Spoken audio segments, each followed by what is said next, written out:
The regular meeting of the Aurora City Council for Monday, October 25th, 2021 is called to order.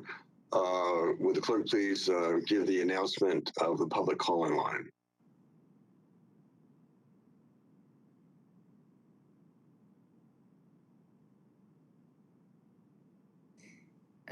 Roger, you're muted to do the announcement. Oh, thank you so much. Good evening. The City Council welcomes feedback from residents at council meetings on both matters appearing on the agenda and during public invited to be heard. For those watching on Channel 8, please call 855-695-3475. When connected, press *3 to get in the queue, and don't forget to press the star. You will hear a prompt confirming you are in line to speak to an operator, and then be able to continue listening to the meeting until the operator comes on to take down your name and the agenda item you wish to speak on. Residents who would like to speak for public invited to be heard or on a specific agenda item and have not already been screened, please press *3 to sign up before the item is called by the clerk. If you've already spoken to the operator, you do not need to press *3 again. Callers who do not sign up for public invited to be heard prior to it being called by the clerk may still press *3 to speak on agenda items at the end of the meeting. As a reminder, we will not allow comments on any items on the agenda during public invited to be heard. This meeting is called to order. With the clerk please call the roll. Mayor, we do have Spanish interpretation available. Oh, I'm sorry. El Consejo Municipal de la Ciudad de Aurora da la bienvenida a la opinión de sus habitantes y otros vecinos en asuntos comparecientes en la agenda y durante la invitación a la audiencia pública. Por favor, llame al número de teléfono 877-820-7831 y al conectarse ingrese el código 254610, seguido de la tecla numeral. De allí, espera para hablar con la persona que al llegar su turno interpretará su comentario en inglés. La operadora tomará su nombre y el asunto a presentar ante el Consejo y le pondrá en espera. Las personas han de esperar al anuncio de la invitación a la audiencia pública o hasta que se les ceda tiempo para tratar un tema específicamente en la agenda de hoy, al ser llamado por el funcionario encargado. Va a depender del volumen de llamadas para que se conecte con la operadora. Así que, por favor, sea paciente y permanezca en la línea. Gracias. The meeting is called to order. Would the clerk please call the roll? Mayor Kaufman. Here. Mayor Pro Tem Bergen. Here. Councilmember Berzins. Here. Councilmember Coombs. Present. Councilmember Gardner. Here. Councilmember Gruber. Here. Councilmember Hiltz. Here. Councilmember Lawson. Here. Councilmember Marcano. Present. Councilmember Murillo. Present. There's a quorum. Please bow your heads for the invocation. O Lord our God and our Father, we come to you and we ask that you would look upon this particular gathering tonight to keep us safe and guide us in our decisions. Bless our city with honorable citizens, industry, sound education, and good government.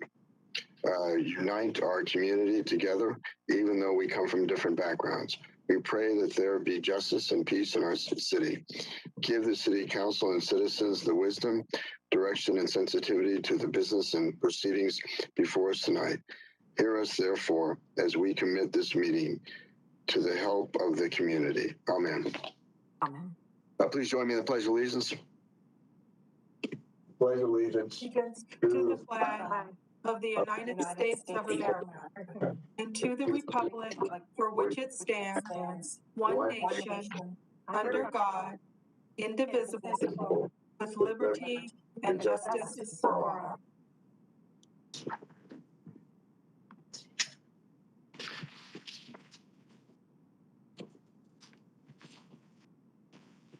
Executive session update. In executive session, we discussed security issues, incentive negotiations. approval of the minutes for July 9th, 2021. Motion? Mayor, motion to approve. Councilmember Gardner, it's been moved by Councilmember Gardner, seconded by Persons. Councilmember Burzins to approve the minutes for July 29th, 2021. Discussion? Seeing no discussion, will the clerk please call the roll on the adoption of the minutes for July 29th, 2021? Mayor Kaufman, Yes. Councilmember Marcano, Yes. Councilmember Hiltz. Yes. Councilmember Coombs, Yes. Councilmember Lawson, Yes. Mayor Pro Tem Bergen, Yes. Councilmember Mario, Yes. Councilmember Gardner, Yes. Councilmember Burzins, Yes. Councilmember Gruber. Yes. The motion passes to approve the July 29th, 2021 minutes. A motion to adopt the minutes for August 9th, 2021. Mayor, Mayor Pro Tem. motion to approve the minutes from August 9th. It's been moved by Mayor Pro Tem Bergen, seconded by Gruber. Councilmember Gruber to approve the minutes for August 9th, 2021. Discussion? Seeing no discussion, will the clerk please call the roll on the adoption of the minutes for August 9th, 2021? Mayor Kaufman, Yes. Councilmember Gruber, Yes. Councilmember Burzins, Yes. Councilmember Gardner, Yes. Councilmember Murillo, Yes. Mayor Pro Tem Bergen, Yes. Councilmember Lawson, Yes. Councilmember Coombs, Yes. Councilmember Coombs, Yes. Councilmember Hiltz. Yes. Councilmember Marcano. Yes. The motion passes to approve the August 9th, 2021 minutes. There are no proclamations or ceremonies. Public invited to be heard. Mayor, we do have one individual for public invited to be heard. Very well. Hello, council. We have Patricia on the line. Patricia, your time starts now. Good evening, Mr. Mayor, City Council members, and staff. My name is Patricia Duhalde, Assistant Director at Pickens Technical College, and I am an Aurora resident. I live at 17244 East Kansas Drive. This morning at 7:50 a.m., myself and many Pickens students witnessed a terrible car crash. A student was turning on an unprotected green onto the campus while two lanes were backed up and stopped. A third unblocked lane had a vehicle going the 50-mile speed limit and hit a turning vehicle. The turning vehicle went up the curb onto a sidewalk that often has students on it and hit a parked vehicle in our parking lot. 2 weeks ago, we witnessed a similar accident in which the student's car flipped. This is the fourth collision in 2 months in the exact same location, 9 cars totaled within 2 months. This has gotten to be such a frequent occurrence that we recognize when one of the responding Aurora police officers got a new hairstyle, since we see her so often. As the Pickens representative, we are asking that you consider correctly making Buckley from 2nd Street to 6th Street a school zone. Within this short stretch is the turn lanes going across 3 lanes of opposing traffic to enter Crossroads School, Mosley Elementary School, William Smith High School, Pickens Technical College, and Kids Tech Daycare Center. On behalf of all the students and staff at the Aurora Public Schools that turn on Buckley, thank you, Mr. Mayor, council members, and staff for your consideration on this important safety issue. Thank you very much. And your issue will be addressed. Adoption of the agenda. If you vote in the affirmative to adopt the agenda, you will grant the appellate on the item number 9A, Mountain View Community Homes presentation, the right to be able to present their position for 15 minutes. With that, motion.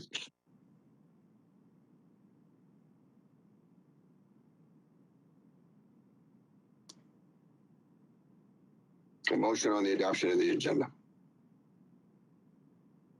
So, Go ahead, please, Councilmember Coombs. so we're required to approve the agenda to hear, and with that item, to hear that item at all? Or I'm just confused, like. Okay, you have a choice. The choice is you can amend out. You can state that if you vote in the negative, then you know what, that was how staff briefed me on it. Let me make it simple. Let's just do this. If somebody would make a motion to allow the appellant to be able to give a presentation. And I will take that as an amendment, and then we'll vote on the adoption of 9A. Councilmember Marcano. Thank you, sir. Just a question: aren't they allowed to, speak during? Public. Yeah, during 16A, I believe is the motion that we're hearing here. Anyway. Staff. Mayor, this is Katie. Or Dan, go ahead. I'm sorry. Sorry. Under the council rules, the applicant gets 15 minutes automatically. That's part of your council rules. The opposition, the appellant in this case, wants to also present. Normally they get 3 minutes apiece. They wanted to do a PowerPoint presentation, so that is 15 minutes and it would all be lumped together. This motion is just simply working around your 3-minute council rule to let them present their PowerPoint. Okay, thank you. That clarification helps. Obviously, would love to see them give the ability to give their side and to be able to give a presentation. Motion to allow the appellant to give a presentation. Mayor Dave Gruber, move to approve allowing the appellant to give a presentation. Moved by Councilmember Gruber, seconded by Mayor Pro Tem Bergen to allow the appellant to give a presentation. Since this is an amendment, I consider this as an amendment to the adoption of the agenda. I believe, City Attorney, this does require a separate vote, does it not? Or do I just see if there's any objection? You can see if there's an objection, okay, and that works. Okay. Is there any objection to allowing the appellant to give a presentation? Seeing none, then the question before us is the adoption of the agenda. Motion? Mayor Dave Gruber, move to approve the agenda. It's been moved by Councilmember Gruber, seconded by Marcano. Councilmember Marcano to adopt the agenda. Discussion? Seeing no further discussion, would the clerk please call the roll on the adoption of the agenda? Mayor Kaufman. Yes. Councilmember Gardner. Yes. Councilmember Murillo. Yes. Councilmember Coombs. Yes. Councilmember Marcano. Yes. Councilmember Berzins. Yes. Councilmember Gruber. Yes. Councilmember Lawson. Yes. Mayor Pro Tem Bergen. Yes. Councilmember Hiltz. Yes. The motion passes to approve the agenda. Very well. Consent calendar. Items 10A through 10G. Motion. Mayor, Mayor Pro Tem. motion to approve consent items 10A through 10G. It's been moved by Mayor Pro Tem Bergen, seconded by Persons. Seconded by Councilmember Berzins to approve consent calendar items 10A through 10G. Discussion? Seeing no discussion, then will the clerk please call the roll in the adoption of the consent calendar? Mayor Kaufman, Yes. Councilmember Berzins, Yes. Councilmember Coombs, Yes. Mayor Pro Tem Bergen, Yes. Councilmember Lawson, Yes. Councilmember Hiltz,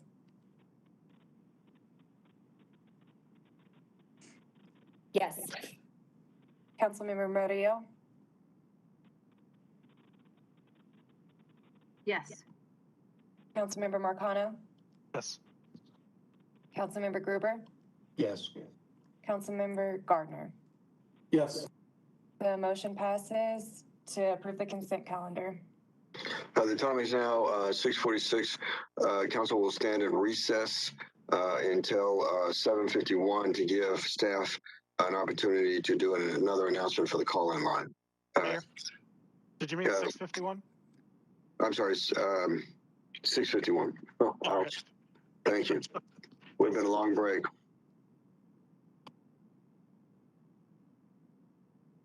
Residents who would like to speak on a resolution or ordinance and have not already been screened, please press *3 before the item is called by the clerk. For those watching on Channel 8, please call 855-695-3475 and be connected to an operator after pressing *3. Council is taking a short break to allow for any additional speakers to sign up. Again, please be patient and stay on the line until the operator can take down your information. As long as you heard the prompt after pressing *3 and can either hear music hold or the meeting in progress, you are in line to speak to an operator.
Now back in session. Will the clerk please read the title to item number 11A? Item 11A is Resolution 2021-115, a resolution of the City Council of the City of Aurora, Colorado, approving the 2022 employee pay table and classifications. A brief presentation by staff.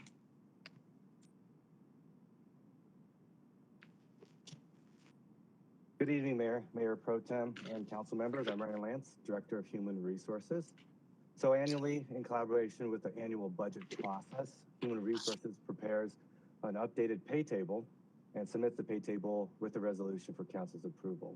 So including in your council packet for your review is a resolution approving the pay table, and then of course the updated pay table. There are just a few notes. A new equal pay for equal work law took effect January 1st of 2021 for the state of Colorado. This was mandating various requirements for all employers. The city is compliant with the new law. Additionally, the city completed a full market analysis of all full-time positions. And with the pay table, it does include career service employees, civil service, department directors, appointees, part-time, variable hour, and seasonal positions. It is worth noting for elective positions, we are following the same process for reviewing data from the Bureau of Labor Statistics, evaluating the cost of living increases or decreases depending on the results. And those are in the process of being updated and finalized. So those are one of the few items that we still need to update within the pay table. See if there's any questions that you have for me. Motion? Mayor Dave Gruber. Councilmember Gruber. Move to approve 11A. Moved by Councilmember Gruber, seconded by? Gardner, second. Second by Councilmember Gardner to approve item number 11A. Questions of staff or discussion? Just have one question. Mayor Pro Tem. Were there any positions that were brand new that were not something you could compare to in the marketplace? We didn't evaluate any brand new positions, but there were some positions that previously were the data was really outdated. So we did have to kind of blend positions, work with the department directors, and really find a better match for those positions. We're pretty confident that all positions have a good match. Further discussion? No questions of staff? Seeing none, the question before us is the adoption of item number 11A. Would the clerk please call the roll? Councilmember Hiltz? Yes. Councilmember Marcano? Yes. Councilmember Gruber? Yes. Councilmember Gardner? Yes. Councilmember Crooms? Yes. Mayor Pro Tem Bergen? Yes. Councilmember Berzins? Yes. Councilmember Mario? Yes. Councilmember Lawson? Yes. The motion passes to approve Resolution 2021-115. Would clerk now please read the title to item number 11B? Item 11B is Resolution 2021-116, a resolution of the City Council of the City of Aurora, Colorado, renaming the Aurora Water Building at the Southeast Area Maintenance Facility, the Daniel P. Meixel Water Operations Facility. Motion? I'm sorry, brief presentation by staff. Thank you, Mayor, Council. Marshall Brown, General Manager of Aurora Water. The proposal before you this evening is to name the water operations facilities at the Southeast Area Maintenance Yard after Dan Meixel, who served the city for 40 years in various capacities, including his most recent few years as the Director of Water Operations. Prior to that, he was the Director of Aurora Water. Dan also was involved in helping us accomplish a number of significant things over that 40-year tenure, including significant involvement with our Prairie Water System, the WISE project. He served on the Metro Wastewater Reclamation Board, including a stint as chair for a number of years. He was integral to our safety programs, automated metering, and potentially most relevant, had a lot to do with our space planning and and creating efficiencies in our operations group, which identified the need for this new water operations facility we're proposing be named after him.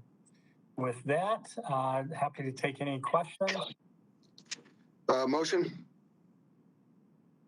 Mayor. Councilmember Marcano.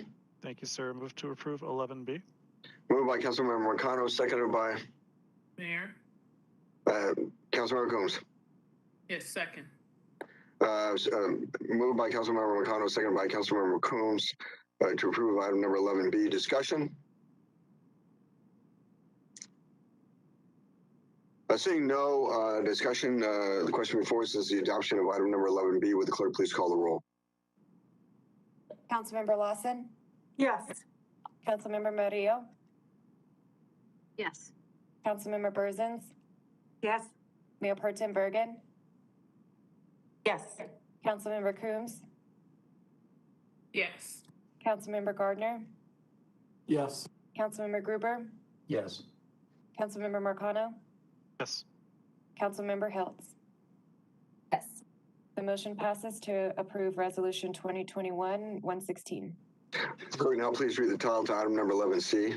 Item 11C is Resolution 2021-117, a resolution by the City Council of the City of Aurora, Colorado, acknowledging the dedication, collaboration, and support of the Aurora Armed Forces Treatment Court community partners. Brief discussion, brief presentation by staff. Mr. Mayor, this item is sponsored by Councilmember Gruber. If you're okay, we'll allow him to speak to the item. Councilmember Gruber. If I could, Mayor, I just want to make sure that Judge Day is not on. And if he's not, then I'll speak. The Armed Forces Treatment Court was established by Judge Day and our municipal court. It's unusual in the fact that it's a municipal court as opposed to a district court. District courts are funded at the federal level. Municipal courts are not. The people recognized on this resolution are those people that are involved in creating the court and those people that are supporting the court through volunteer hours. The court is very important to the veteran community, and the work these people have done gratis to the city deserves to be recognized. I'd also like to recognize Councilmember Hiltz and previous Councilmember Johnston for working with this and bringing this idea through the council process. Further discussion? Seeing none, the question before us is the adoption of item number 11C. Would the clerk please call the roll? Councilmember Gruber, Yes. Yes. Councilmember Hiltz, Yes. I'm sorry, Mayor, did we get a motion in a second? I don't think we did. Mayor, move to. Oh, I'm sorry. Motion. Move to approve 11C. So moved by Councilmember Gruber, seconded by Hiltz. seconded by Councilmember Hiltz to approve item number 11C. Is there any further discussion? Seeing none, will the clerk please call the roll on the adoption of item number 11C? Councilmember Gruber, Yes. Councilmember Hiltz, Still yes. Councilmember Marcano, Yes. Councilmember Gardner, Yes. Councilmember Coombs, Yes. Councilmember Murillo, Yes. Councilmember Lawson, Yes. Councilmember Berzins, Yes. and Mayor Pro Tem Bergen. Yes. The motion passes to approve Resolution 2021-117. Will the clerk now please read the title to item number 11D? Item 11D is Resolution 2021-118, a resolution of the City Council of the City of Aurora, Colorado, approving the intergovernmental agreement by and between E470 Public Highway Authority and City of Aurora regarding design of the Guard Trail Road interchange expansion improvements and funding therefore. Brief presentation by staff. Good evening. This is Brett Van Wart, Engineering Supervisor within Public Works. The proposed IGA for the Guard Trail Road interchange expansion improvements is a new IGA between the City of Aurora and the E470 Public Highway Authority to define project development responsibilities and allow for city staff to oversee the planning and design for the future construction of the bridge widening and ramp intersection improvements with the E470 Authority as a stakeholder and reviewer of the project. The project will include planning and design of a bridge to support a full 5-lane roadway section with pedestrian and bike improvements and ramp intersection improvements. This proposed IGA with E470 allows for the city to manage the design of this project and establishes E470 review authority and communication protocols.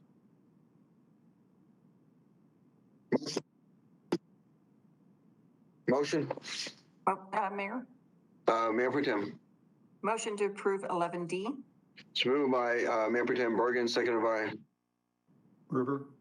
Seconded by Councilmember Gruber to approve item number 11D. Discussion? Oh, Mayor. Mayor Pro Tem. Yes, just wanted to state how important this is for the residents of Southeast Aurora at that interchange, which is very dangerous. Also, the funding would be through SORIA, so this is just the design and construction agreement to be overseen by city staff. Further discussion? Seeing none, the question before us is the adoption of item number 11D. Will the clerk please call the roll? Councilmember Marcano? Yes. Councilmember Gardner? Yes. Councilmember Hiltz? Yes. Councilmember Lawson? Yes. Councilmember Burzins? Yes. Councilmember Gruber? Yes. Councilmember Coombs? Yes. Councilmember Murillo? Yes. Mayor Pro Tem Bergen? Yes. The motion passes to approve Resolution 2021-118. Will clerk now please read the title to item number 11E? Item 11E is Resolution 2021-119, a resolution of the City Council of the City of Aurora, Colorado, approving the intergovernmental agreement between the City of Aurora and the E470 Public Highway Authority regarding temporary traffic signals at Gartrell Road and E470. A brief presentation by staff. Good evening, everyone. My name is Carly Campuzano, and I'm the traffic manager at the city presenting on this item. This is another new IGA between the city and E470. This is also regarding the Gartrell interchange with E470, but it's different but related to the previous item. So this item is a funding agreement between the city and E470 to design and construct temporary traffic signals at the interchange of Gartrell and E470 prior to the interchange expansion project. So these intersections are currently stop controlled, but the warrants are met for signalization. So the city has been working with E470 and with Councilmember Bergen to identify funding to signalize these intersections as quickly as possible in the interim before the bridge is designed and constructed. So this funding agreement is for design and construction, and the city will be doing the design using internal forces. And to expedite this project, we've actually already started on that portion of it since it is internal staff and doesn't involve funds. And E470 will be funding the actual construction of the temporary signals, which is estimated to be about 1.2 million, but could be slightly less depending on how the bids come in. So with that, I'll answer any questions you have. Motion? Mayor? Councilmember, Mayor Pro Tem Bergen. Thank you, Mayor. Motion to approve 11E. It's been moved by Mayor Pro Tem Bergen, seconded by Councilmember Gruber to approve item number 11E. Discussion? Seeing no further discussion, will the clerk please call the roll on the adoption of item number 11E? Mayor Pro Tem Bergen? Yes. Councilmember Murillo? Yes.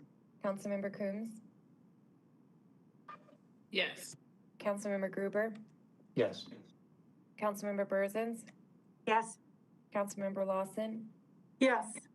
Councilmember Hiltz? Yes. Councilmember Gardner? Yes. Councilmember Marcano? Yes.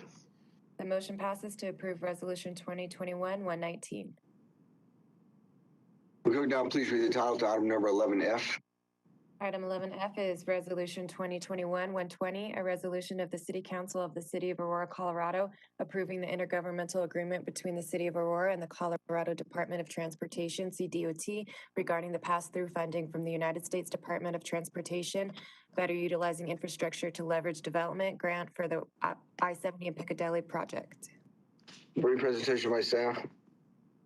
Yes, thank you. This is Brett Van Wert again with Public Works Engineering Supervisor. This item for consideration is for the I-70 Piccadilly Interchange Project, IGA, to obtain the pass-through funding, federal funding for the build grant from the United States Department of Transportation through Colorado Department of Transportation, CDOT, and is a standard arrangement for federal transportation funds to go to local agencies. In addition to the $25 million of federal funds and the mandatory 20% local agency match that CDOT is required to track, the IGA also includes $5 million in safety funds from the state for correction of a safety issue with the geometry of I-70 immediately adjacent to the project. The project is progressing with a design build delivery model to meet the obligation deadline of fully obligated funds by June of 2022. As part of that, the city shortlisted 3 teams with issuance of final RFP to those teams will be in March of 2022.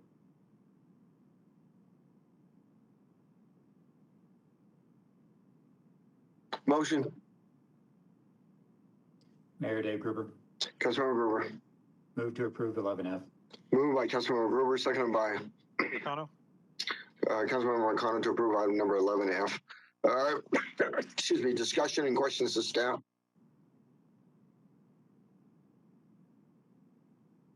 Seeing none, will the clerk please call the roll on the adoption of item number 11F? Councilmember Murillo. Yes. Councilmember Gardner. Yes. Councilmember Coombs. Yes. Councilmember Gruber. Yes. Councilmember Marcano. Yes. Councilmember Berzins. Yes. Councilmember Hiltz. Yes. Councilmember Lawson. Yes. Mayor Pro Tem Bergen. Yes. The motion passes to approve Resolution 2021-120. Will the clerk now please read the title to item number 11G? Item 11G is Resolution 2021-121, a resolution of the City Council of the City of Aurora, Colorado, approving the grant agreement between the City of Aurora and the United States Department of Transportation regarding the build, better utilizing infrastructure to leverage development grant program for the I-70 Piccadilly Interchange Project. A brief presentation by staff. Yes, good evening again. This item again is for the I-70 Piccadilly Interchange Project. This is an IGA with the United States Department of Transportation. So while the previously discussed IGA was with CDOT and was for the funding reimbursement aspect of the project, the terms of this arrangement, this agreement establishes scope and allows the city to administer the project and establishes the terms of the build grant program. Specifically, this IGA identifies target dates for major milestones and establishes metrics for the measurement of the project's impact that will be measured before initiation and after project completion. Motion. Mayor. Councilmember Marcano. Thank you, sir. Move to approve 11G. Been moved by Councilmember Marcano, seconded by Second. seconded by Councilmember Lawson to approve item number 11G. Discussion, questions to staff. Seeing none, will the clerk please call the roll on the adoption of item number 11G? Councilmember Berzins. Yes. Councilmember Gruber. Yes. Councilmember Lawson. Yes. Councilmember Marcano. Yes. Councilmember Murillo. Yes. Councilmember Gardner. Yes. Mayor Pro Tem Bergen. Yes. Councilmember Coombs. Yes. Councilmember Hiltz. Yes. The motion passes to approve Resolution 2021-121. Will the clerk please read the title of item number 11H? Item 11H is Resolution 2021-122, a resolution of the City Council of Aurora, Colorado to approve the Colorado Opioid Settlement Memorandum of Understanding. Brief presentation by staff. Good evening, Mayor and Council. This is Kendall Kocha with the City Manager's Office. This memorandum of understanding is to agree to receive funding directly from the opioid settlements. Currently, there are over 20 settlements, and as of now, we are unclear of the dollar amounts per settlement and when the settlements may actually be resolved. In that way, we receive the funds directly through the settlements to the city. Motion. Mayor? Councilmember McConnell. Thank you, sir. Move to approve 11H. Moved by Councilmember McConnell, seconded by Coombs? Councilmember Coombs to approve item number 11H. Discussion? Seeing no discussion, will the clerk please call the roll on the adoption of item number 11H? Councilmember Hiltz? Yes. Councilmember Coombs? Yes. Mayor Pro Tem Bergen? Yes. Councilmember Gardner? Yes. Councilmember Murillo? Yes. Councilmember Marcano? Yes. Councilmember Lawson? Yes. Councilmember Gruber? Yes. And Councilmember Berzins? Yes.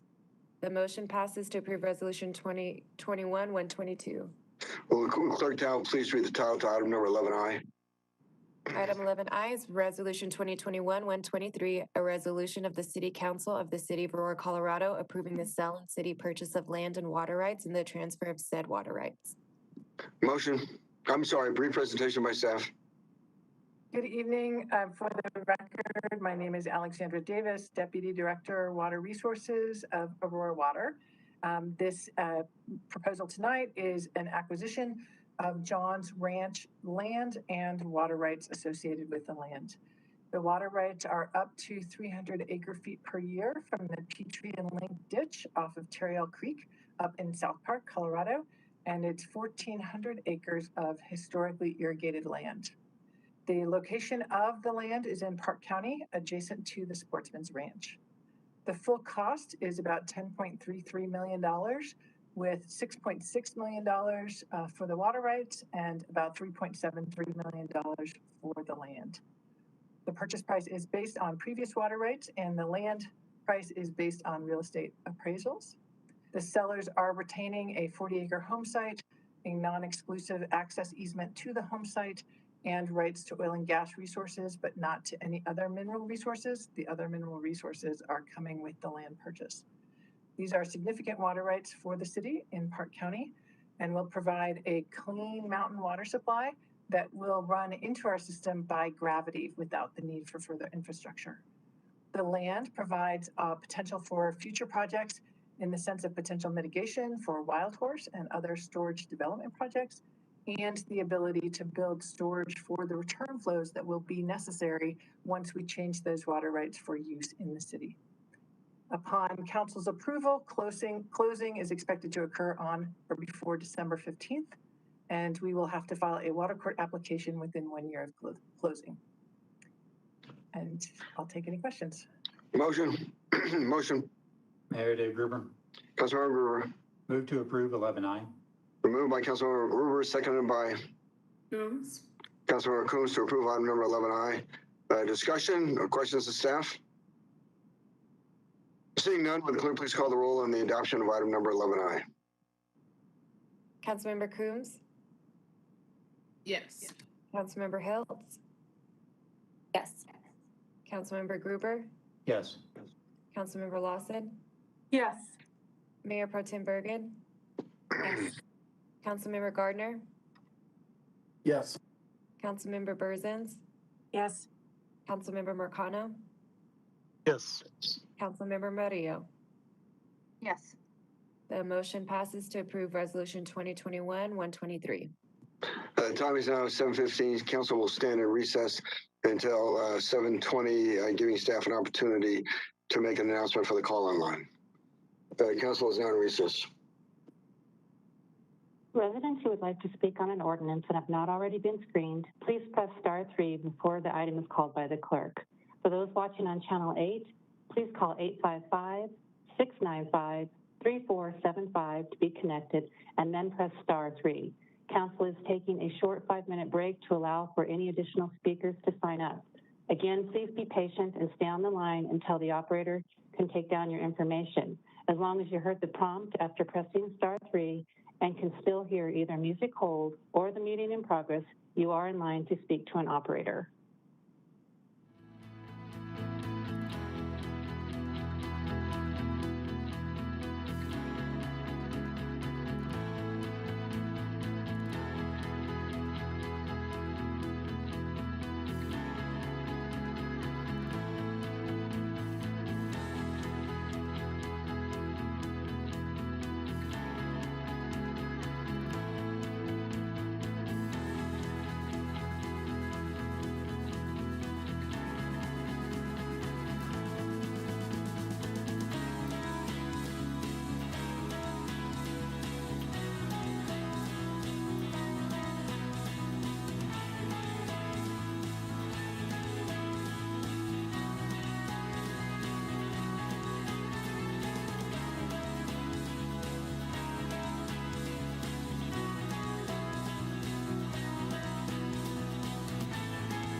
The regular meeting of the Aurora City Council is now back in session.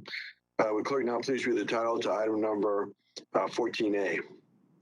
Item 14A is ordinance 2021-48, an ordinance of General Improvement District 2007 Cherry Creek Racket Club adopting an operating budget, establishing the tax levy, and appropriating sums of money to defray expenses and liabilities for the fiscal year beginning January 1st, 2022 and ending December 31st, 2022. Brief presentation by staff. Good evening, Mayor, Mayor Pro Tem, and members of the City Council. My name is Teresa Sedmak, and I will introduce items 14A through 14F and related ordinances on tonight's agenda. Each of these 6 ordinances were previously presented to both the M&F Committee and participants in the budget workshop September 25th. The ordinances relate to individual general improvement districts, or GIDs, which were formed throughout the city to finance specific infrastructure improvements, which may include road improvements, sanitary sewer improvements, masonry walls and fences, and the like. The establishment of the GIDs and the associated infrastructure improvements were approved by a majority of the property owners within the GID's boundaries and were financed through the sale of bonds, with principal and interest being repaid through annual property taxes leveled within that district. The ordinances before you tonight create the budget authority and establish the mill levies to be assessed to property owners in order to satisfy debt service in the upcoming budget year. Thank you for your consideration, and I'm happy to answer any questions you may have in this regard. Motion. Motion. Mayor Dave Gruber. Councilmember Gruber. Move to approve 14A. It's been moved by Councilmember Gruber, seconded by Bergen. Mayor Pro Tem Bergen to approve item number 14A. Discussion? I see no further discussion. Will the clerk please call the roll on the adoption of item number 14A? Councilmember Marcano? Yes. Councilmember Hiltz? Yes. Councilmember Coombs? Yes. Councilmember Coombs? Yes. Thank you. Councilmember Lawson? Yes. Mayor Pro Tem Bergen? Yes. Councilmember Murillo? Yes. Councilmember Gardner? Yes. Councilmember Berzins? Yes. And Councilmember Gruber? Yes. The motion passes to approve ordinance 2021-48. Will the clerk now please read the title to item number 14B?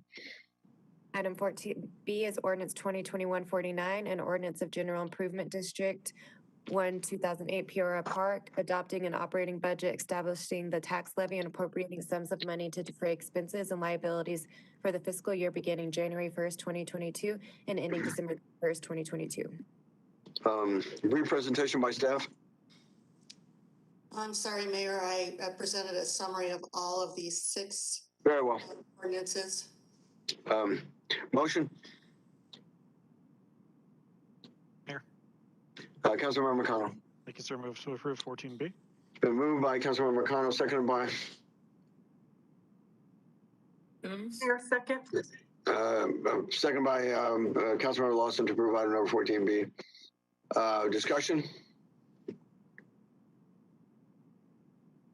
Seeing no further discussion, will the clerk please call the roll on the adoption of item number 14B? Councilmember Gruber? Yes. Councilmember Berzins? Yes. Councilmember Gardner? Yes. Councilmember Murillo? Yes. Mayor Pro Tem Bergen? Councilmember Lawson? Yes. Councilmember Coombs? Yes. Councilmember Hiltz? Yes. Councilmember Marcano? Yes. The motion passes to approve ordinance 2021-49. Will the clerk now please read the title of item number 14C? Item 14C is ordinance 2021-50, an ordinance of General Improvement District 3, 2008 Meadow Hills Country Club adopting an operating budget, establishing the tax levy, and appropriating sums of money to defray expenses and liabilities for the fiscal year beginning January 1st, 2022 and ending December 31st, 2022. Motion. Mayor. Councilmember McConnell. Thank Thank you, sir. Move to approve 14C. Been moved by Councilmember O'Connor, seconded by Perkins? Councilmember Burzins, to approve item number 14C. Discussion? Seeing none, will the clerk please call the roll on the adoption of item number 14C? Mayor Pro Tem Bergen, Yes. Councilmember Lawson, Yes. Councilmember Hiltz, Yes. Councilmember Gardner, Yes. Councilmember Marcano, Yes. Councilmember Mario,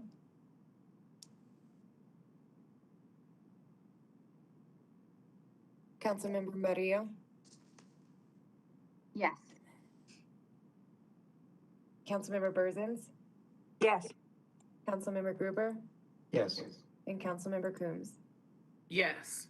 The motion passes to approve ordinance 2021-50. Will clerk now please read the title to item number 14D? And 14D is ordinance 2021-51, an ordinance of Pier Point 7 General Improvements District 2, 2009, adopting an operating budget, establishing the tax levy, and appropriating sums of money to defray expenses and liabilities for the fiscal year beginning January 1st, 2022, and ending December 31st, 2022. Motion? I'm sorry. Motion?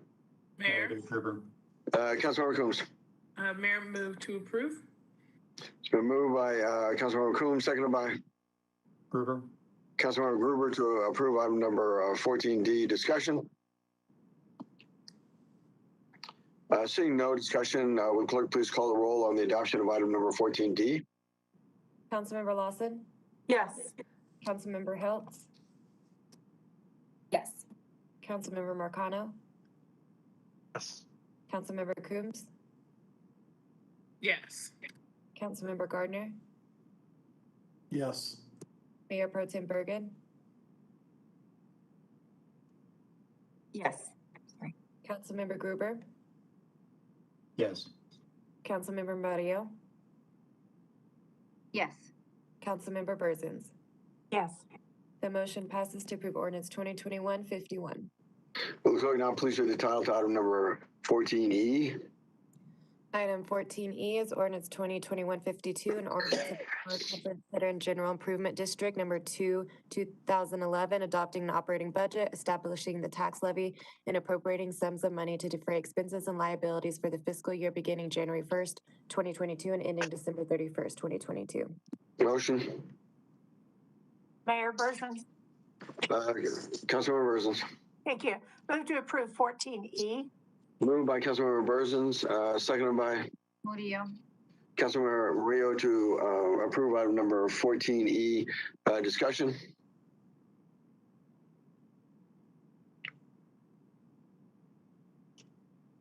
Seeing no further discussion, will the clerk please call the roll on the adoption of item number 14E?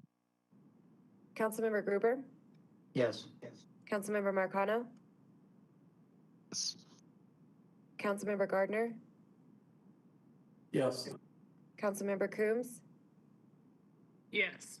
Councilmember Lawson, Yes. Councilmember Burzins, Yes. Mayor Pro Tem Bergen, Yes. Councilmember Hiltz, Yes. and Councilmember Mario. Yes. The motion passes to approve ordinance 2021-52. Will the clerk now please read the title to item number 14F? Item 14F is ordinance 2021-53, an ordinance of Cobblewood General Improvement District 1, 2016, Cobblewood General Improvement District adopting an operating budget, establishing the tax levy, and appropriating sums of money to defray expenses and liabilities for the fiscal year beginning January 1st, 2022, and ending December 31st, 2022. Motion? Mayor Burzins. Councilmember Burzins. Thank you. Move to approve 14F. It's been moved by Councilmember Burzins, seconded by Second. Councilmember Lawson to approve item number 14F. Discussion? Seeing no discussion, will the clerk please call the roll on the adoption of item number 14F?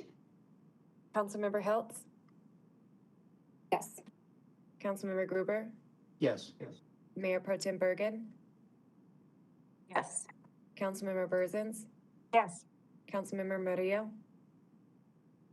Yes. Councilmember Marcano, Yes. Councilmember Gardner, Yes. Councilmember Coombs, Yes. Councilmember Lawson. Yes.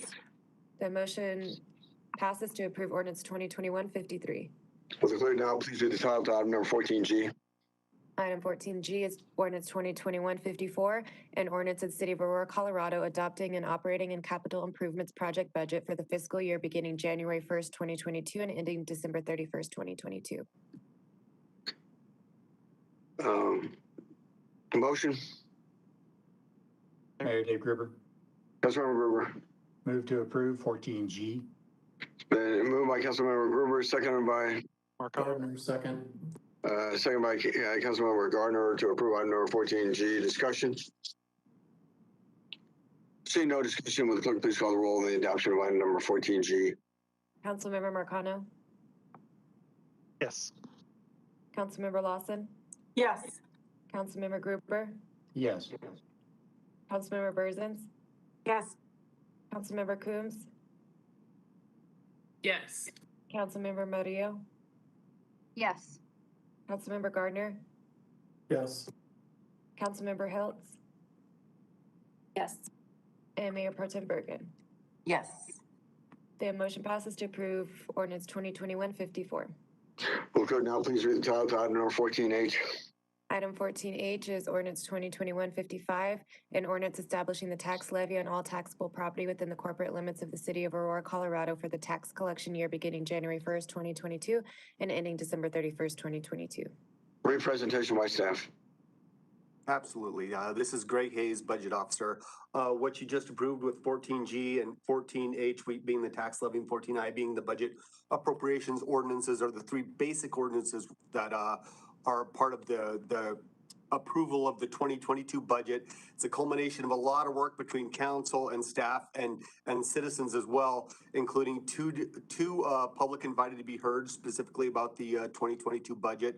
Information at the winter workshop, the spring workshop, one-on-one meetings in July, the Citizens Advisory Budget Committee workshop also in July, and then in September, the presentation, and then most of all was the Saturday, September 25th budget workshop that you all enjoyed with us. And these are the culmination of this. This tax levy sets our property tax levy for 2022. Motion.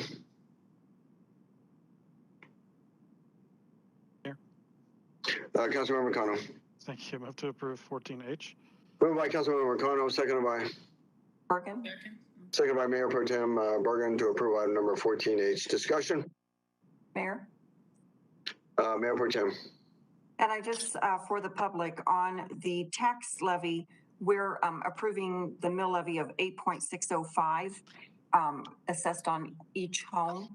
And I think a lot of times I hear from constituents that they think that the city gets all the property taxes. So I just wanted to say it's 8.605 mills. Further discussion? Seeing none, the question before us is the adoption of item number 14H. Will the clerk please call the roll? Councilmember Coombs, Yes. Councilmember Berzins, Yes. Councilmember Gardner, Yes. Councilmember Murillo, Yes. Mayor Pro Tem Bergen, Yes. Councilmember Gruber, Yes. Councilmember Hiltz, Yes. Councilmember Lawson, Yes. and Councilmember Marcano. Yes. The motion passes to approve ordinance 2021-55. Will the clerk now please read the title of item number 14J? Item 14J is ordinance 2021-57, an ordinance amending certain sections of chapter 138 of the City Code of the City of Aurora, Colorado, relating to services for the provision of water. Brief presentation by staff. Mayor, I'm sorry, are we on 14I or 14J? Oh, I'm sorry. We are on 14I. Will the clerk please read the title of item number 14I? Item 14I is ordinance 2021-56, an ordinance of the City of Aurora, Colorado, appropriating sums of money to defray expenses and liabilities for the fiscal year beginning January 1st, 2022 and ending December 31st, 2022. Motion. Mayor Dave Gruber. Councilmember Gruber. Move to approve 14I. It's been moved by Councilmember Gruber, seconded by Marcano. Councilmember Marcano to approve item number 14I. Discussion? Seeing no discussion, I'm sorry. Murillo. Councilmember Murillo. Does 14I say 2020 budget ordinance? Is it supposed to say 2022? Yeah, you're correct. It should say 2022. Very good. That change. Just for that correction. Further discussion? Seeing none, the question before us is the adoption of item number 14I. With clerk, please call the roll. Mayor Pro Tem Bergen, Yes. Councilmember Lawson, Yes. Councilmember Gardner, Yes. Councilmember Marcano, Yes. Councilmember Coombs, Yes. Councilmember Murillo, Yes. Councilmember Gruber, Yes. Councilmember Hiltz. Yes. And Councilmember Berzins. Yes. The motion passes to approve ordinance 2021-56. Clerk, now please read the title to item number 14J. Item 14J is ordinance 2021-57, an ordinance amending certain sections of chapter 138 of the city code of the city of Aurora, Colorado relating to services for the provision of water. Brief presentation by staff. Good evening, this is Joanne Giddings. I'm the Deputy Director for Water. Annually with the budget process, we look at our revenues and propose rate and fee increases as needed. The last time we increased was in 2019. We had planned on proposed increases in 2021, but with the uncertainty of the pandemic, we chose to hold off on that. So for 2022, we do have increases that we are proposing. These increases have been reviewed by our Citizens Water Advisory Committee and our Water Policy Committee. So what we are proposing for rate increases for 2022 is 3.5% average for water, 3.5% for stormwater, and a 4% for sewer. And then our development fees, which are paid by developers to connect to our system, we are proposing increases there as well. In our water, we have a 10.6% increase, and in our sewer, a 6.3%. And we are not proposing an increase in stormwater for 2022. Motion.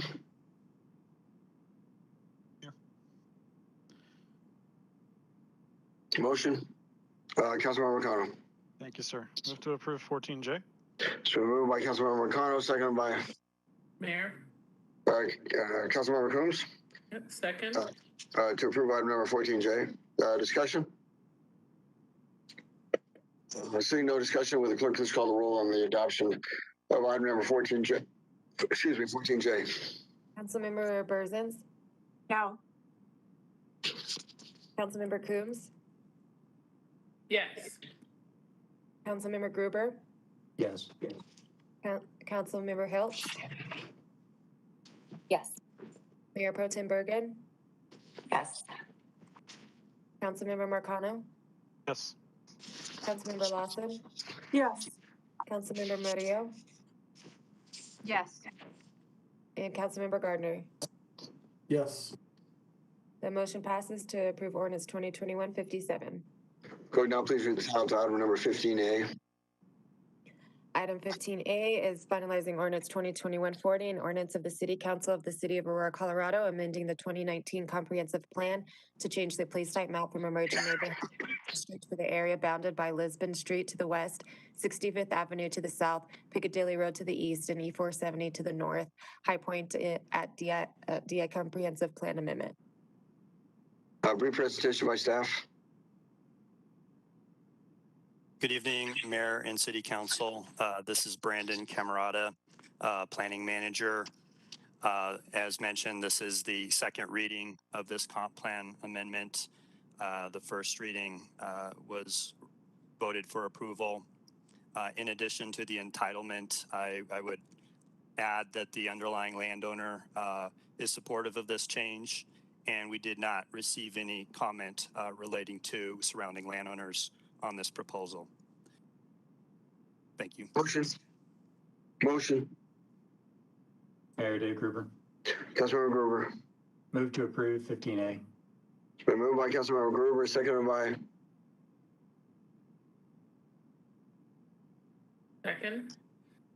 seconded by Councilmember Combs to approve item number 15A.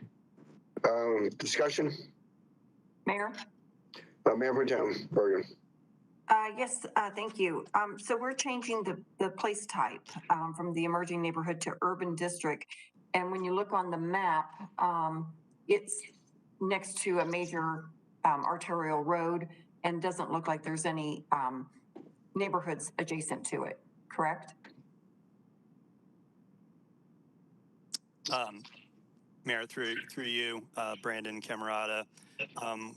As it relates to the urban district, this parcel is surrounded by other designations of urban districts, so it does make that a kind of a consistent designation in that regard. Thank you. You're welcome. Further discussion? Seeing none, will the clerk please call the roll on the adoption of item number 15A? Councilmember Murillo. Yes. Councilmember Berzins. Yes. Mayor Pro Tem Bergen. Yes. Councilmember Marcano. Yes. Councilmember Coombs. Yes. Councilmember Gruber. Yes. Councilmember Lawson. Yes. Councilmember Gardner. Yes. And Councilmember Hiltz. Yes. The motion passes to approve ordinance 2021-40. Will the clerk now please read the title to item number 15B?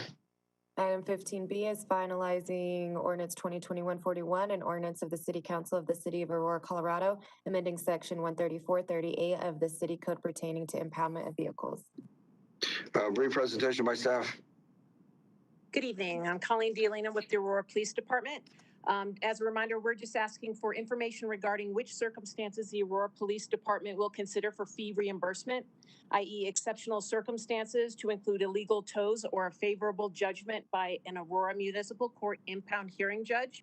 We're also requesting the requirement of the written notice from within 24 hours from the time of impoundment be changed to the close of business the following day from the date of impound. Any questions? Motion. Mayor? Mayor Pro Tem. Motion to approve 15B.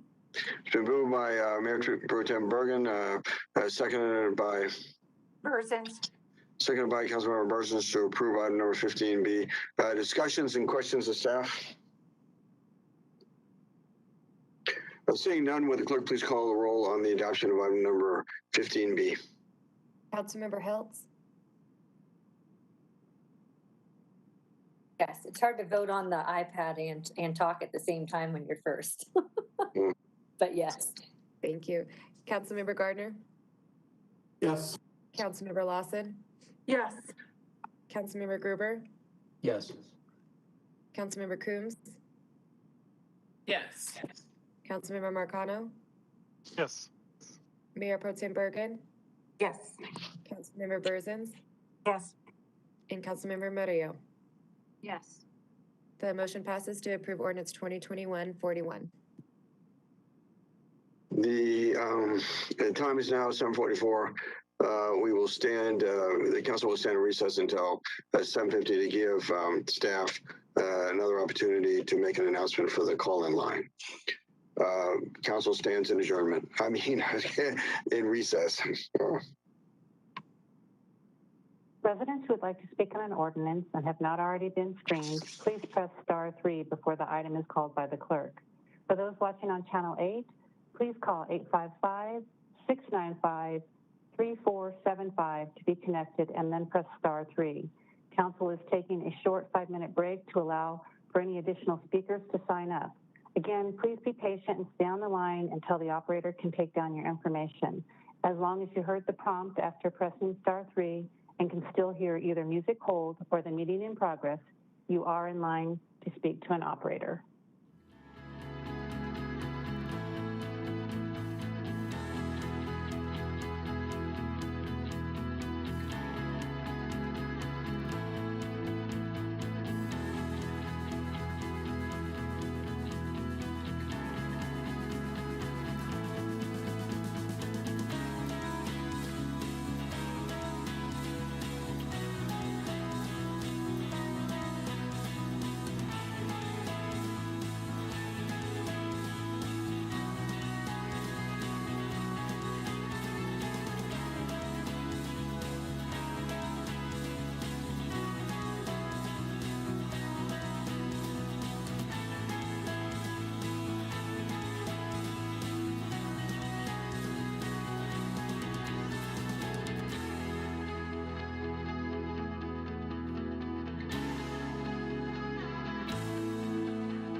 The regular meeting of the Aurora City Council is called back to order.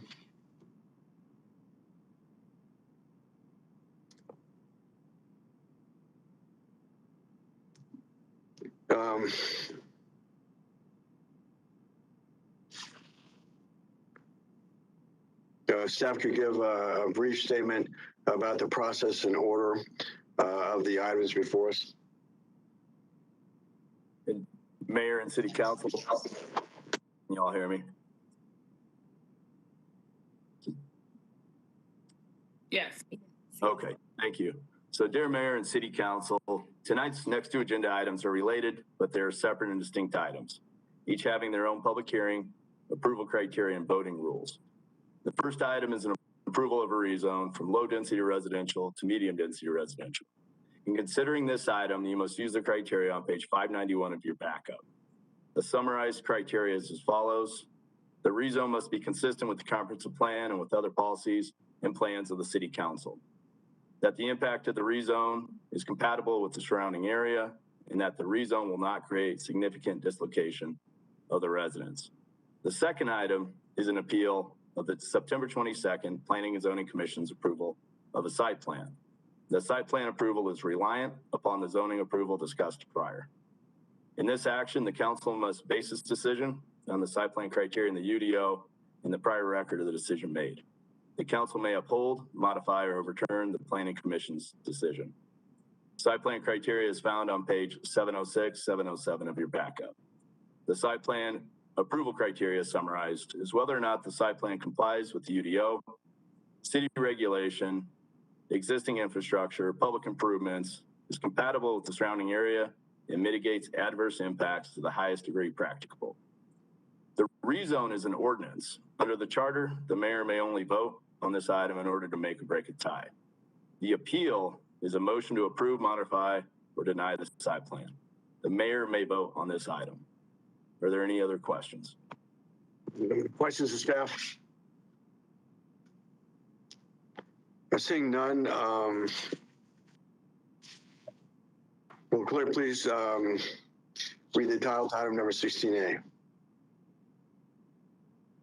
Item 16A is public hearing and introduction of ordinance for ordinance 2021-59 to amend the City of Aurora zoning map by changing 2.06 acres of land within Lot 4, Block 3 of Havana Heights subdivision situated in the northwest 1/4 of Section 26, Township 4 South, Range 67 west of the Principal Meridian, City of Aurora, Colorado, Varepo, State of Colorado, from R1, Low Density Single Family District to R2, Medium Density District, Mountain View Community Homes Zoning Map Amendment.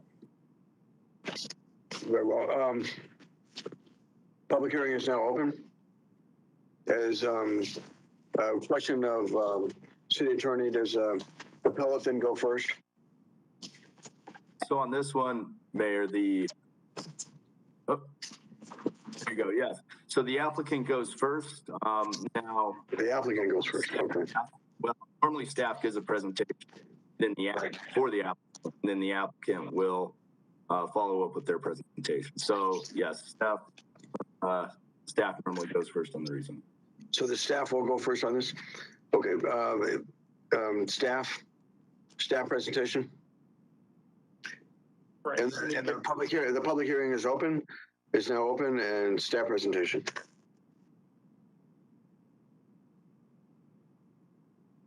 Please proceed. All right, let me open up a presentation for you.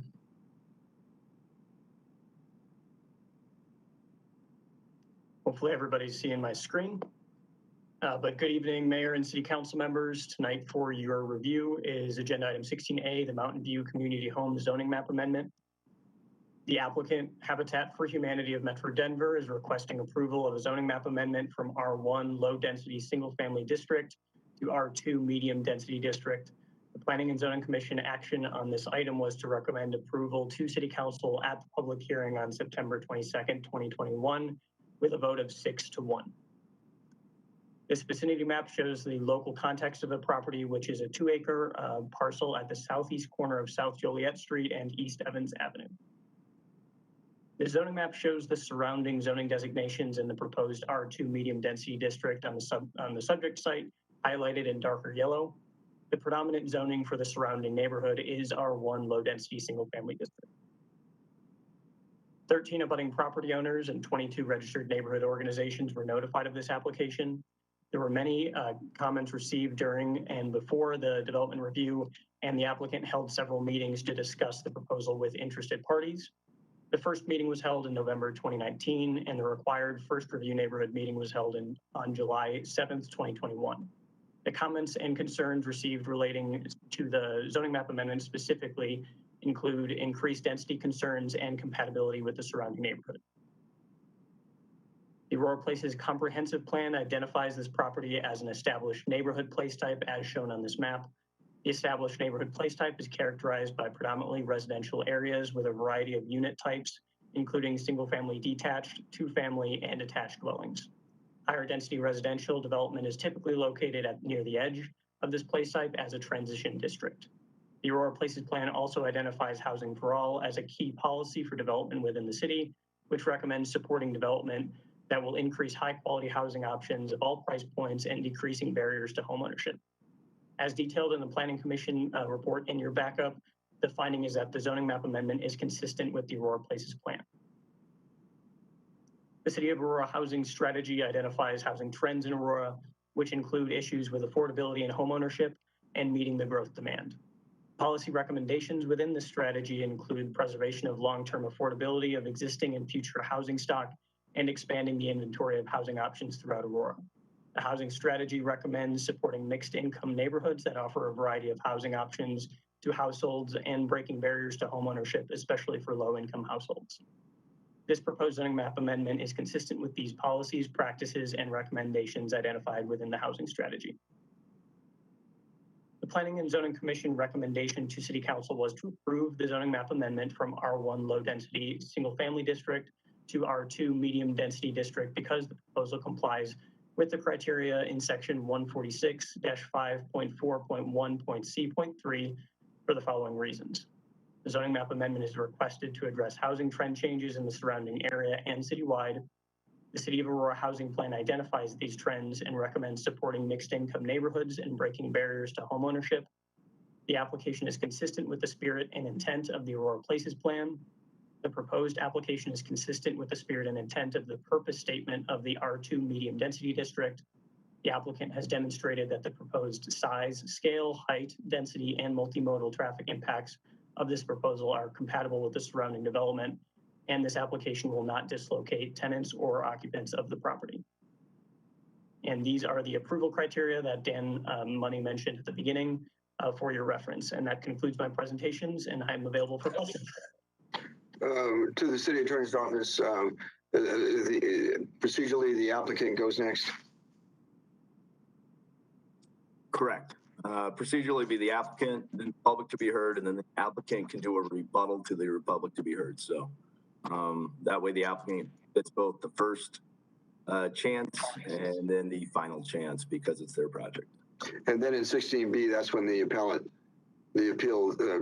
takes place. Correct. Okay, very well. To the applicant, presentation by the applicant. Good evening. I could, okay. Give me 1 second to share my screen.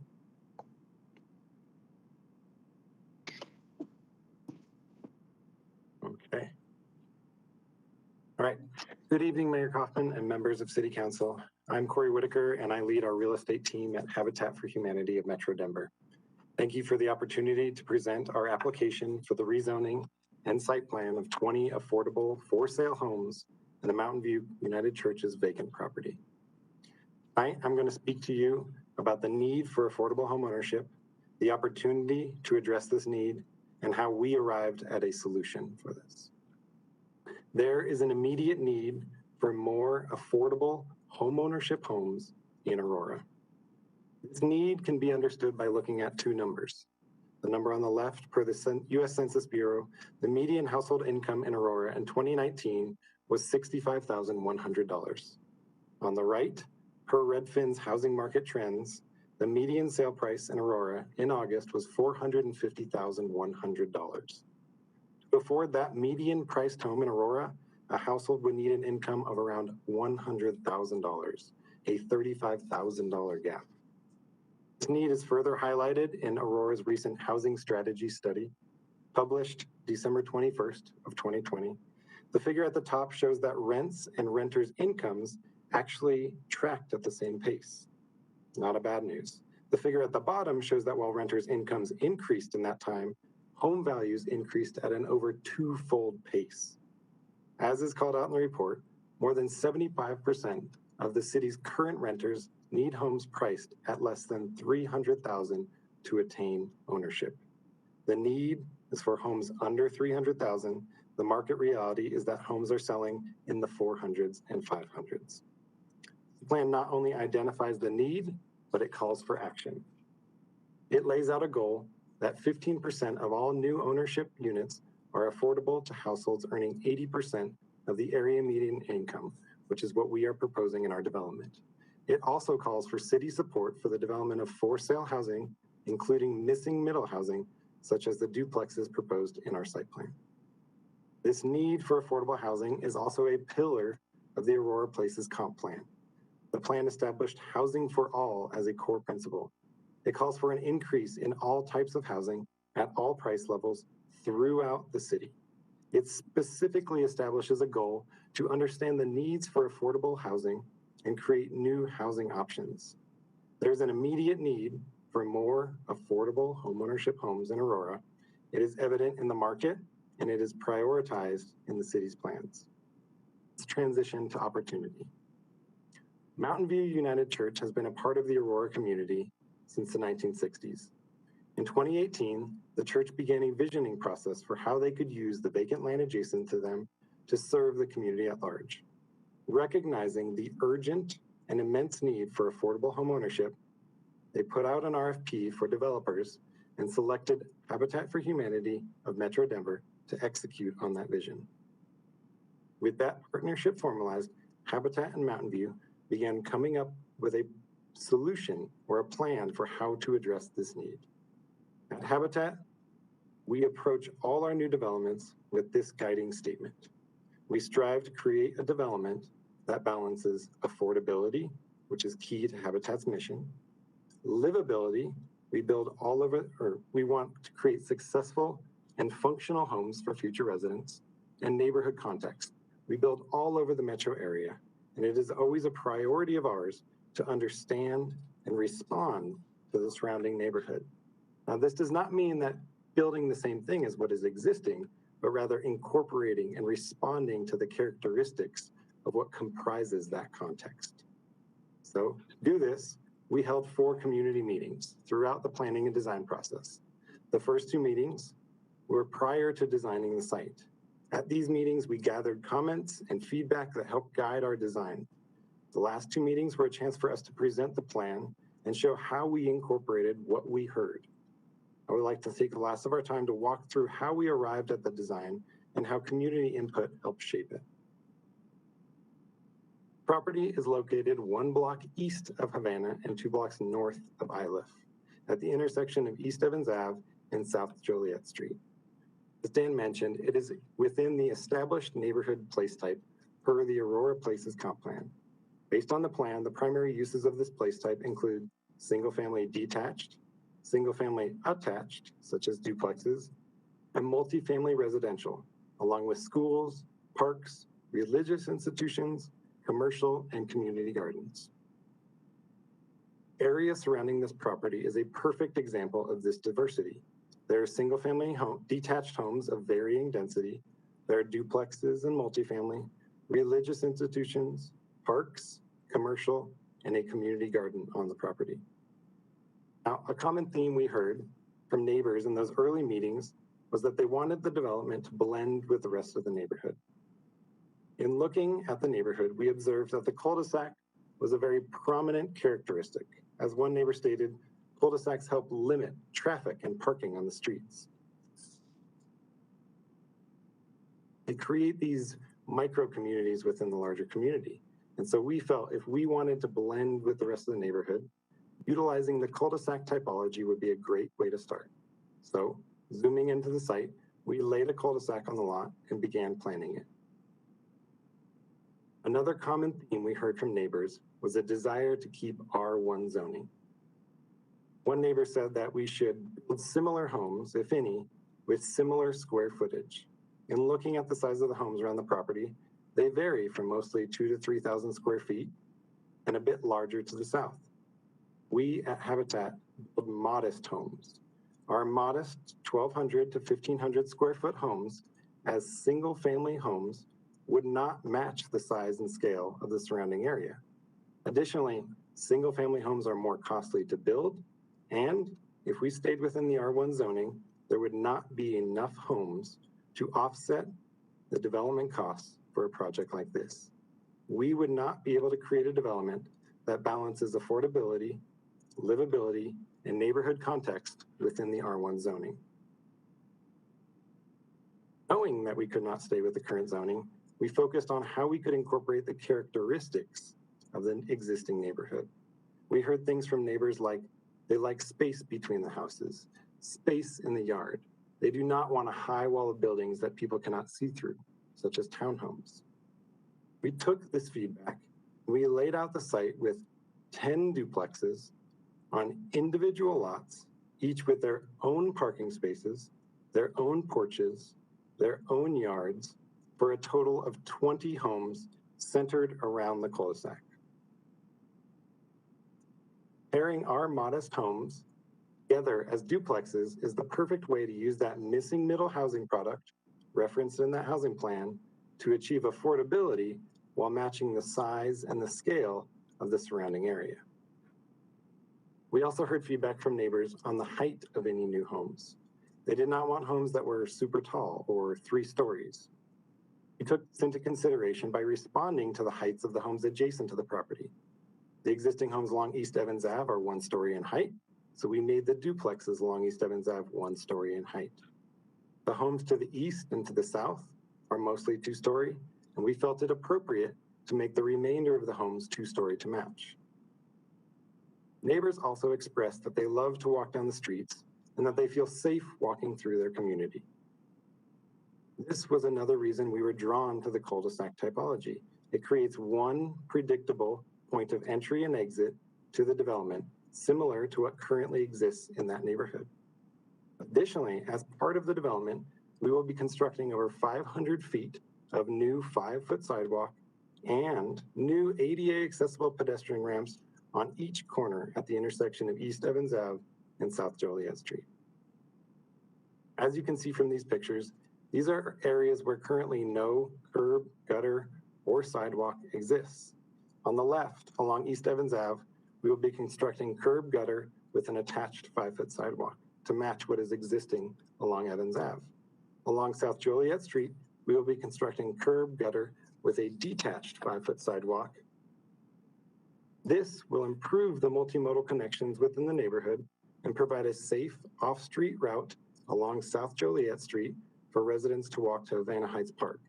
This is a section of street where currently no sidewalks exist on either side of the street. Parking was another topic we got feedback on, such as enough parking but not on the street and parking in the back.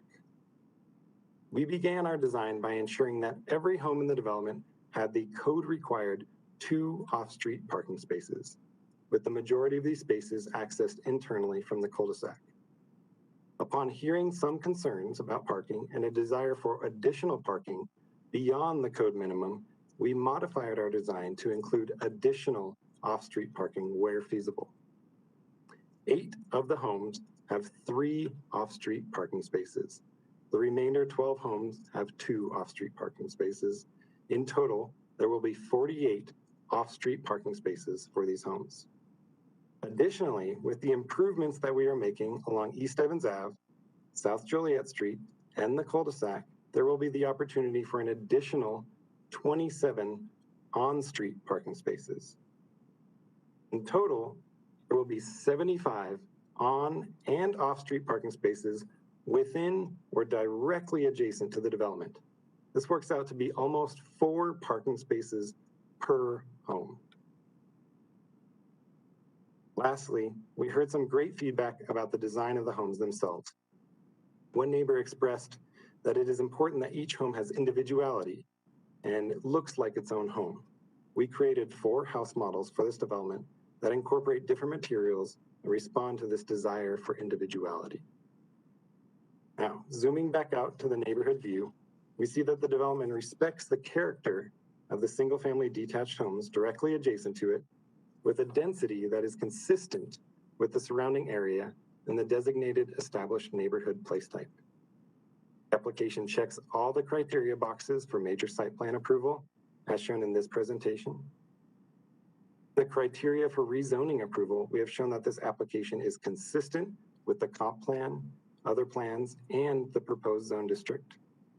We have shown that this application is compatible with the size, scale, height, density, and multimodal traffic impacts to the surrounding development. No tenants or occupants of the property will be displaced. As a developer, we look to city plans to guide us. In this case, Aurora has made it clear that affordability and diversity of housing type is a need and a priority that should be addressed.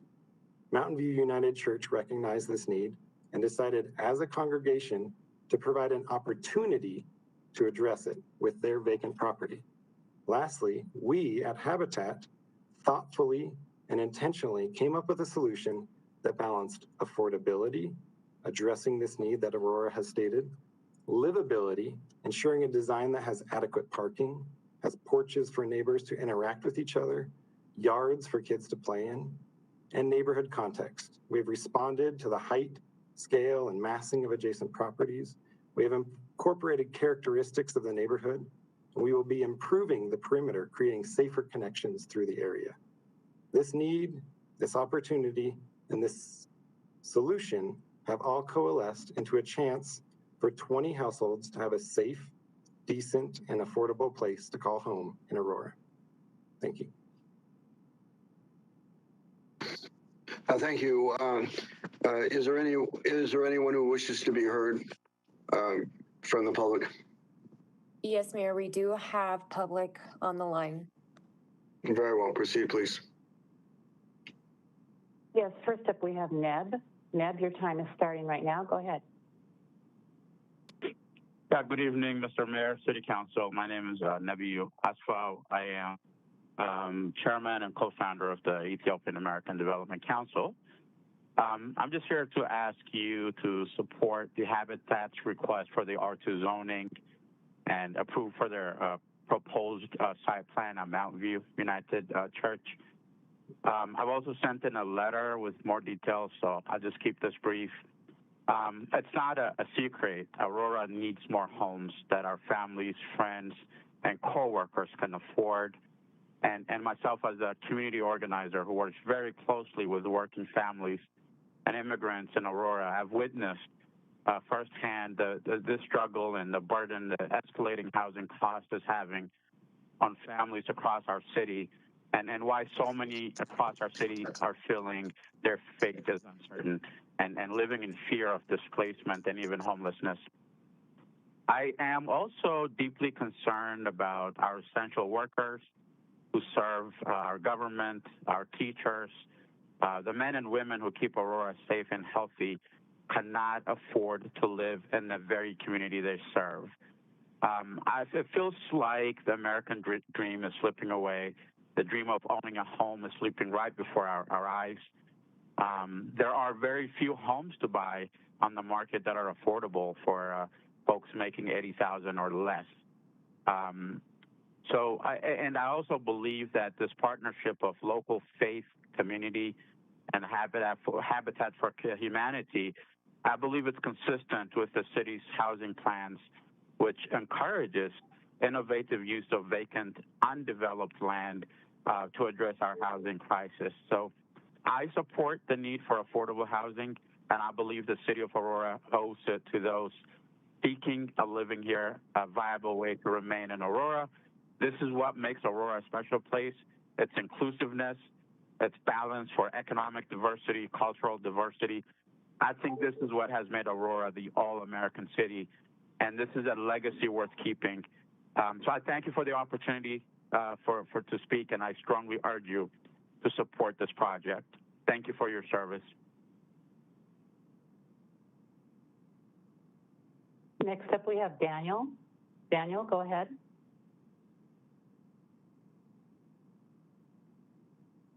Daniel, are you there? Daniel Paxton? Thank you. I'm serving as a proxy for Matthew Mangessa, who couldn't be here tonight. His letter is sent to the whole city council to have it available for anyone, but I will read it here today to you. Habitat for Humanity is an organization that has changed the lives of so many people, including mine. I grew up with a single mother who was a refugee from East Africa. She came to the U.S. to provide me with the life she never had. As you can imagine, it was not an easy path. My mother worked many jobs, holding between 3 to 5 at any given time, just to provide housing and food for the two of us. Growing up, I only lived in apartments. One thing my mom recognized early was a house can help create a pathway to more stability and upward economic mobility. She made it a goal to become a homeowner, and Habitat for Humanity made that possible. Now as an adult, I am able to reflect on the impact this has had on our lives. Without Habitat for Humanity, my mother may have not been able to purchase her first home. They provide the tools and support needed to help marginalized communities gain access to homeownership. Looking back, I see how much life changed for the better after we moved into our home. We experienced more financial stability, a safer neighborhood, and an overall better quality of life. After graduating college, I saw how much equity my mother was able to build for herself through the home provided to her by Habitat for Humanity. And I was inspired to become a homeowner myself. 4 years ago, at the age of 26, I was able to purchase my first home in Aurora and begin to build equity for myself and my family. I've since worked to inspire my friends and others to invest in buying homes. Unfortunately, buying a home is no longer a reality for many people as housing prices continue to skyrocket. That makes the work of Habitat that much more important. Aurora will benefit from more members of our city gaining access to home ownership. We must support creating pathways for people to access home ownership and begin to build equity. Habitat for Humanity is such an important and powerful program. They change the lives of families for generations. Please support Habitat's request for R2 zoning and approval of their proposed site plan at the Mountain View United Church site. Thank you.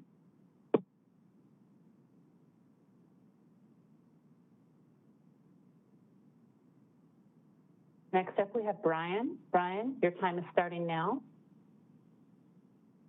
Good evening, Mayor and City Council members. This is Brian Arnold. It's great to see you again. I'm asking that you support the project of the Habitat project at the Mountain View community site. I was saddened when I heard this was happening. We all know there's affordable housing shortage. I know council understands this, as I have sat in many meetings with most of you as we tried to find answers. Just a reminder that not even 100 years ago, it was legal to put on a deed that you could not sell your home to a person of color. In the 1930s, the New Deal provided government efforts that were primarily designed to provide housing to white middle-class, lower middle-class families with intentional segregation. In the 1940s, there was state and federal housing policies that mandated segregation. In the 1950s, redlining practices here in Denver metro area, encouraged by the government, FHA, was subsidized builders who were mass producing entire subdivisions for whites, with the requirement that none of the homes to be sold to people of color. The 70s saw a failure of Congress to provide sufficient funding, lowering standards for occupancy, as well as government mismanagement at the local level. The act banned the construction of high-rise developments for families with children, rising rates of vandalism and vacancy with concerns about centralizing poverty. With these developments were declared unsuitable for families. In the 1990s and 2000s, the government launched the Hope 6 programs, and funds were devoted to demolishing poor quality housing projects and replacing them with lower density development, often mixed income construction. But of course, lack of funding made the mess, and it didn't happen. Now we have limited housing and a homeless problem. But the theme of trying to segregate still remains. So today in 2021, we are proposing to have exclusionary zoning, which has been a way to enact policy that keeps affordable housing out of neighborhoods through the use of building code requirements, which has been a way to enact, yes, it is legal practice. It is a legal practice that has been used for decades to keep lower income people, disproportionately racial minorities, out of wealthy and middle class neighborhoods. I ask you, is this a practice our city wants to be known for? I certainly hope not. Not in my backyard. NIMBYism needs to stop. People need a place to live. Habitat is trying to make this happen. We should not deny this. Thank you for allowing me to speak and supporting Habitat in this project.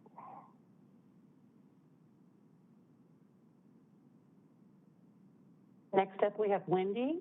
Wendy, your time is starting now. Good evening, Mayor and City Council members. My name is Wendy Witter. I have worked as a teacher and school social worker for the past 30 years. I am passionate about my families and the children that I've worked with, and that is why I support this project to provide affordable housing to our community in Aurora. I know firsthand the value that this gives to children in schools. I wanted to speak today to the importance of permanent housing for children. These homes will provide stable housing for families with children. We all know that stable housing reduces stress and lowers mobility rates for children in school. We know that higher mobility rates lead to lower scores on reading and math tests and higher levels of anxiety and depression. Students with high mobility rates also do not often receive the services they need in schools because it takes time to know each child. Therefore, many of these children slip through the cracks. Strategies to support children's well-being and success in schools always includes the need for stable housing.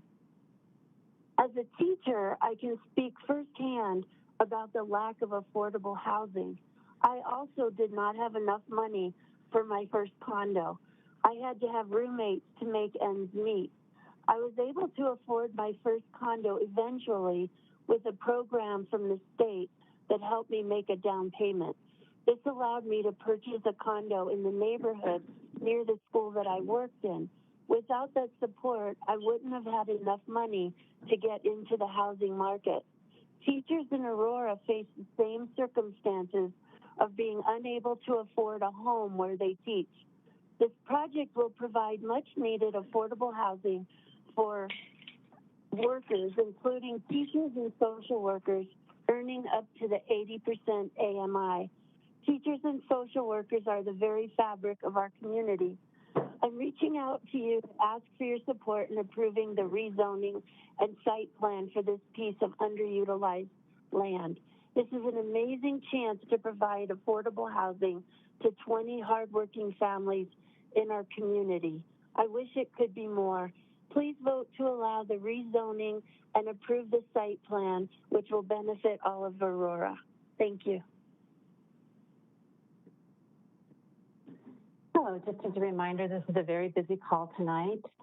And again, please be patient and stay on the line until an operator can take down your information. As long as you heard the prompt after pressing *3 and can still hear either the music hold or the meeting that's in progress, you are in line to speak to an operator. So let's just be patient. Thank you. David, you are next, and your time is starting now. Good evening, Mayor Kaufman and City Council. My name is David Muramoto. I live at 2060 South Jamaica Court. That's immediately adjacent to the property that is being considered for redevelopment and the site plan put forth by Habitat for Humanity. I want to point out that our community, and I think I'm the first one who actually is speaking tonight, who actually lives near this site. And I've been here for 20 years. This community is a very diverse community made up of all races, creeds, colors, and ages.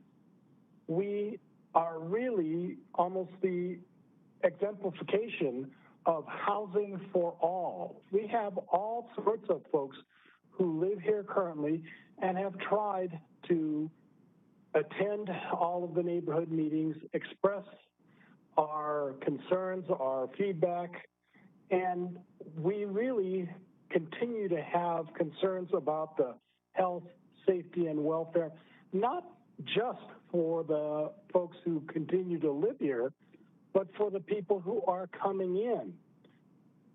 We've heard a little bit about the parking issues that the site plan has come up with, and I want to bring that up as when you put in almost 3 times the number of people and families on a plot of land and then expect that one parking space, yes, there is a parking space for 2 of the homes, but they're all on the same, in the same parking lot, it's going to be difficult for people to get through there.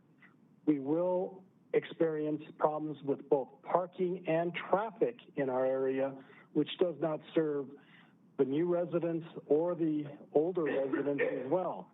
We've tried to present these objections and try to work with Habitat, but we really don't get much credence for what our participation has been.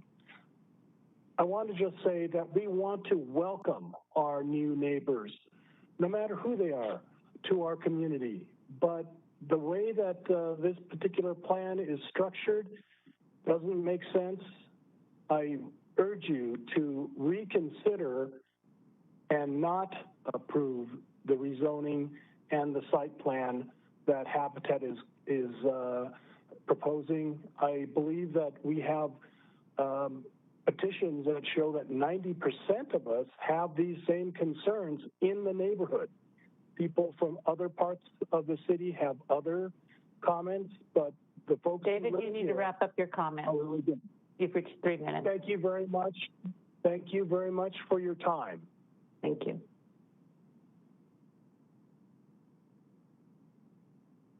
Next up, we have Cleve.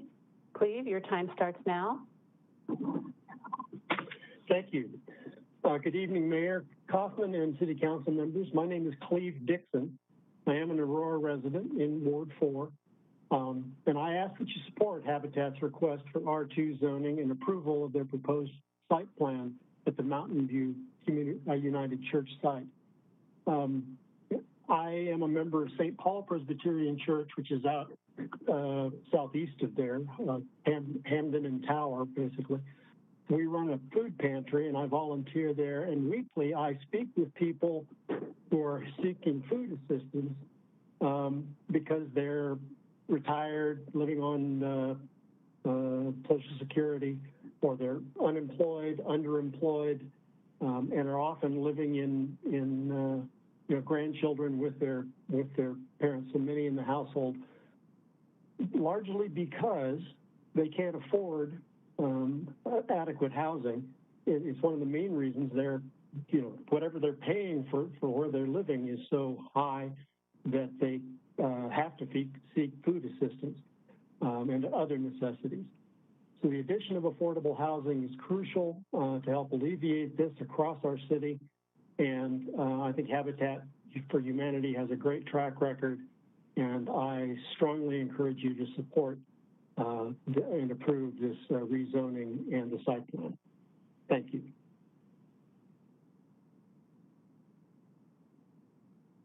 Next up, we have Marcia. Marcia, your time starts now. Go ahead.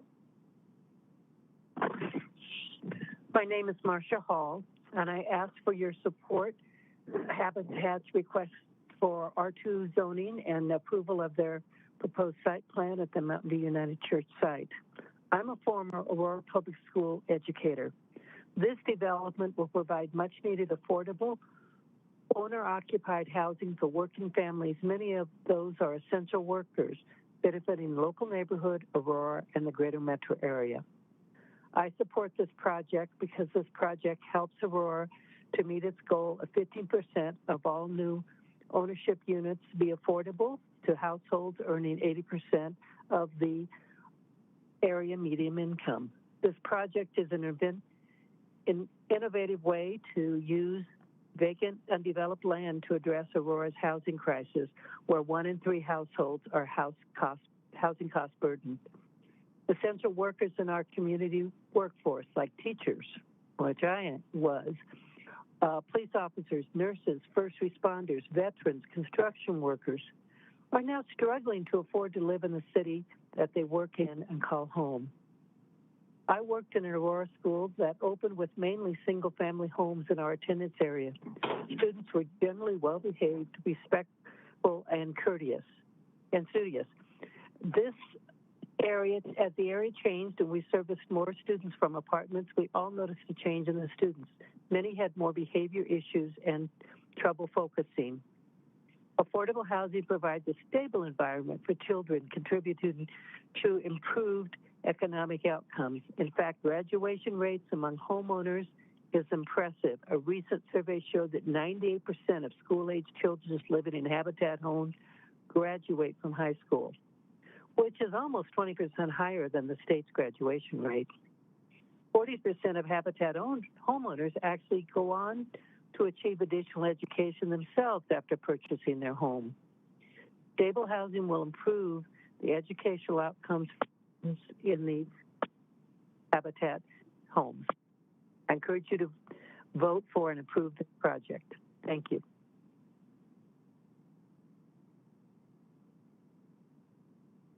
Tracy, your time starts now. Go ahead. Good evening, Mayor Kaufman and City Council members. I am Reverend Dr. Tracy L. Hughes, lead minister of Mountain View United Church and resident of Aurora, Colorado, near the intersection of Mississippi and Sable.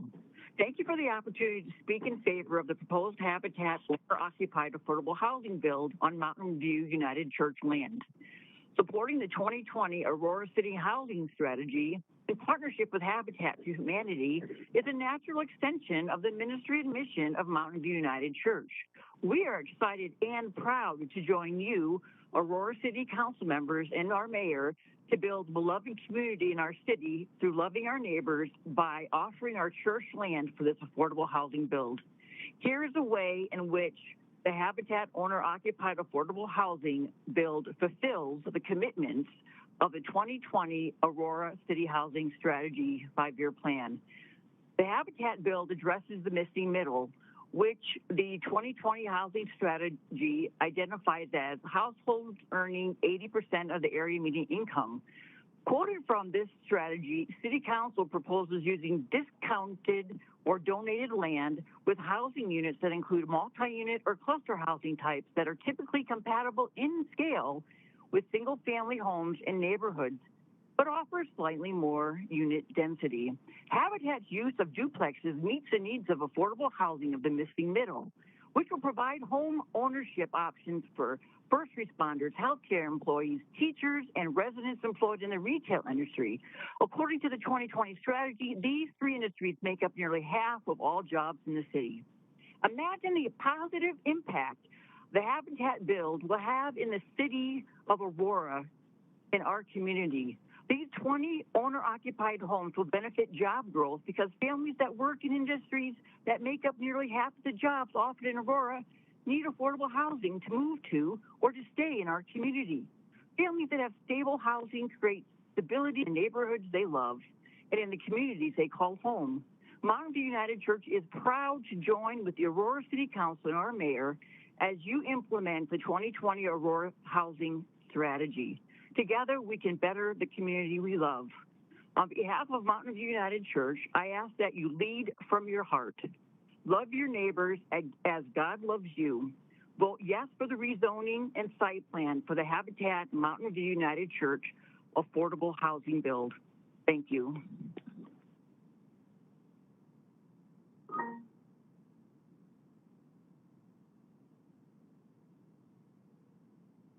Next up is Paige. Paige, your time starts now. Go ahead. Good evening, Mayor and City Council members. My name is Paige Anthony. I live at 2190 South Ironton Court. It is one of the cul-de-sacs that abuts the church property. I am certainly in support of affordable housing and appreciate Habitat of Humanity as an organization. I am, however, opposed to changing the zoning from R1 to R2 because it is not compatible with the surrounding R1 neighborhood. All of the abutting properties are zoned R1. I have lived in this neighborhood for 26 years. My neighbors here have lived here even longer. I don't understand why the opinion of one property owner to change the zoning to R2 appears to be outweighing the opinion of 150 tax-paying property owners that live in the neighborhood that wish to keep the zoning R1. This includes all of the abutting property owners. The increased density will create parking and traffic issues.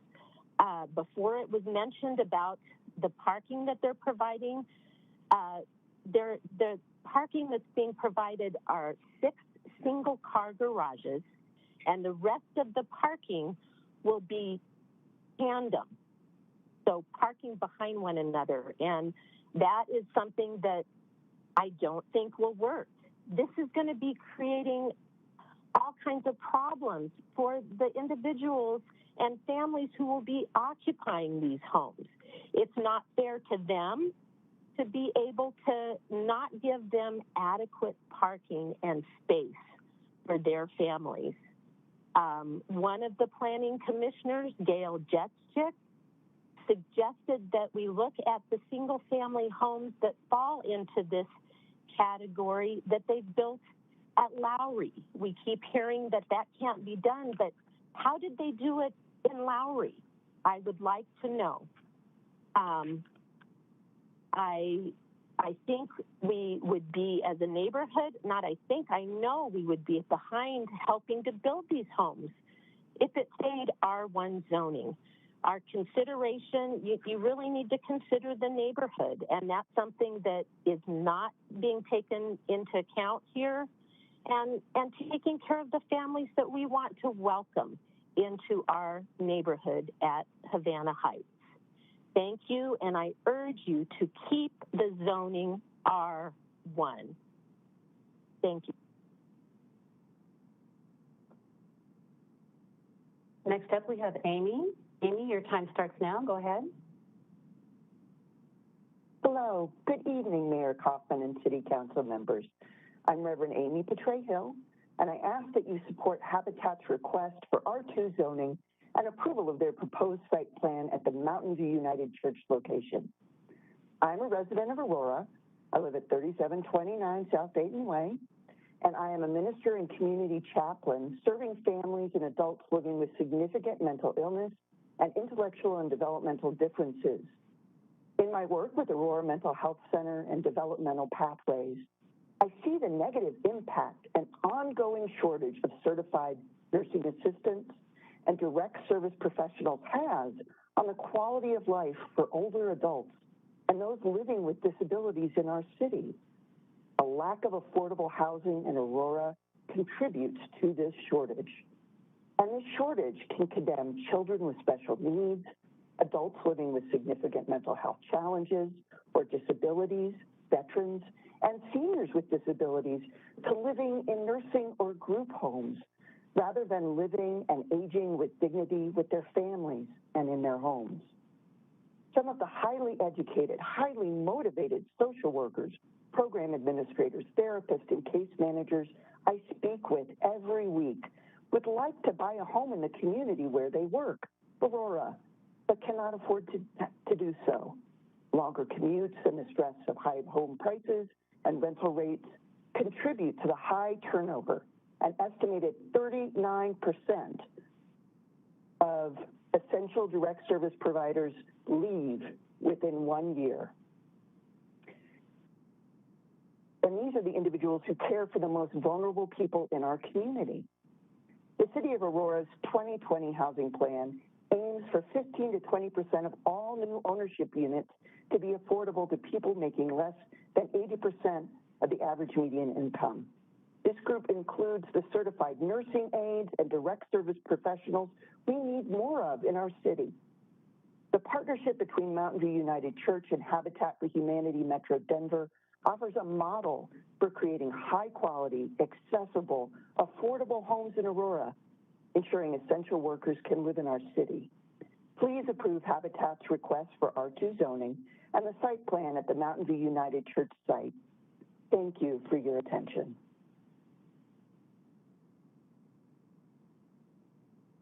Mohammed, you're up next. Go ahead and start.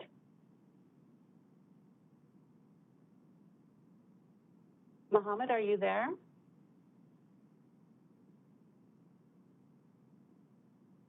Mohammed, are you there? Okay, if you are still on the phone, press *3 again to get back in the queue. I'm going to go ahead and go on to the next one. Can you hear me?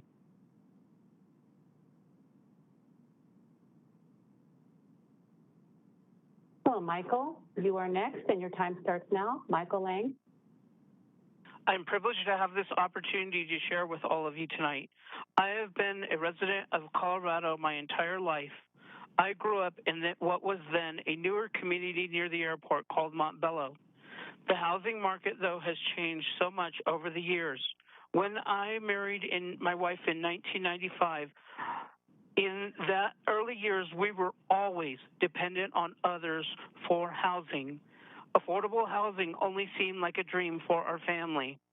As a disabled couple, we realized we wanted to live independently as independent citizens. We knew our family had to be part and involved in a community.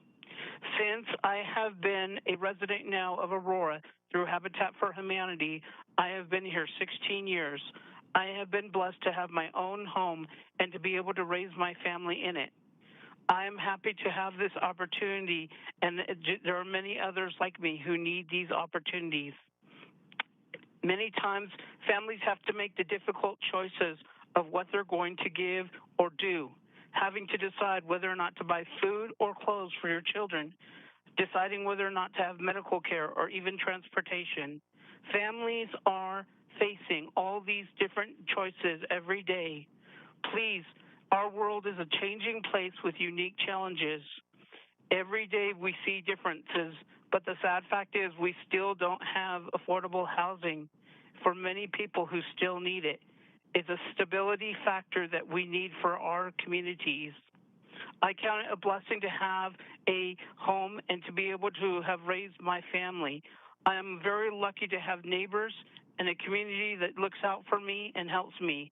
I still have challenges that I face every day, but I am learning to persevere through them, and I am grateful for this opportunity. Thank you for hearing this testimony, and I pray that we would have a chance to see this passed. Right now, I can say that my 3 children have been benefited by this and all work or have worked in Aurora to help this situation. All of them are still working to help us better our community. Thank you for this, and please pass this motion.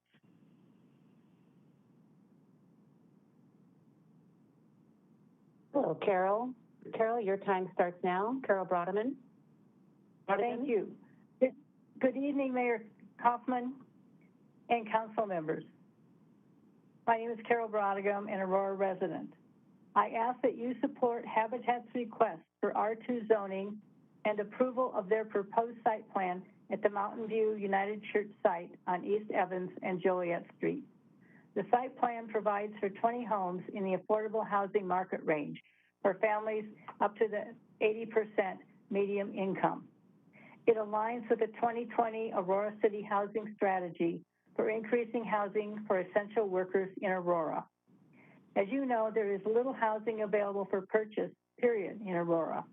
And most new construction housing projects are large-scale apartments for rent at prices that are equal to or exceed common mortgage rates.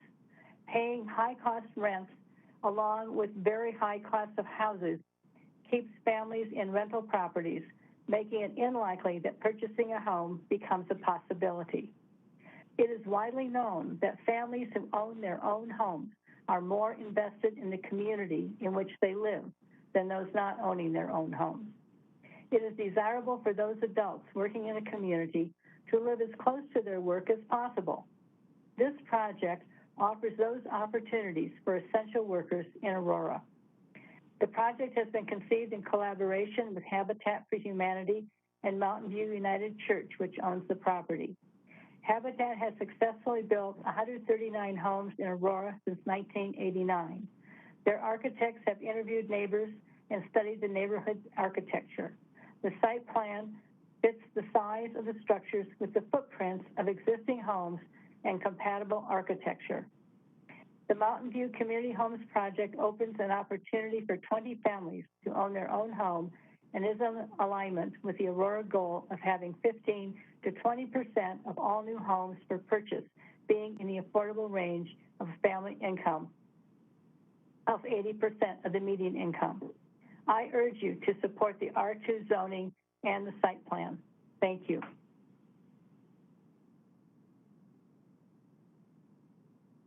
Next, we have Elroy. Elroy, you're up. Time starts now. Good evening, Mayor Kaufman and City Council members. My name is Elroy Kelsenberg. I live in the Fountainside community at 10999 East Baltic Place, about a block from the proposed project of 10 duplexes. I walk on Joliet Street by the project site several times every week. I ask that you support Habitat's request for R2 zoning and approve their proposed site plan. My wife and I have lived at this location for 4.5 years.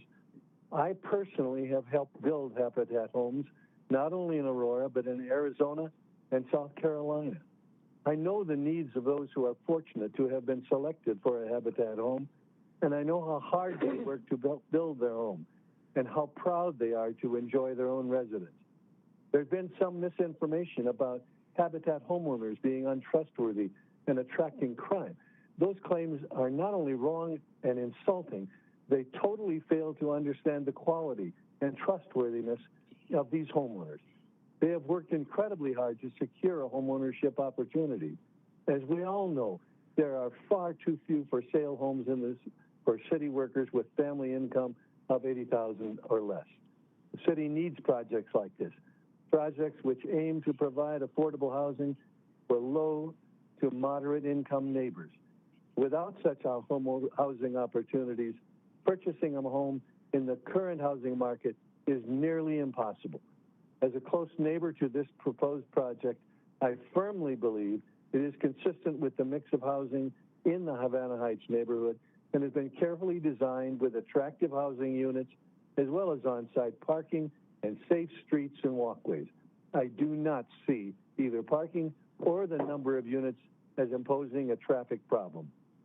Thank you very much for listening. I urge you to approve the R2 zoning request. Give Aurora low to moderate earning residents the opportunity for housing they can afford and will be proud to own. Thank you.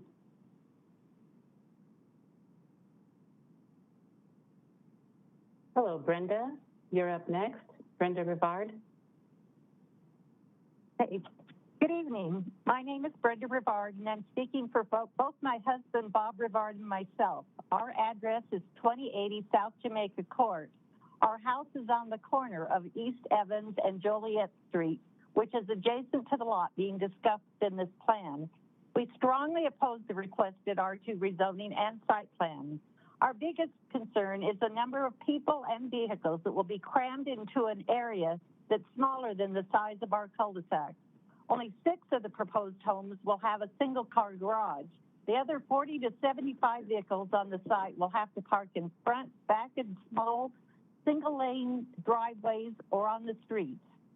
Mountain View Community Church, the instigator of this plan, already fails to manage parking for their existing businesses, events, and congregations.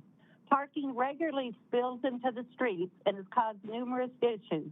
The adjacent neighbors have always tried to be understanding and not complain, but the church has taken no accountability to address this issue, and the current plans will exacerbate the issues.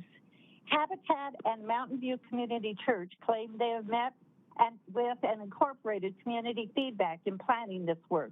While they have held the required meetings to inform us of their plans, they made downward adjustments to the number of units.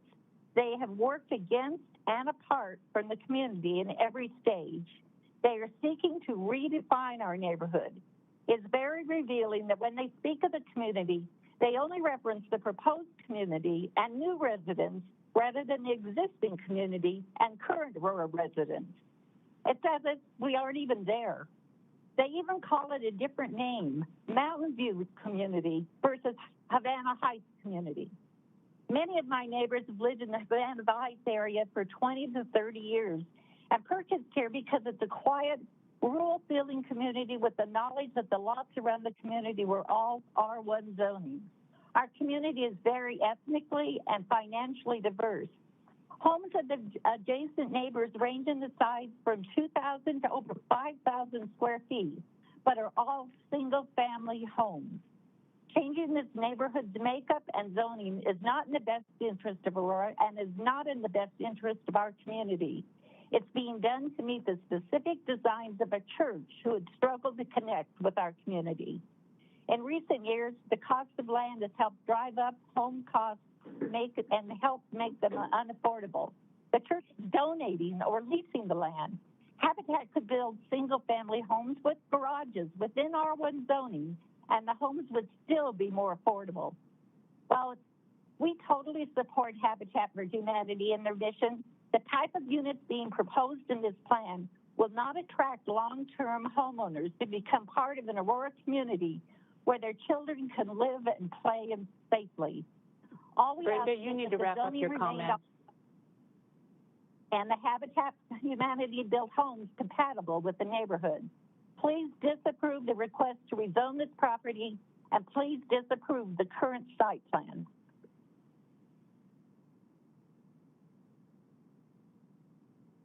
Next up, we have Akbert. Akbert, your time starts now. Go ahead.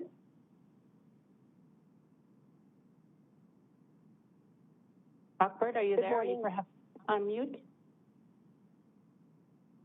Can you hear me now? Yes, I can. Go ahead. This is Milka Mania speaking on behalf of Akhbaret Managashu. Good evening, Mayor and City Council members. My name is Akhbaret Zaraburo, and I ask that you support Habitat's request for R2 zoning and approval of the proposed site plan at the Mountain View United Church site. A refugee from East Africa who's been able to touch parts of the American dream through Habitat for Humanity's life-changing work of accessing equity through homeownership. As a single mother, I've worked many jobs simultaneously throughout this community to afford my son, Matt, who you heard from earlier, a better life. After spending many years in various apartments, Habitat allowed me to create a safe, stable environment for my son, who went on to complete college, work for the community that he lives in, and himself become a proud homeowner in Aurora at the tender age of 26. In one generation alone, Habitat allowed me to create a much better life than my own for my son, who I know will continue the same for his. Today, I ask that you vote yes on this proposal, which allows Habitat to continue their great work of changing people's lives and creating opportunity for betterment within our own community. Housing surges have severely impacted our neighbors, and many people are a single missed paycheck away from housing instability. So small nuisances such as parking issues should never outweigh the betterment of our community and its citizens. So please take the moment to think of the everyday people who work day in and day out to simply live, and vote yes on a proposal that will change so many people's lives for the better. Thank you.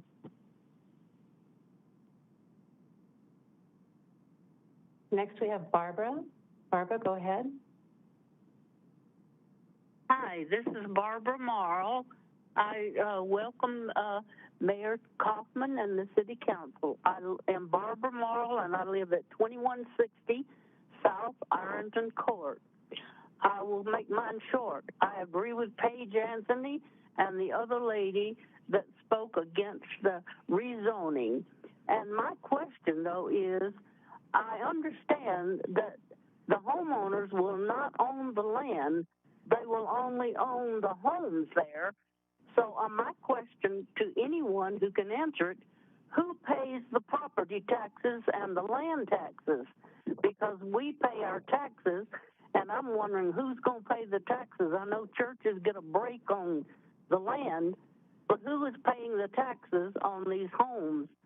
And would someone answer that? And please vote to not make it on R2. Please keep it on R1. That is more compatible with the residents. I live directly behind the church, so I know, and I've lived here for about 35, 40 years. So thank you, and I appreciate your thoughtfulness. Good night. Next, we have Reverend Tamara. Excuse me. Reverend Tamara, you are next. Are you there? Hi. Hi, good evening, Mayor and City Council members. Thank you for the opportunity to speak tonight. My name is Reverend Tamara Boynton, and I'm speaking in support of Habitat's request for R2 zoning and approval of their proposed site plan at the Mountain View United Church site. I serve as the Director of Strategic Engagement for the Interfaith Alliance of Colorado and our over 400 partnering faith communities across the state. I'm speaking today in support of Habitat's project to build 20 affordable owner-occupied family homes for working families in Aurora. The Interfaith Alliance of Colorado is an organization deeply committed to economic justice and deeply involved in helping communities of faith all over Colorado use their unused or underutilized land for missional purposes like this. In fact, we partnered with Mountain View United Church to help launch this vision over 3 years ago. And as an organization grounded in faith-rooted values that bridge many diverse religious traditions, the Interfaith Alliance of Colorado knows that religious values are at their core human values: welcoming the stranger, treating people with dignity, loving our neighbor, and caring those in need is our shared human call.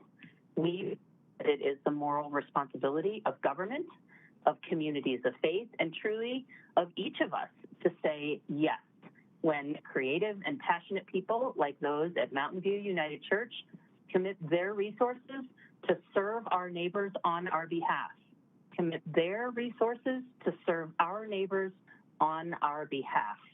I pray that those same faith-rooted values that have inspired Mountain View United Church to respond to God's call for justice in this way might also inspire you all, the City Council and Mayor, to approve tonight's request, and might inspire the neighborhood to receive these families with hospitality and welcome, celebrating the richness that this project will bring to the community.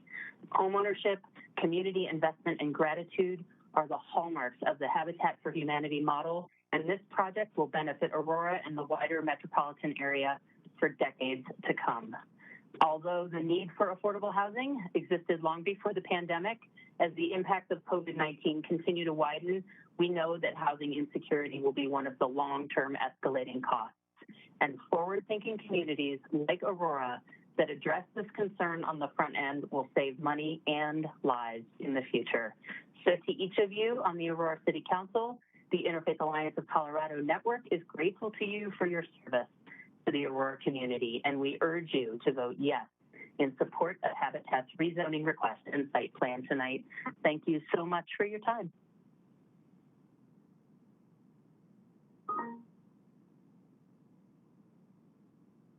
Next up, we have Gina Ann. Gina Ann, your time starts now. I'm there, okay. Yes, okay. Go ahead. I live at 20. You might want to turn down the background if you're streaming it. Okay, I'm not. I can hear you. Okay.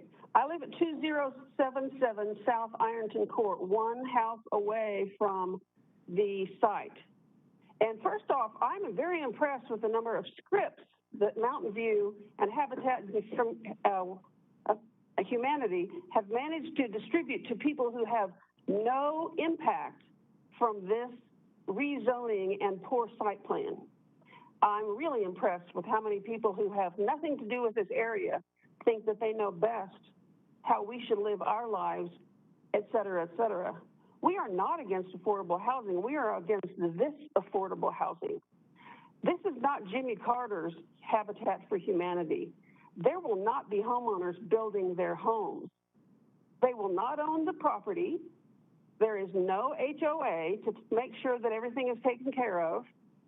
There is not enough ground to absorb water on the spot that they're building on, which is all sand and will definitely drain into the homes of the people behind them. This is going to be essentially a mobile home park where people own the mobile home or the building, but they do not own the land.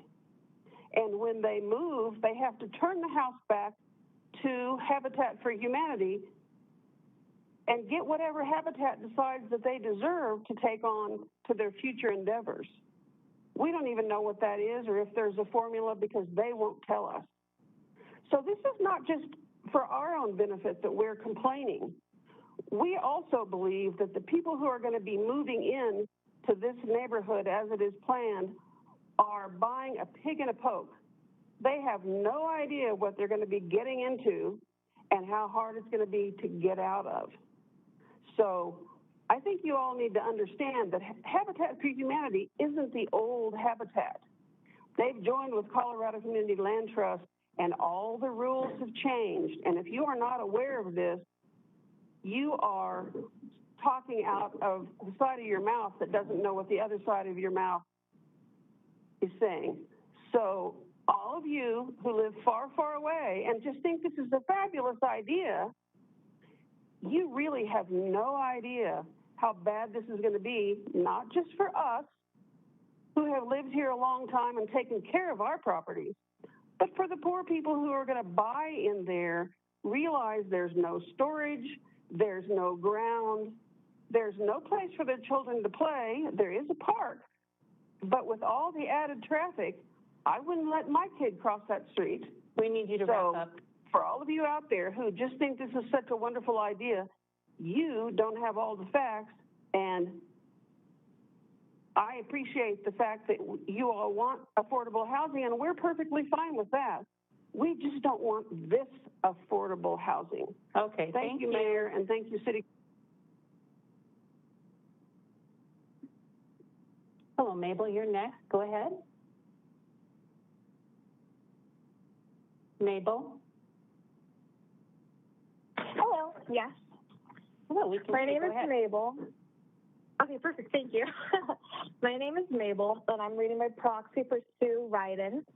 As she could not be here tonight, this testimony was sent to all the city council to be credible and added to the record. As a former state legislator, I was able to observe the work that Habitat for Humanity is doing in Aurora and around the state. It was impressive from the way they train new homeowners and the excitement the homeowners showed when they were able to move into their new homes. I believe the project will provide much needed housing in Aurora. It will be an asset to the neighborhood in my experience. The new homeowners will be families of strong work ethic who are working in the civil service, public safety, and education. I commend the City of Aurora for recognizing our critical housing need and for prioritizing home ownership, setting a goal that is 15 to 20% of all new home ownership units be affordable to households earning 80% of the area median income. This R2 zoning project proposed by Habitat will help solve the housing shortage with 20 high-quality, energy-efficient, owner-occupied homes designed to fit the neighborhood context. Off-street parking, open space, and landscaping are all planned for in the project.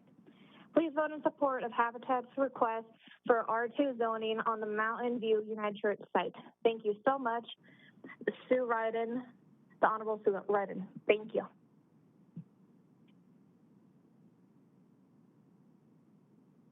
Next up, we have Mohammed. Mohammed, go ahead. Yes, thank you for giving me the opportunity to talk to Mr. Mayor and the City Council of Aurora. I'm an immigrant, and I lived in Aurora over 40 years, and I appreciate Aurora helped me buying the first house over on Macon Way by acquisition. The problem in here, I hear a lot of people that is out of the community talking about the humanity, the Habitat for Humanity, and the shortage of the housing. We are not, I'm not against any of that. I even support and I helped Jimmy Carter building homes. I helped Habitat for Humanity building homes. I worked for a nursing homes for 20 years, and now I have my own business. The question in here is the safety and the runoff of the flooding. Who is going to guarantee and be liable for the flow of the runoff of water and for the houses next to the south of the church and south of where the land they proposed to build the homes, the high density of the cars and the people. The kids will not have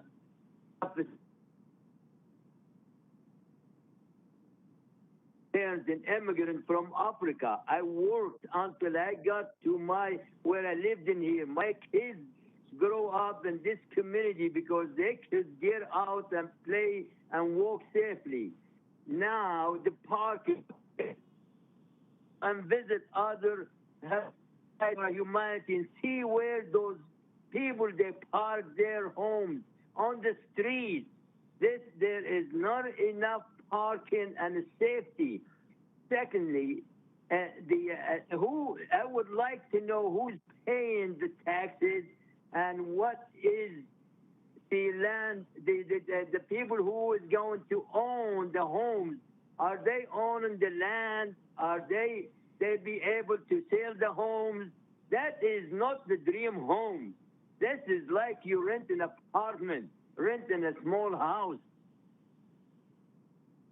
I urge you, Mr. Mayor and the city members, the city council members, to vote no. It's not, the problem is not talking about the Habitat for Humanity. We're not talking about the shortage of the houses. Please listen to the community. The members of the community, over 150, opposed. The people in the church, they don't even live in the community. They have no feeling what is going on around this community. This community, the most diverse community in Aurora. We have the African, we have the Muslims, we have the Asian, we have the American, we have the Native American, we have the white, we have wherever. There is the most diverse and lovable people in here. Now, Mr. Nader, I don't know who is he. He said he's a member of the community. I'm a member of the community. I helped build Masjid Abu Bakr. I helped build the Salam. Mohammed, we need you to wrap up your comments now. Known for over 40 years. My kids grow up in this house, and they are young adults. I would love to for you guys to oppose this, not opposing the houses. 20. Oppose the R2. Thank you, Mr. Mohammed. Mayor and the city member.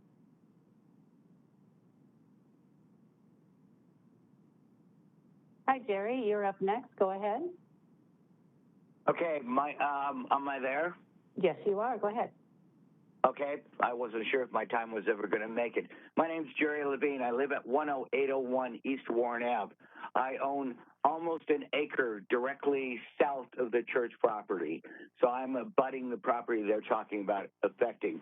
What's interesting is I've heard everybody that's given their address has been an adjacent person. Other people have said I'm in Aurora. Well, I've spent a lot of time in parts of California. Does that give me the right to say what's going on there?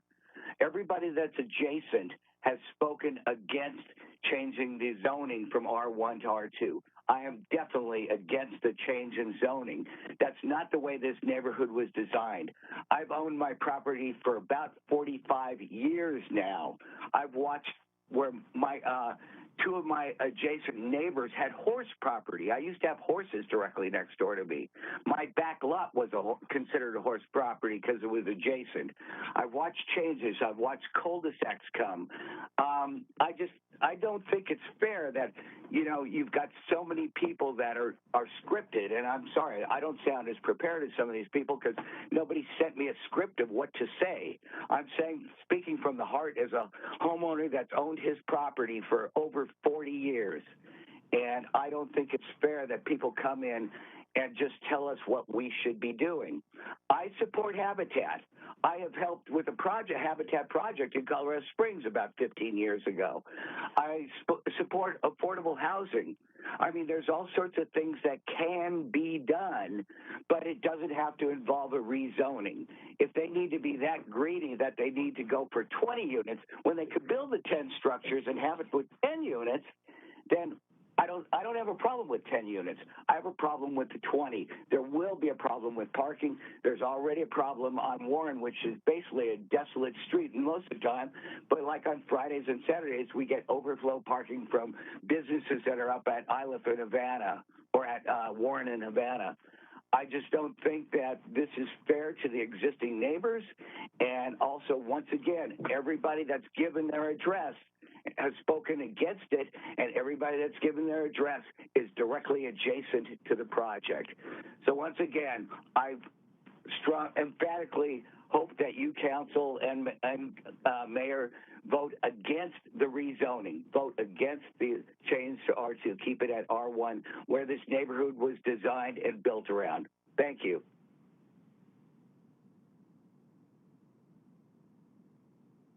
Next, we have Maria. Maria, go ahead. Good evening, Mayor Kaufman and council members. My name is Maria Sepulveda. I'm Vice President of Community and Government Partnerships for Habitat for Humanity of Metro Denver. We appreciate the opportunity to be able to speak in support of Habitat's proposed site plan and request for R2 zoning for these 20 affordable homes on Mountain View's site.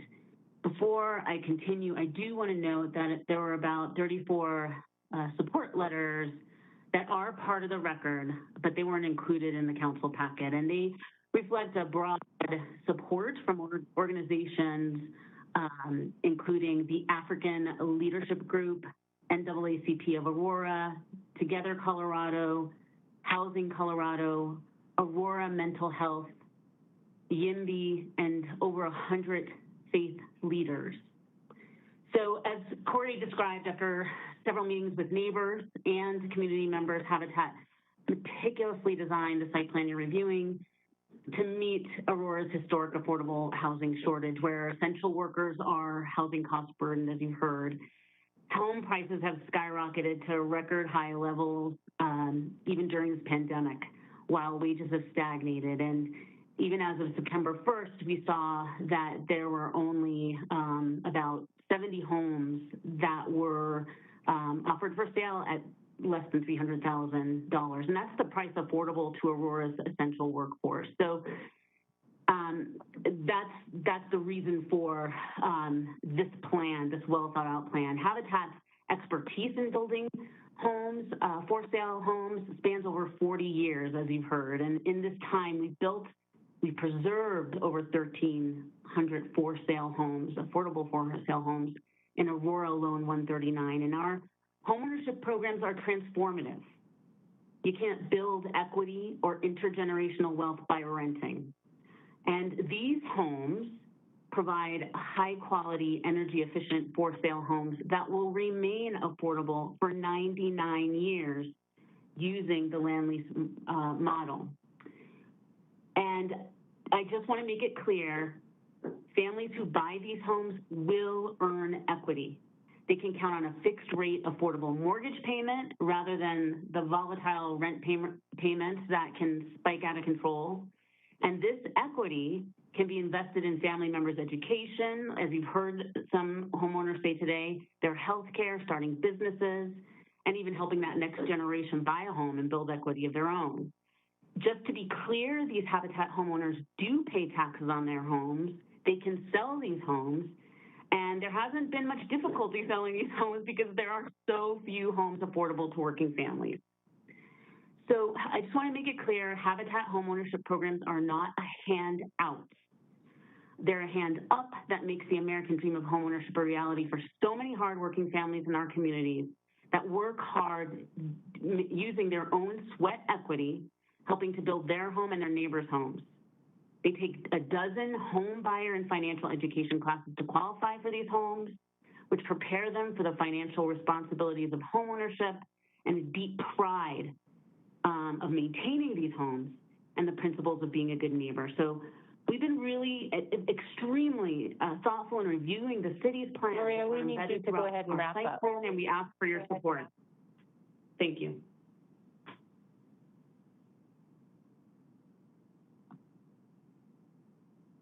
Next, we have Sandy. Sandy, go ahead. You're live. Okay. Hi, my name is Sandy Gaffari. That's like Safari or Ferrari with a G. Mayor Kaufman, City Council members, thank you for giving me time to share today. I'm both excited and proud to know that Aurora, where I spent over 30 years as an educator, has made affordable housing a priority, and that Aurora also made it on the list for the top 20 cities to live in, according to Outside Magazine. And they cited the multicultural richness of the area and housing affordability, we hope. So couple that with a plot of land by the church, and bingo, it sounds like a win-win situation to me. This vacant lot, where too many folks have thrown their trash and their old tires, can instead be a place for 20 homes for families with kids who can benefit from the stability that a home can offer.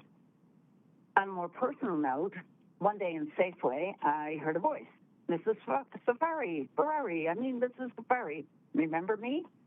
And I turned to look into the eyes of a young man who was obviously no longer an 8th grader. Help me, I say, was it a Columbia or East or Aurora Hills? East, he responds, it's Jason. My memory is stretched, but he continues. You were my science teacher, and you always told me I had lots of potential and that I asked good questions. And you asked me, Jason, how can I help you get your butt to school? You have so much potential, and you miss so much school. Jason continued, Ms. Scafari, when I was in middle school, we were living in hotels and moved a lot. It was hard. Finally, my mom got us a little house, and I was able to come home to the same place every day. And that made all the difference for me. It helped me work on my potential. I graduated, and now I'm going to Metro, and I want to be a pharmacist. Wow, I haven't seen Jason again, but his story stayed with me. A stable home can make such a difference. My second little story is about some friends, Stan and Jamie, two hardworking adults in the hospitality industry who are also able to add stability to their lives, but only with the help from Habitat and affordable housing. I'm sure I'm not the first to share these kinds of stories, and I'm sure you see that not only the only opportunity of the project of this church and the land and the Habitat for Humanity, and we need your support for this key project. Thank you.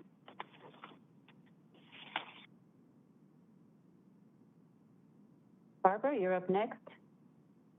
Go ahead. Me? Yes. Okay. Yes. Okay. Thank you very much, Mayor and City Council workers. I want to let you know that I concur with everybody that has talked from our Havana Heights neighborhood and has spoken against the R2 zoning and site plan currently under consideration.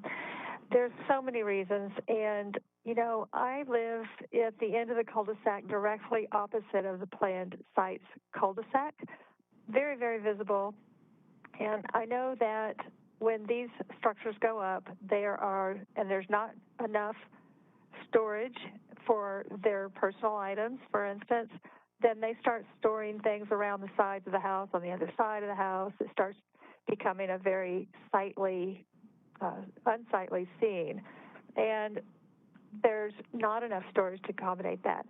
I believe that it has been researched that the trash removal trucks would have a problem getting into the cul-de-sac because of the cars parked on the street, and therefore that's a problem of trash removal. Like others have said, with the development on this lot, there's going to be so much more concrete poured, less absorption of water when we have our torrential rains. That is going to flow south of the property because it's downhill from there. So there's all these problems that are not being addressed, and the people that have spoken in favor of R2 is all, I agree, it sounds very scripted, and we didn't get a script either. We're just talking from the heart. But all of these people that have spoke against in support of R2 is really trying to pull at your heartstrings. They tell stories, they tell all these grandiose visions of what Aurora needs, but most of them, as somebody else said, it does not live in the neighborhood. And so we want to welcome people that are in need of housing, affordable housing. We want to welcome them. David was the first to say that. But we just need these problems solved. We can't have it changed to R2 and have all these problems solved. So I am deeply concerned about this and would request that you strongly consider keeping it as an R1, and we can figure out ways to help you by the build out of the property. I know Habitat uses donation labor all the time, so it's not a model that's foreign to them. Anyway, I just appreciate your support of keeping it as R1 and redoing the site plan to accommodate less people on a small lot. Thank you very much.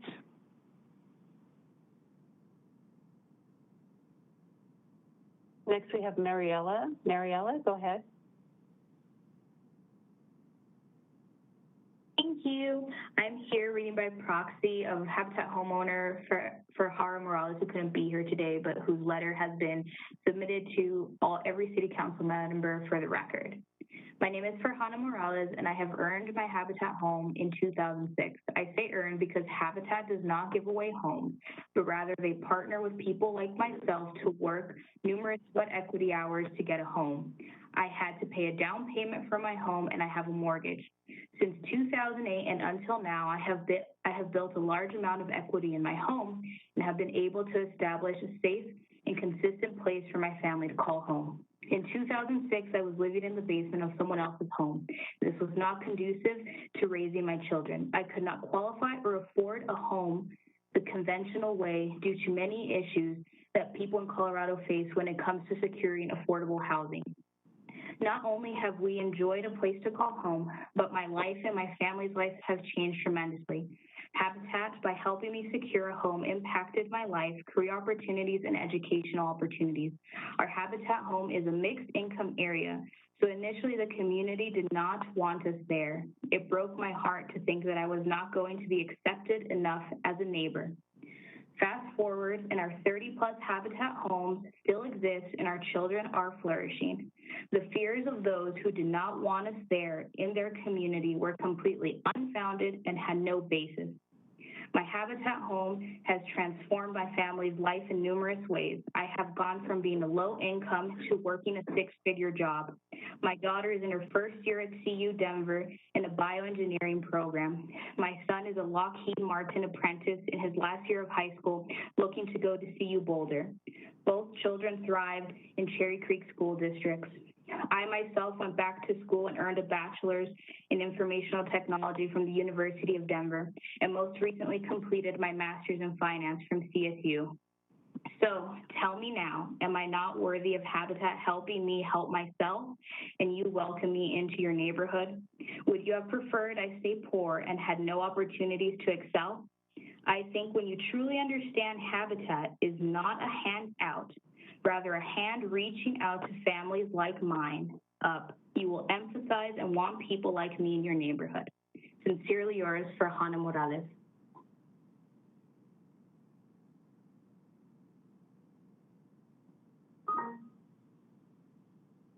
Next, we have Bob. Bob, go ahead. Hi, thank you. Good evening, Mayor and all City Council members. My name is Bob Anderson, and requesting your support and approval of the Habitat for Humanity's request for the R2 zoning and also the proposed affordable housing development plan at the Mountain View United Church site. I have been an Aurora resident since 1979, currently living in Ward 4, and a member of Mountain View United Church for over 15 years now. I support this rezoning request and the proposed affordable housing development project plan that's been presented. This innovative development will provide much needed affordable owner-occupied housing for working families, many of whom are essential workers, while benefiting the local neighborhood and the city of Aurora. You know, a big part of my own mission, Mountain View's and the project's mission, is to work for justice and inclusion in our community. I've been a part of this community, like I said, for, well over 40 years. And it's our responsibility, I think, to stand as part of our mission for the most vulnerable people among us. It has been recently reported that 1 in 3 Aurora families struggle to find affordable quality housing. This specifically includes essential frontline workers, their families, and children. I read in a recent letter to the Sentinel, Colorado editor from a pediatrician named Margaret Tashjian, reminding us of a specific need and responsibility in our community to provide the safe housing and to protect our children. I agree with this assessment. You know, to summarize some points noted in my project support letter to the Planning and Zoning Commission, this proposed project aligns with City of Aurora and community goals, specifically to meet critical affordable housing needs, creates additional home ownership opportunities. It fosters relationships with the public, private, and nonprofit sector partners, and provides potential economic development to this area of Aurora. This project aligns with the neighborhoods, jurisdictional, and those areas neighboring our community for accessible and safe housing initiatives. All right, that's it. You know, this aligns with Aurora's development code and our 2020 Aurora housing strategies, and want to thank you for your time and this opportunity to speak on behalf of the project. Thank you. Hello, Wayne. Wayne, you're next. Go ahead. Thank you, Mayor and City Council members, for this opportunity to speak in support of this rezoning application to provide 20 owner-occupied affordable homes for working families. I'm Reverend Wayne Laws, an Aurora resident and the Minister of Social Justice of Mountain View United Church. For 50 years, Mountain View has been actively involved in this neighborhood and Aurora through our support of service organizations such as Aurora Warms the Night, Aurora Interfaith Community Services. Over the years, we have hosted numerous community events such as healthcare clinics, including most recently COVID clinics, food assistance programs, housing assistance, clothing assistance. Our building is frequently used for a wide variety of community benefits, including neighborhood meetings and meeting space for organizations such as Boy and Girl Scouts, Alcoholics Anonymous, and mental health counseling. We've hosted numerous neighborhood events, such as an annual pumpkin patch, art and craft fairs, musical concerts. Just this weekend before last, we organized and hosted an emergency winter clothing drive for 13,000 Afghan refugees. We currently host the African Leadership Group and Focus Point Family Resource Center. In partnership with Denver Urban Gardens, we provide over 25 garden plots for people living in the surrounding neighborhood. 2017, when we heard of the Interfaith Alliance of Colorado's Congregation Land Campaign to leverage vacant land owned by faith communities to address the ever-growing crisis of unhoused people and lack of affordable housing, we saw an opportunity for our underutilized vacant land. We spent 18 months studying the possibilities. Based on several factors, including local resources, neighborhood context, size of the property, and local need, we narrowed our focus to affordable housing, which Aurora leaders in the 2020 City of Aurora Housing Strategy have identified as a top priority. 2019, we released an RFP to the development community seeking a partner whose mission and vision aligned with ours. First and foremost was that the land is to serve the common good and not be a for-profit venture, either for the church or the developer. In our RFP, we stated that, quote, this project should result in a walkable community that connects with the surrounding neighborhood and brings life and energy to the exterior spaces that result in positive outcomes for existing neighborhood residents, current and future ones, unquote. Habitat for Humanity Metro Denver, with its proven track record, met all our selection criteria, was selected as our partner to help us make this vision for our land a reality. What we are seeking for is not high-density, one-bedroom, multi-story apartment rentals. The families who will be owning and living in these homes are the very fabric of our community. Teachers, healthcare providers, law enforcement, essential workers working in our city yet cannot afford to live here. These are homes with yards and landscaping and open spaces for children to play, homes with off-street parking and storage. We believe this innovative project, developed with neighborhood input, provides Aurora with an opportunity to address its goals as outlined in the Housing Strategy Report. We respectfully ask for an affirmative vote on our application. Thank you.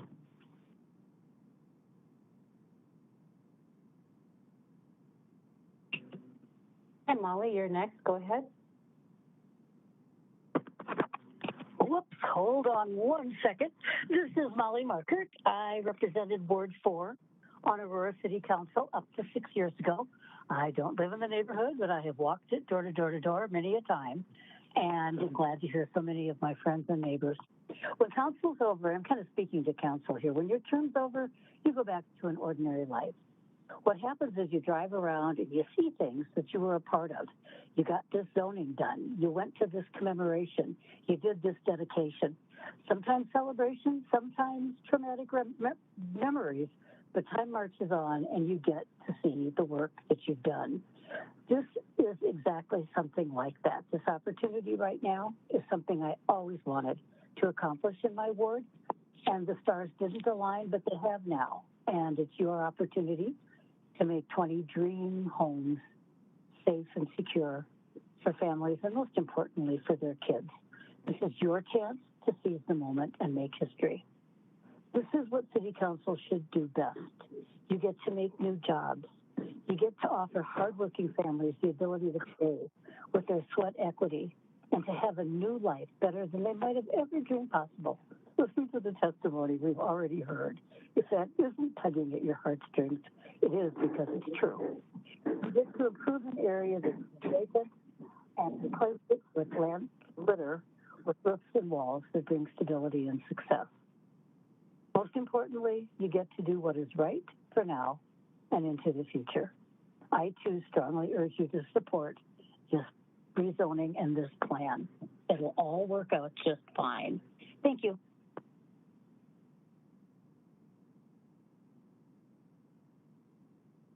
Next, we have Father Michael. Father Michael, you're up. Thank you. My name is Father Michael Nicosia, a member of the Board of Directors of the Colorado Council of Churches and a resident of Aurora. Thank you, Mayor Kaufman and esteemed council members, for the opportunity to speak in support of Mountain View United Church R2 zoning. The 14-member denominations of the Colorado Council of Churches support such initiatives and applaud congregations like Mountain View for seeking to provide affordable housing to some of Aurora's citizens. One of the painful realities of our society is that wages have not increased enough to keep up with the cost of living. Back in 2012, I began working full-time for a local hospice, making less than $35,000 annually. Over the course of my 3-year chaplaincy, I didn't receive a single cost of living increase. To this day, wages have remained stagnant while housing prices have continued to increase. Sadly, this is a reality faced by many essential workers. At present, 1 in 3 households in Aurora are cost burdened. I'm now nearing retirement age, working for the church, though I'm not sure when I'll be able to do so. Regardless, if my husband were to become unable to work or should die before me, I might not be able to keep up with the mortgage payments. With housing prices being so inflated in recent years, if I needed to sell, my finding affordable housing on a limited income would be a struggle, if not an impossibility. It has been mentioned that under 80 properties are for sale in Aurora under $300,000. But keep in mind, the demand is so great that paying $100,000 over the asking price is not unheard of. The city's comprehensive housing plans specifically call out for the need to create more housing that might be affordable for our city's workforce earning under $80,000 a year.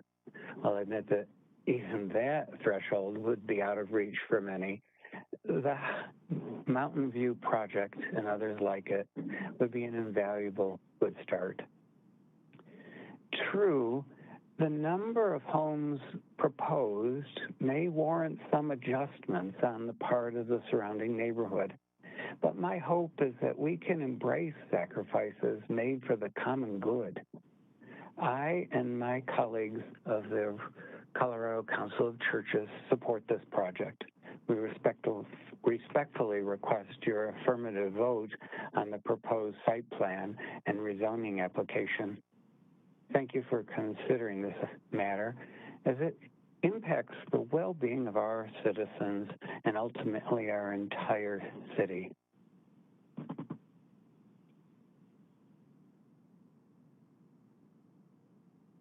Next, we have Meredith. Meredith, go ahead. Thank you. Yes, my name is Meredith Ryan, and I have written this message so as to be 3 minutes. Thank you, Mr. Mayor and all City Council members, for allowing me to speak in support of the Mountain View Community Homes proposed affordable housing site.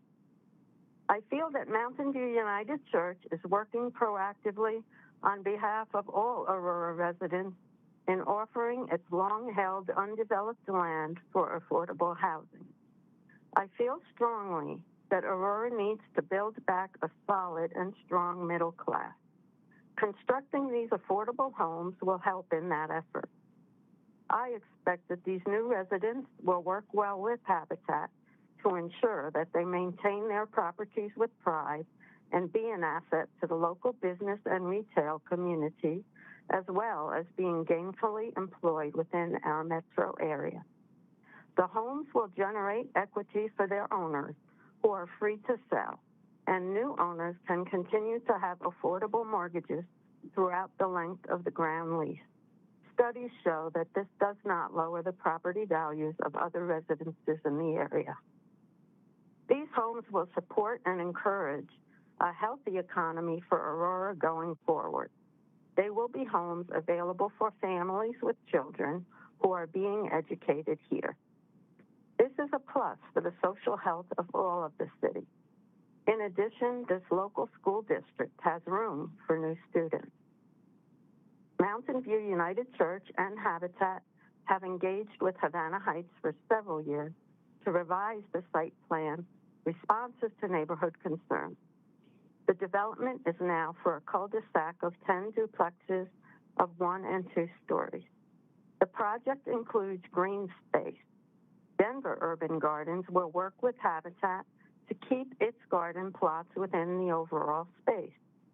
There may be some redesigning of this Mountain View International Garden to include cutting-edge horticultural features. The church will continue to be the respectful neighbor that it has always been. I know that Mountain View United Church will be a wonderful neighbor for the 20 families that will be housed in this proposed affordable housing.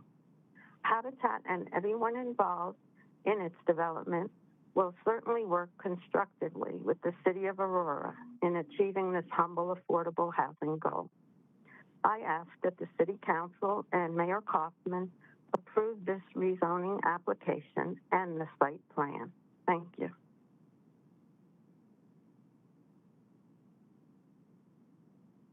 Bob, you're next. Go ahead. Good evening, Mayor and City Council members. My name is Bob Price, and I ask that you support Habitat's request for R2 zoning and approval of their proposed site plan at the Mountain View United Church site. And I am speaking from notes that I wrote myself. As a resident of Aurora for 25 years, I've seen house and rental prices rise exponentially. Affordable housing is becoming increasingly difficult for people in the lower and middle income groups to find. For those making $80,000 a year or less, there are very few housing options in the city where they work. This Habitat for Humanity project gives lower income people an opportunity to own their own home. The project with Mountain View United Church supports the city's desire to expand its relationship with nonprofit sector partners who support shared and housing housing and community development goals. I have volunteered at Habitat home sites in the past and have always been impressed with the commitment the homeowners are asked to make in building their own home and others in their community. The homeowners work side by side with the volunteers to build their home.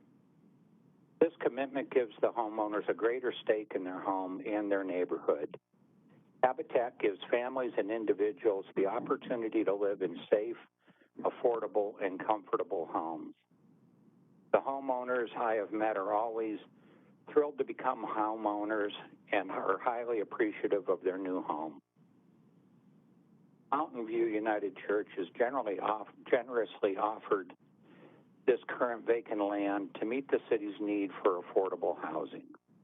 Land for creating housing in Aurora is becoming more limited, so making use of this vacant lot makes sense as part of the city's plan to build more homes with enough rooms to house a family. My experience with Habitat has been that they make the most of the available space to provide the most possible housing without creating overcrowded communities. Their floor plans also maximize the space available. The homeowners and their children are always delighted to have their own space or room, sometimes for the first time in their lives. The Habitat homeowners are not receiving charity. The homeowners pay a mortgage on their home, and as I mentioned earlier, the homeowners also work on the homes themselves. The homeowners exhibit a great deal of pride of ownership because they have invested their own sweat equity into their home.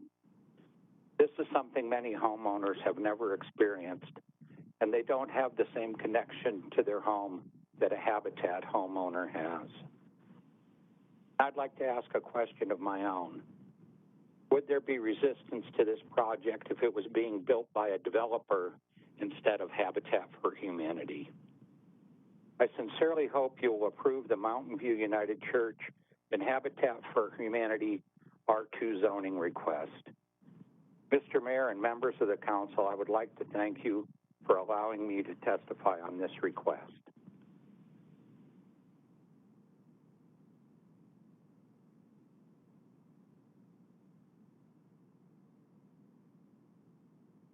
Next, we have Jill. Jill, go ahead.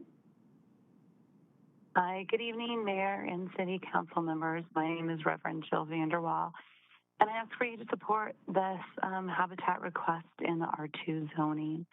So as a pastor, I was called to a church in this area 2 years ago. And when I was offered the position, my salary was $65,000 at the time. And when I said, I don't really know if I could afford a house here, but I want to live in a community where I serve, the committee that called me said, we're sure you could live south of Parker and find something to afford, and we're fine with you driving. But for me and my friends who are teachers and social workers that I've come to know in the community, we want to live in the communities where we serve. Problem is there's so few opportunities for housing. And you look at these houses that are under $300,000 and the deferred maintenance on them, they need $50,000 just to have, you know, a furnace and an AC in them. And so my friends that are starting on teacher salaries, which is in the 40,000s for a starting teacher, they can't work where they teach. On the flip side of this, my husband, who works for hospice in Aurora, has had 15 coworkers leave in the last 6 months. And half of them have moved back to the Midwest because they just need to be in a more sustainable cost of living. So for Aurora, as a strategic and proactive community, I really think we need to be committed to providing and supporting affordable housing opportunities. And I love the creativity and the willingness of Mountain View's community homes to do this. And I see how it clearly aligns and helps Aurora achieve our 2020 housing strategy. So for me, I guess in closing, I seek to live out loving my neighbor. That's hard, but providing housing is a really tangible way we can do that. If loving your neighbor as yourself is a stretch, well, maybe love your neighbor as you would your kids. If your kids went out of state, went to school, grad school, and want to come back to Aurora and teach second grade after grad school with debt and maybe a kid on their way, do you want them to be able?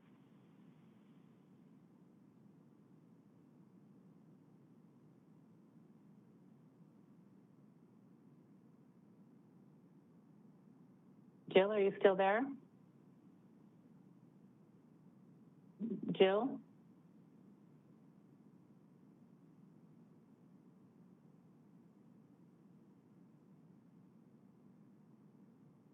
Next, we have Kara. Kara, go ahead. Hi, yes, thank you. Mayor Kaufman and City Council members, thank you for the opportunity to speak tonight in favor of the R2 zoning and proposed site plan at the Mountain View United Church. My name is Cara Martinez. My husband and I have lived in Ward 4 in Aurora for 18 years.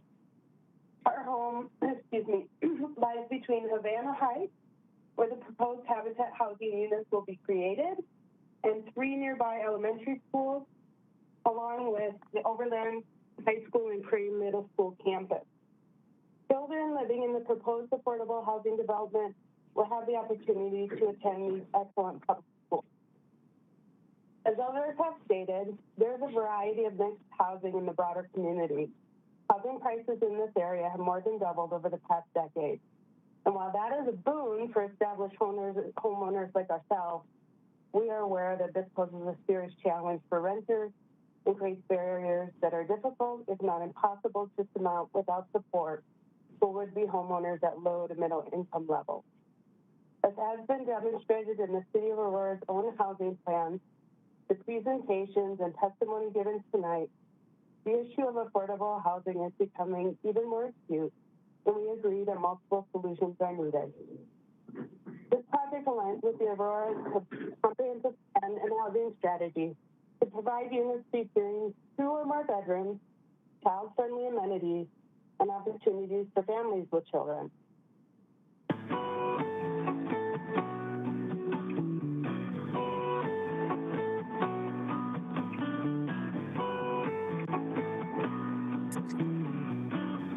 Just hang up on the caller. I'm sorry. I think after 3 hours that the system doesn't automatically. We're around. All right, Kara, if you're still there, you can continue. Those of us who were around prior to the Gardens on Havana development recognize the extent to which there was an underutilized urban space that could have been put to much more productive use while revitalizing and beautifying the area. This has made such a positive difference, and as a result, inevitably increased housing density in what has grown to become a highly urban area, a process that will continue in this dynamic ward that still has pockets of undeveloped land that were once rural. The Mountain View Community Homes Plan is carefully thought out, taking into sensitive considerations what many developers would not bother making because it would cut into their profits. Whereas Habitat has worked hard to compromise on design while still maintaining a viable, affordable housing project. The partnership with the local faith community and Habitat for Humanity Metro is consistent with the city's housing plans, which encourage innovative uses of vacant, undeveloped land to address Aurora's housing crisis. Habitat and Mountain View United Church have worked together in partnership to offer up a plan that meets the city's goals. This gives me great confidence that the new residents of this proposed site will also have the support and a built-in community to help them succeed in their new homes. I think this is a worthy proposal and a wonderful opportunity for the potential new residents, their children, the surrounding neighborhoods, including my own, and the city of Aurora. Thank you for your time, and I ask you to please approve Habitat for Humanity's R2 zoning and the proposed site plan at Mountain View United Church.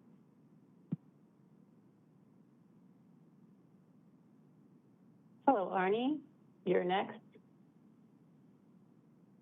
Mayor Kaufman and members of City Council, my name is Arnie Schultz, and I live in the Village East neighborhood which is only 1 block away from the Havana Heights neighborhood, to our side, south, and ask you to approve this rezoning site plan.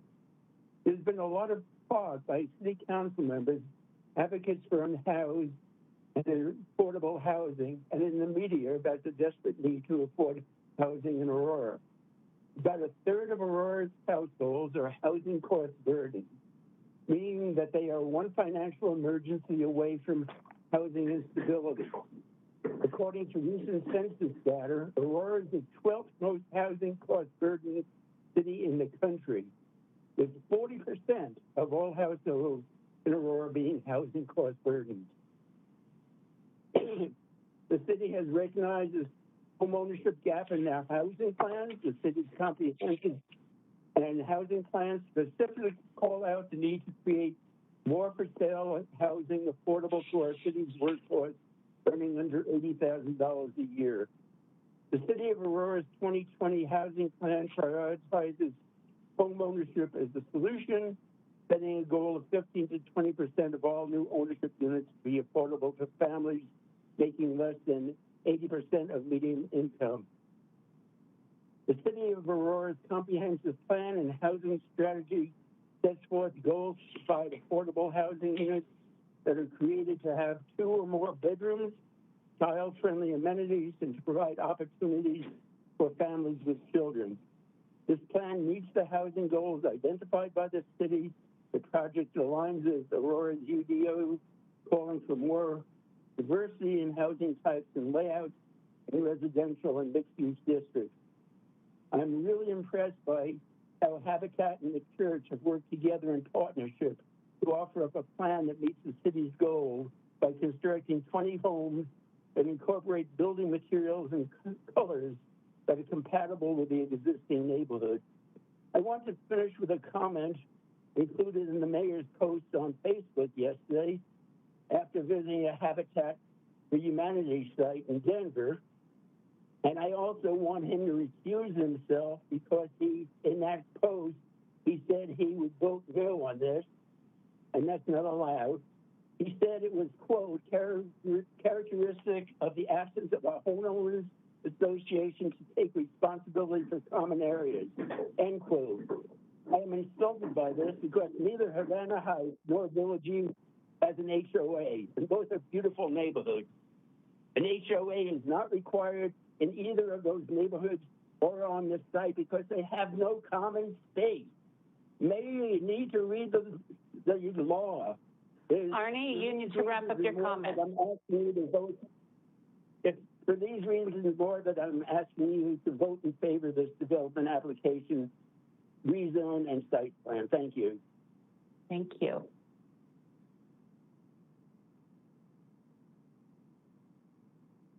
Hi, Doug, you're up next. Go ahead. Thank you so much for having me, Mr. Mayor and City Council members. My name is Doug Friesma, and I am calling in support of Habitat's request for the R2 zoning and an approval of their plan for the project. I am the pastor at First Presbyterian Church of Aurora, and so I know firsthand how needed affordable housing really is in our city. People come to our church every day seeking help to get out of homelessness or to find ways to avoid losing the homes that they have.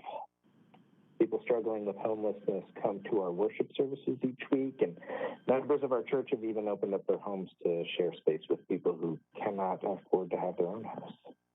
All of that happens because the central calling of Christian people is to love our neighbors. And I can think of no better way to love our neighbors who are struggling to find affordable housing than to build a safe place for them to lay their heads and protect their families. In fact, I believe that if we simply say a prayer for the people who come to us, but then send them away without knowing that they have a roof to protect them and their families, then we're falling short of the hope that God has for our community.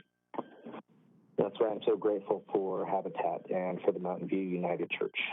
They have proven to be good and faithful servants who care deeply for our neighbors here in Aurora. And they are seeking to help all of us live in a neighborhood that is ever more welcoming and ever more full of grace for every person who lives beside us. and know that one of our city's stated goals is to increase accessibility to low-income housing, and I hope that you will support this project in every way that you can so that we can move forward toward that goal together. Thanks so much for your time, and God bless you. Jane, you're next. Go ahead. Good evening. My name is Jean Demler. Thank you, Mayor Kaufman and members of council for this opportunity to speak in support of the Mountain View Community Homes Project. I speak on behalf of the Presbytery of Denver's Matthew 25 team and in support of Habitat's request for R2 zoning and approval of their proposed site plan at the Mountain View United Church property. The Presbytery of Denver is the regional body of the Presbyterian Church USA and includes Presbyterian congregations within all of Metro Denver. 6 of our worshiping communities are located in Aurora, and thus we are familiar with both the critical need for affordable housing in Aurora, as well as your excellent 2020 housing strategy, which addresses Aurora's housing affordability challenges. Among our congregants are families with low to moderate income who are struggling to acquire affordable homes. One family with a full-time working mom lives with their parents, one of whom is a Presbyterian minister in Aurora. Another couple with 2 young children have immigrated to the U.S., escaping the violence of the Republic of Congo.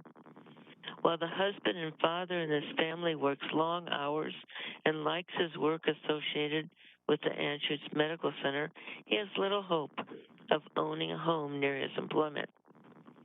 As persons of Christian faith, we are compelled to address issues of systemic poverty. We know that policy changes that promote more access to affordable housing are fundamental to our attempt to love our neighbors as ourselves. The actions taken tonight on these proposals are essential ways to expand the availability of affordable housing and promote the common good of all Aurora residents. There are actions congruent with both our Presbyterian social policy and with the recommendations of the 2020 housing strategy adopted by the council. I thank you again for hearing our testimony and ask for an affirmative vote on the motions regarding the development of the Mountain View community homes. Thanks. Next we have Deborah. Deborah, go ahead. Hi, my name is Deborah Delvell, and thank you, Mayor Kaufman and City Council members, for listening to endless people talking in favor and opposed to this R2 zoning and site plan. I'm asking that you approve. I live at 11595 East Kentucky Avenue in Aurora. So I don't live in the Hoffman Heights area, and I have written out what I'm going to say so that I can be as succinct as possible. It may sound scripted, but I truly am speaking from my heart. I moved into Aurora in 2009 when I chose to leave my marriage. At the time, Aurora was far more affordable than Denver, where I'd lived with my husband for over 20 years. I lived in the hood, several blocks off of Colfax and about 7 blocks west of University and Children's Hospital. My neighbors came from varied backgrounds and had varied jobs. Many were the types of families that will benefit from an opportunity like the one that will be offered if this request is approved. They took care of their homes and they took care of their neighbors. I happen to be very fortunate. I have a job in IT and I make a good salary. I moved to Kentucky Avenue in 2016 and would have loved to have lived in the Havana Heights neighborhood. I couldn't afford a home in that neighborhood then, and I'm fairly certain I couldn't buy a home there now. All that said, I have people who I love who can't afford to purchase a home. My partner, Deb, drives a school bus for Aurora Public Schools. She makes about $2,200 a month. If she was trying to rent an apartment, she'd have about $1,000 to live on, which would make it impossible to save money to purchase a home. Deb's paraprofessional on the bus makes even less. She's been living with her son and his family. They are leaving Colorado because of the rising costs. She will have to move in with other family members and will leave Colorado once the school year ends. My former husband, who is 61, also works as a paraprofessional in Denver, but lives in a friend's basement in Aurora. He too cannot afford to live in an apartment, much less purchase a home. These are individuals, so I can only imagine what it must be like to be a family, the close parents who are working, but together make less than $80,000 a year. I hear the fears of those who have spoken against rezoning and planning. It really makes me sad that they have these fears, and it makes me sad about the assumptions they've made of what will happen when families move in. Deborah, we need you to go ahead and finish your comments. Okay. Yeah, I'm frustrated by the concerns raised. I believe we can make this work. Please approve the zoning plan. Thanks so much.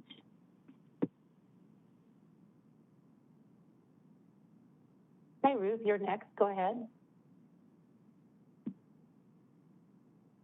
Hello, good evening, Mayor and City Council members.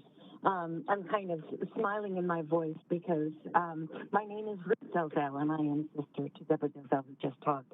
I really thank you for your time, especially at this late hour. I want you to support Habitat's request for their R2 zoning and the proposed site plan. I'm a Colorado native.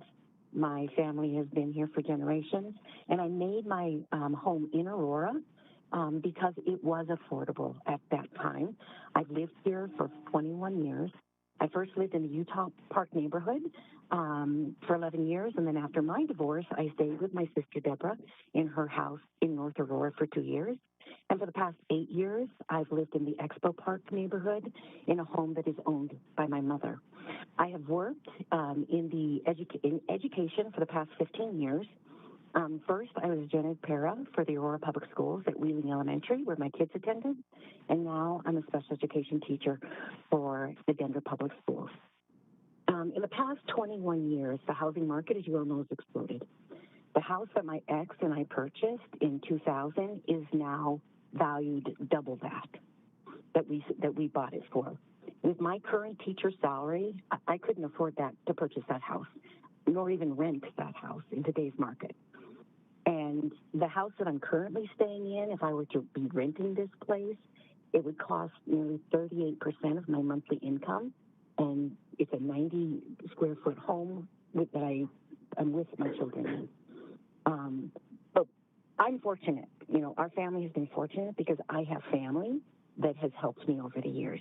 And that's why I have housing stability. As an educator, I've seen far too many students moving in and out of school. It's just a revolving door, and districts. And their families are searching for affordable housing. Housing fluidity does not provide students with a stable learning environment, especially for differently abled students that I teach. The Mountain Community Homes, that they would provide 20 families with that stability, and the children would have optimal opportunity to learn and to grow roots in their community. Affordable housing shouldn't be a privilege. Affordable housing should be available to everyone. So I thank you for your time and for your serious consideration in supporting Habitat's request for the R2 zoning and the site plan. Thank you so much.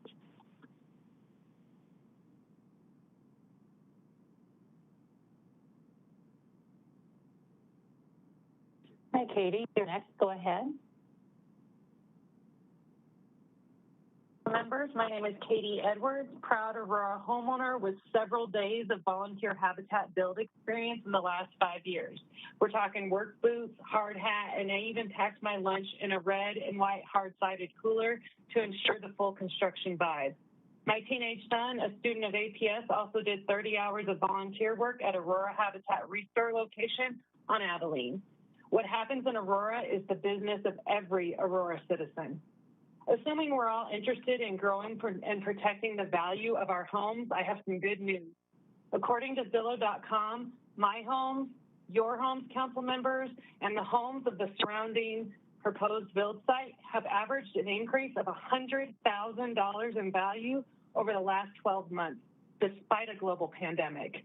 The not so good news, research shows when our desire to protect self becomes important, we have a human tendency to socially categorize. We begin identifying us groups and them groups.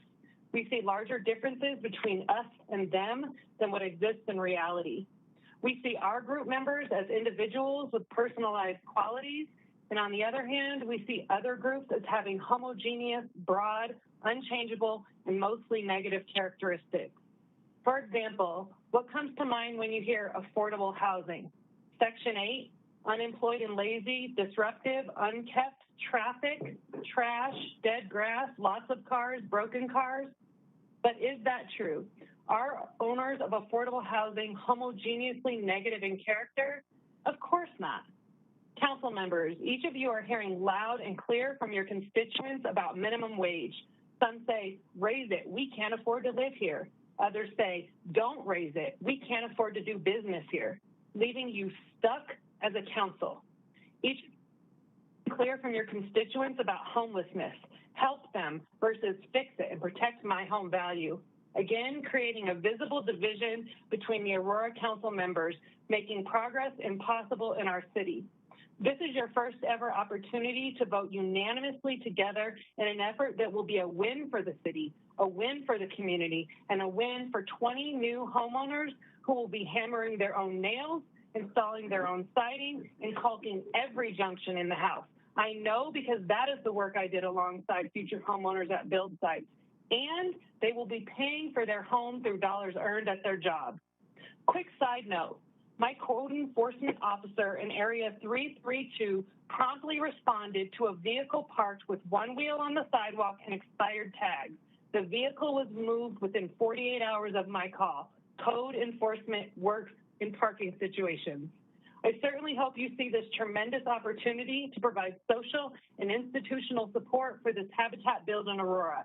And once the project gets started, maybe you'll put on boots and a hard hat and pack your lunch in a red and white cooler. Okay, do we need you to go ahead and wrap up? Future homeowners to accomplish a common goal, a strong, clean, enjoyable, successful Aurora neighborhood. I'll see you at the key dedication ceremony.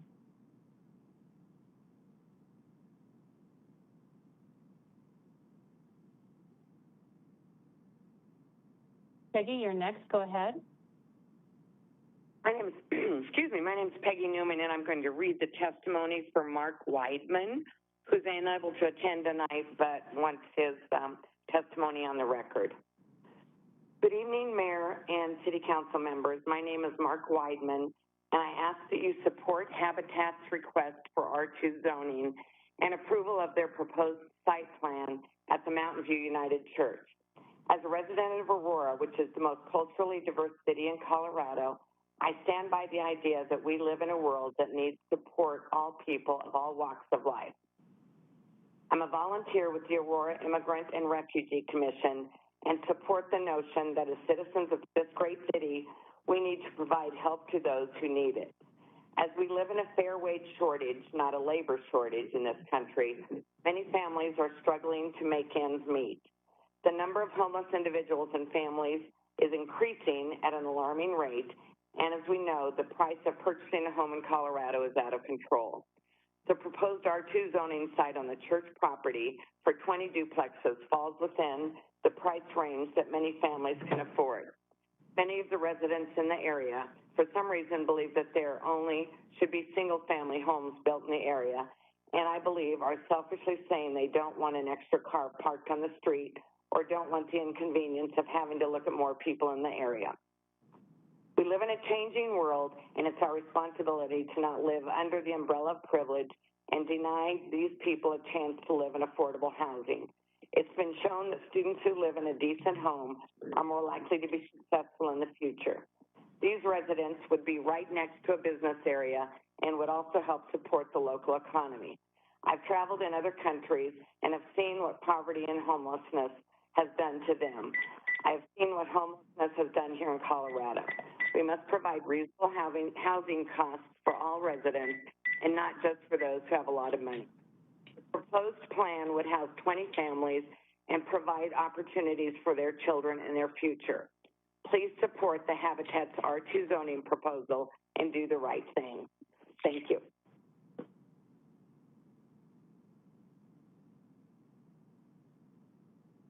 Hello, Roberta, you're next. Go ahead. Thank you. My name is Roberta Koss. I am the moderator for the Mountain View United Church Council. Good evening, everyone. Thank you for staying up so late. Thank you, Mayor Kaufman and all of the city council members for this chance to show my support of this affordable housing project at the Mountain View Community Homes. I am also reading from my statement because I don't want to fall asleep in the middle, and I don't want you to either. I have worked for Aurora Public Schools for 3.5 years. For 2 of those years, I was a para on a special needs bus where we transported children with physical, emotional, and/or mental health issues. Their parents or guardians worked hard, sometimes having more than one job, which meant that the special needs child might be cared for by an older sibling in the evening. Now I work in the Division of Equity and Learning, Equity Department, as a receptionist. Many families come to our office needing information on how to transfer their child to yet another school. They've moved again due to outrageous rent increases, an unsafe neighborhood, and/or the lack of proper maintenance by the apartment manager. They've had to take off work to make this change in person, which in many cases means that they've lost a day's wages. One thing that all of the families I've experienced have in common is the desire for their family to be in a place where they can afford and live in a safe neighborhood. We have far too many children in our district that are unhoused, especially now due to businesses closing or letting staff go due to lack of revenue during the pandemic. We need to have more affordable housing in Aurora. I myself recently bought a condo, and it was about $100,000 over what it would have cost a few years ago. I am thankful that I had the support of my family. Those who live in Aurora need our support too. Thank you all for this time and for voting yes for our affordable housing project and R2 zoning. Good evening.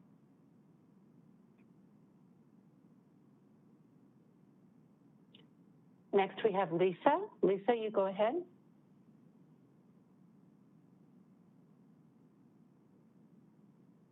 Hi, thank you for taking my call. I just wanted to, so first of all, I am an abutting homeowner of this property. So I'm one of the, I think there's 4 of us, but I think it hits our land the most. So we're gonna actually be right up against this new development. One thing I do want to mention, since you can't see me, I am a Korean American that lives next to this property.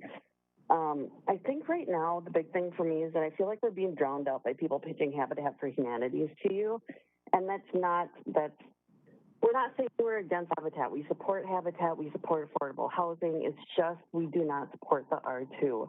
It's the R1 zoning that we want to see. We have over 150 houses, like we said, that have signed a petition saying that they're not in favor of the R2. Not that they're not in favor of Habitat. You're hearing some great stories and some uplifting people telling what has, Habitat has done for them. That's not what we're saying. We just want it to be R1 zoning. David had mentioned too that our neighborhood's full of diversity. We have teachers, we have, blue-collar workers, we have everything around here, diversity and ethnicity, and it's a great neighborhood as an R1 zoned neighborhood. One thing about this neighborhood too is that people talk about the parking. It's not just the parking, it's bringing in what they consider 50 more cars and 50 more cars on the roads. There's a reason we don't have any sidewalks. There's plenty of areas around this whole neighborhood that don't have sidewalks. I have 2 kids that started here when before they even hit grade school.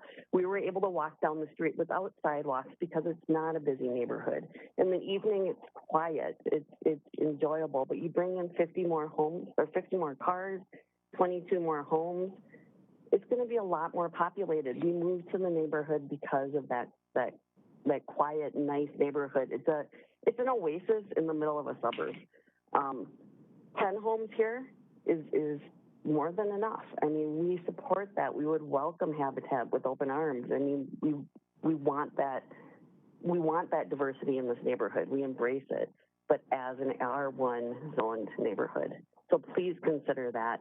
It's nothing against Habitat. They inundate all these calls with a ton of people telling you stories, which are great stories, but it really does not have anything to do with the people that live in this neighborhood and are here for that reason. So please consider that. Thank you for your time.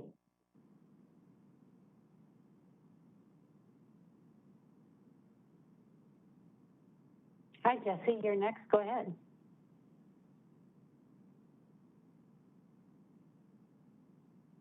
Jesse, are you there?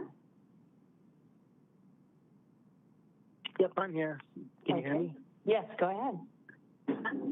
All right, thank you. Mayor Kaufman, City Council members, thank you for your time. I know it's been a long night, almost 2 hours. My name is Jesse Frank. I live at 10811 East Warren Avenue. My property abuts the proposed building site. I, like all my neighbors in the Savannah Heights area, we support Habitat for Humanity and their mission for affordable housing. I listen to all these callers, and it makes it sound like we're against it. Have you heard any of my neighbors speak against Habitat for Humanity or affordable housing? I think that's just a silly thing to keep bringing up over and over. That's not the case. What we're asking for is not to change the zoning from R1 to R2. That's simple. Now, Habitat for Humanity says, well, we can't do that. I, like many of the people that have called on here, I have donated my time and done Habitat for Humanity builds. In fact, I work for a company that's a roofing distributor that gave Habitat for Humanity the roofing material for free. So if the church is going to donate the land and there's volunteers to build the houses and the material is donated, or a good portion of it, why can't you keep it R1 zoning? And you can still help people. They can still have affordable housing. And 150 of your neighbors, my neighbors, this is our community.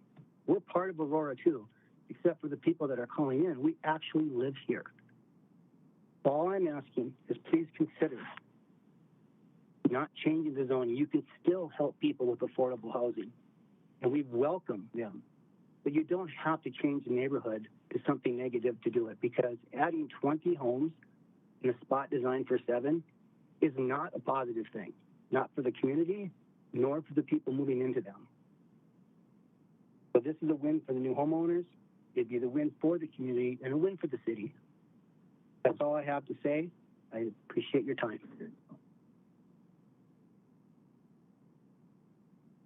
That concludes public comment for agenda item 16A tonight. Very well. Let me turn to council members and to ask the applicant or staff any questions. Are there questions? I do. Oh, go ahead. Who's that? Councilmember Arcano. Councilmember Arcano, please proceed. Thank you, sir. So I do have 3 questions here that I just want to run by the applicants and or staff.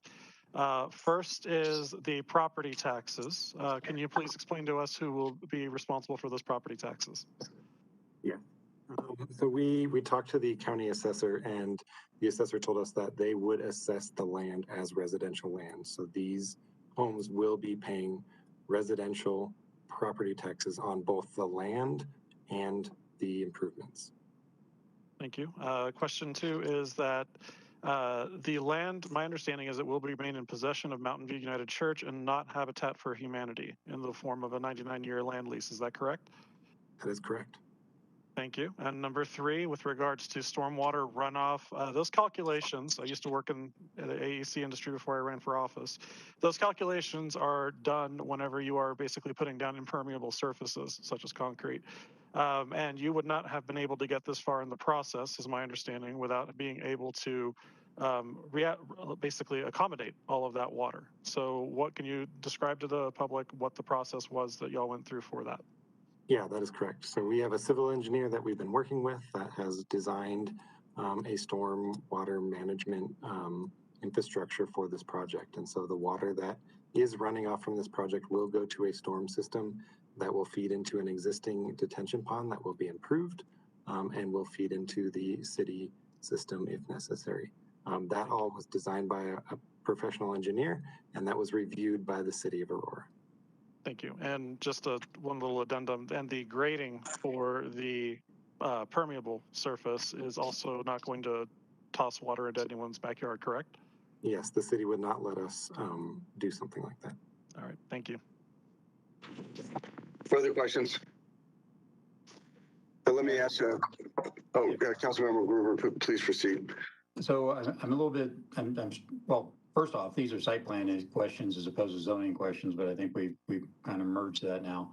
But as far as the land ownership, typically in a land trust type of situation, the owner would pay a mortgage for the bricks and sticks and would pay rent for the land. Could someone explain how that works with the church? So will the church, since the church owns land, are we now going to, are we talking about having 20 rent-paying properties onto the church that'll simply go into the church coffers? Because it's not going into the Elevation Land Trust. So could someone explain that financial model to me? I can explain that. So Habitat will be leasing the property from the church, and then Habitat will be subleasing that property to the 20 different homeowners. And so Habitat will be the entity that works with those homeowners to collect that lease payment. Okay, so I guess that answers part of it. So the homeowners then will have a mortgage payment on the bricks and sticks, in other words, the house itself, that the homeowner will then have a payment that would go to Habitat, and then Habitat pays the church. So as far as common area support and things like that, is it, as far as, taking care of any common areas, is that a church responsibility then, or is that Habitat responsibility? Is that a homeowner association responsibility? How will that part work? That's a great question. So we very thoughtfully and intentionally designed the site to limit the amount of common area. And the reason we do this is we want to, one, empower homeowners to take ownership of their property. We don't believe that these homeowners should be treated any different than, adjacent property owners that don't have an HOA. And every dollar that a homeowner pays towards an HOA is a dollar that they can't pay towards their mortgage. So for example, if a homeowner has an HOA of $200 a month, that's $40,000 roughly of buying power that they lost. And so we try to limit that those common areas as much as possible. So with that said, we do have one shared element in this development, and that is that storm system. That is that storm system that moves the water from the cul-de-sac to that detention pond. And so upon approval of rezoning and site plan, Habitat and the church will work out a maintenance agreement for how that detention pond and that storm system will be maintained. Okay, so if I could just follow up on it, because you got something that so typically a homeowner association provides some sort of service to the people who live in that homeowner area. For example, the sidewalk that you're going to be installing, it will be a public sidewalk owned by this area, and the homeowner association would be responsible for shoveling that when the snow occurred. The homeowner association would be responsible for negotiating the contract for waste pickup, for trash can pickup, and things like that. So without a homeowner association, I understand what you're saying. Everybody's, running their own thing. Everybody will have their own contract for waste management. Who shovels the sidewalk and just takes care of the general community? Yeah, so this will be traditional homeownership, just like every other cul-de-sac within the Havana Heights neighborhood. Every single one of those residents, each cul-de-sac does not have an HOA. It's their responsibility to shovel their sidewalks. It's their responsibility to maintain their properties. And if there's a problem with that, they are held to the same accountability as everybody else under the codes of Aurora's, property maintenance codes. Again, sorry, because it keeps bringing things up. So sidewalk that you showed us is behind all of the houses and behind their fence. So typically homeowners are not responsible for shoveling behind their fence. The HOA is. So when the church, this will be owned by the church, I guess, because the sidewalk will be on church property that's leased by Habitat. So will the church be responsible for taking care of those sidewalks? So all the sidewalks shown in the plan are all in public right-of-ways. They're all public improvements. And so they will be the responsibility of those adjacent property owners to maintain, which is similar to all the other houses out there. I don't think that's right, but okay. Let me recognize myself to the applicant. But first of all, I think, when Havana Heights was built, there really weren't homeowners associations. And where we don't have them, I mean, there are other neighborhoods, I think they take pretty good care of their property, where there's not homeowner associated. We have falling fences down on arterials. We have massive code violations that overwhelm our staff. And so this, I'm just surprised that, and I need to look at, I guess our UDO, say how can a project like this get by us without a mandatory homeowners association? Let me tell you where it's important. It's important to preserve and grow the value of this property. And let me tell you, I went to look at one of your properties at 48th and Elizabeth. It's fairly like this, like the property in terms of square footage and things. It's an alley instead of a cul-de-sac. And it was an eyesore. And, the fact is that nobody was taking care of the landscaping. I mean, it's all dead except for some trees, but all the grass is dead. And it's not that old. And there was no architectural control to where people were just doing whatever they wanted to do. And it was lowering the value of their property of their neighbors. You have to maintain reserves to take care of roofs. You have to maintain reserves to eventually, paint the development.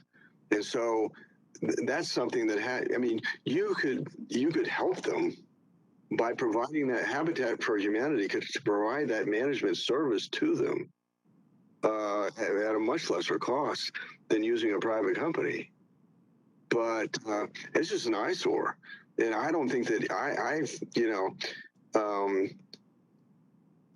that's something that we need to have a discussion with planning. That, any development like this ought to have some kind of mandatory association. And let me tell you, you're going to cost them, by virtue of not, far more than they would ever pay in the monthly dues in terms of the values of their property. And the fact that it's,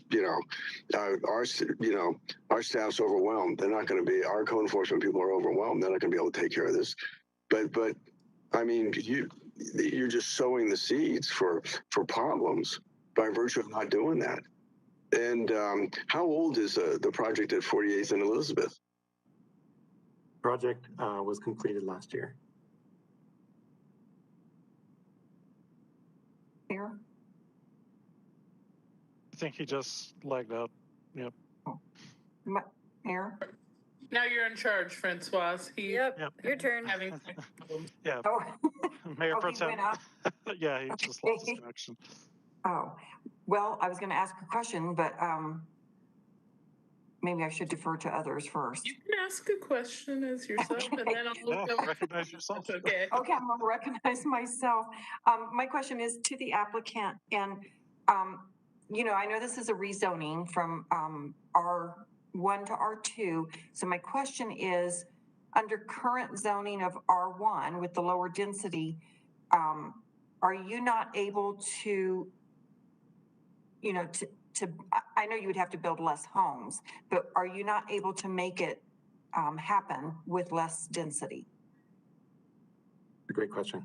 And so as I kind of outlined in the presentation, staying with the R1 does a couple of things. Single family homes are more costly for us to build.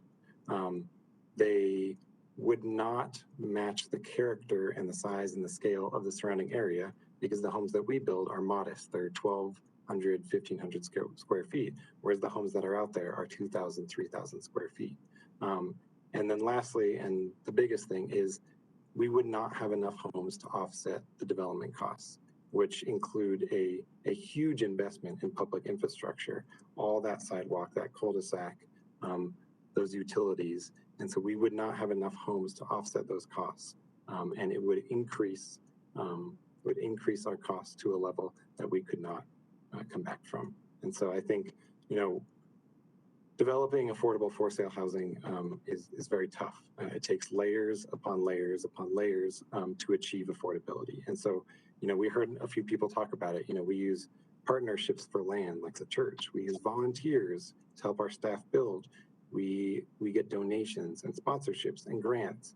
We design our homes efficiently. And even with all those layers, we are still fighting an uphill battle against labor shortages and construction costs. And it's very hard for us to make these affordable. And so that rezone from the property from R1 to R2 is that layer that really allows us to offset those costs and make these homes affordable. Okay, so you're saying that if you could only build in the R1, let's say 10 homes, that there's no way to build it for 300,000 and still not even make a profit, just be able to absorb your development costs. Exactly. We're not able to create enough layers to get those homes down from what they cost to build to what we can sell them for, to the point where we can sell them at an affordable rate. Okay, I appreciate that. I'm conflicted because of the neighbors and that they bought in a R1 zoning area. Let's open it up to other questions. Okay, I'm back. Sorry. Okay, Mayor, I just finished. Yeah. I guess Councilmember Coombs. Okay. So I guess I'll go ahead. So I have a question of staff. Do we require an HOA of like duplex developments that are not affordable? No, we do not. There's nothing in the UDO that would require an HOA or a metro district.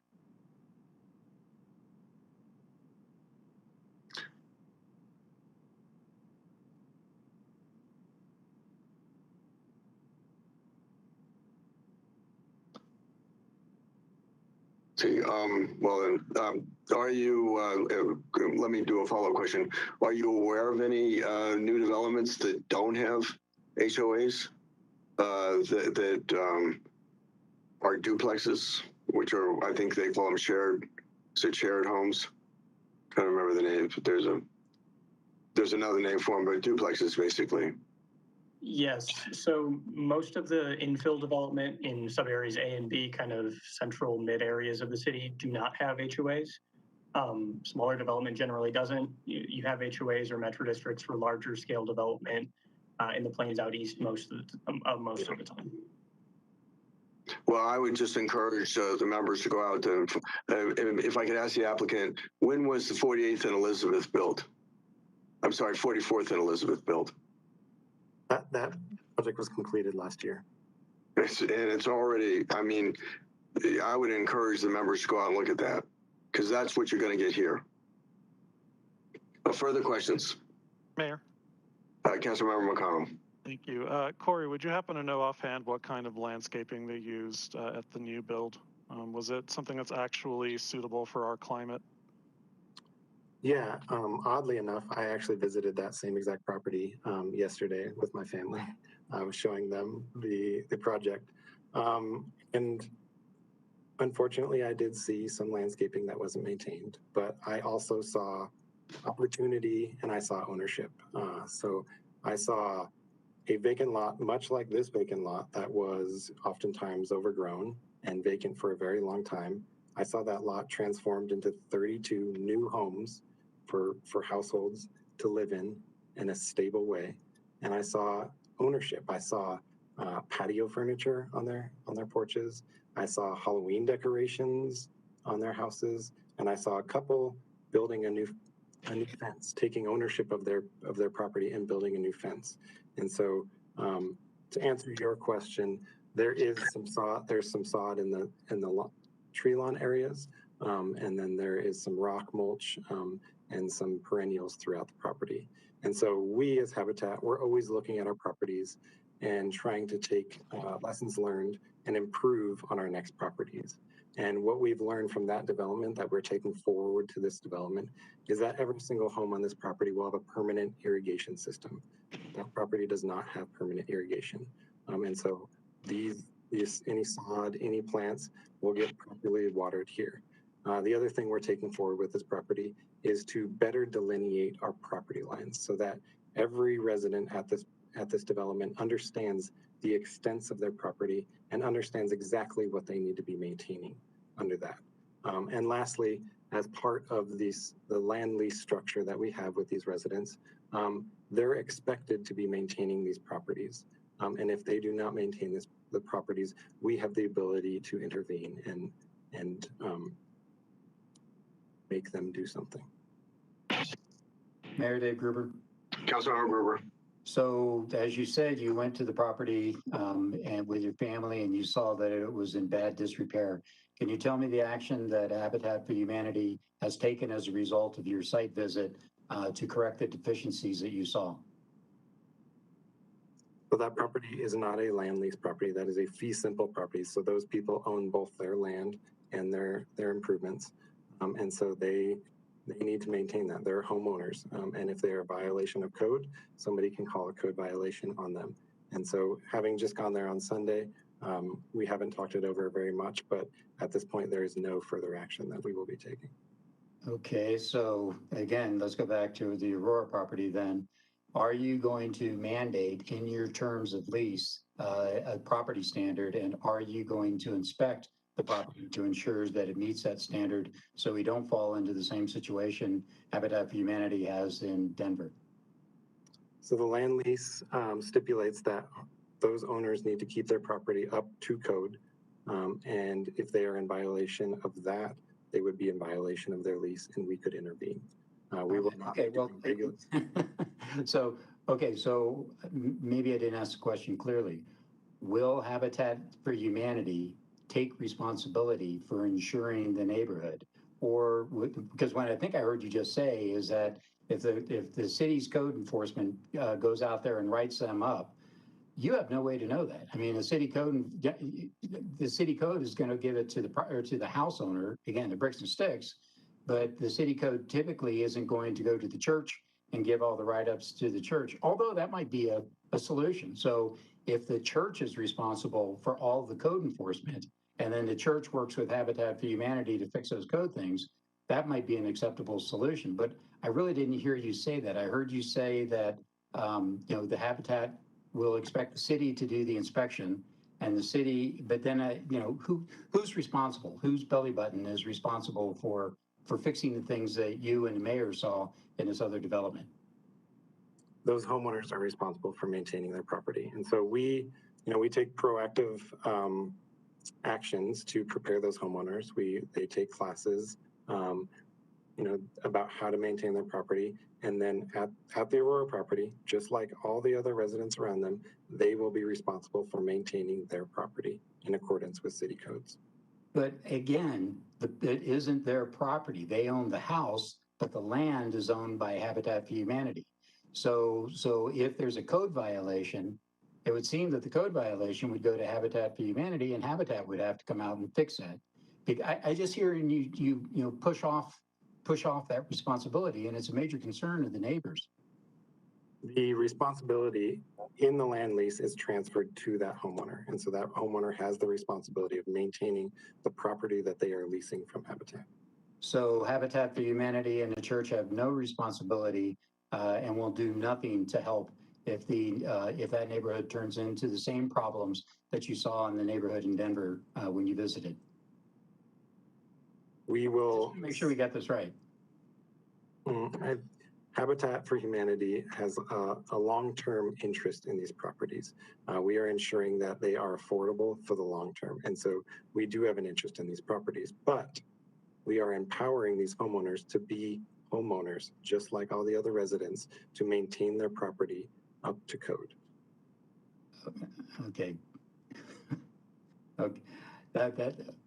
So the answer is no. Habitat for Humanity will not enforce the standards, even though Habitat for Humanity owns the property that the house is built on.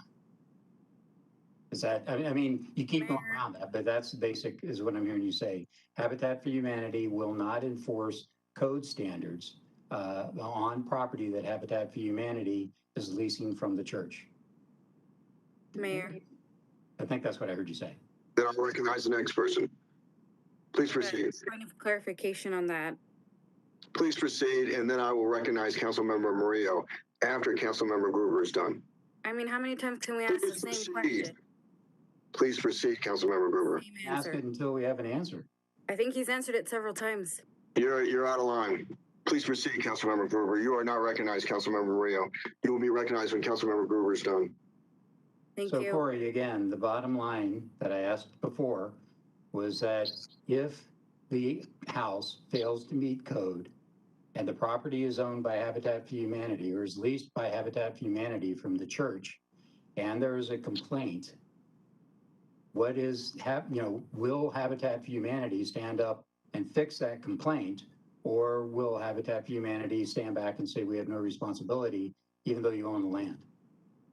Habitat for Humanity, under that lease, has the ability to intervene, has the ability, because they would be in default of their lease, to help that homeowner find out what's wrong, find out why they are not maintaining that property, and assist them in addressing that issue.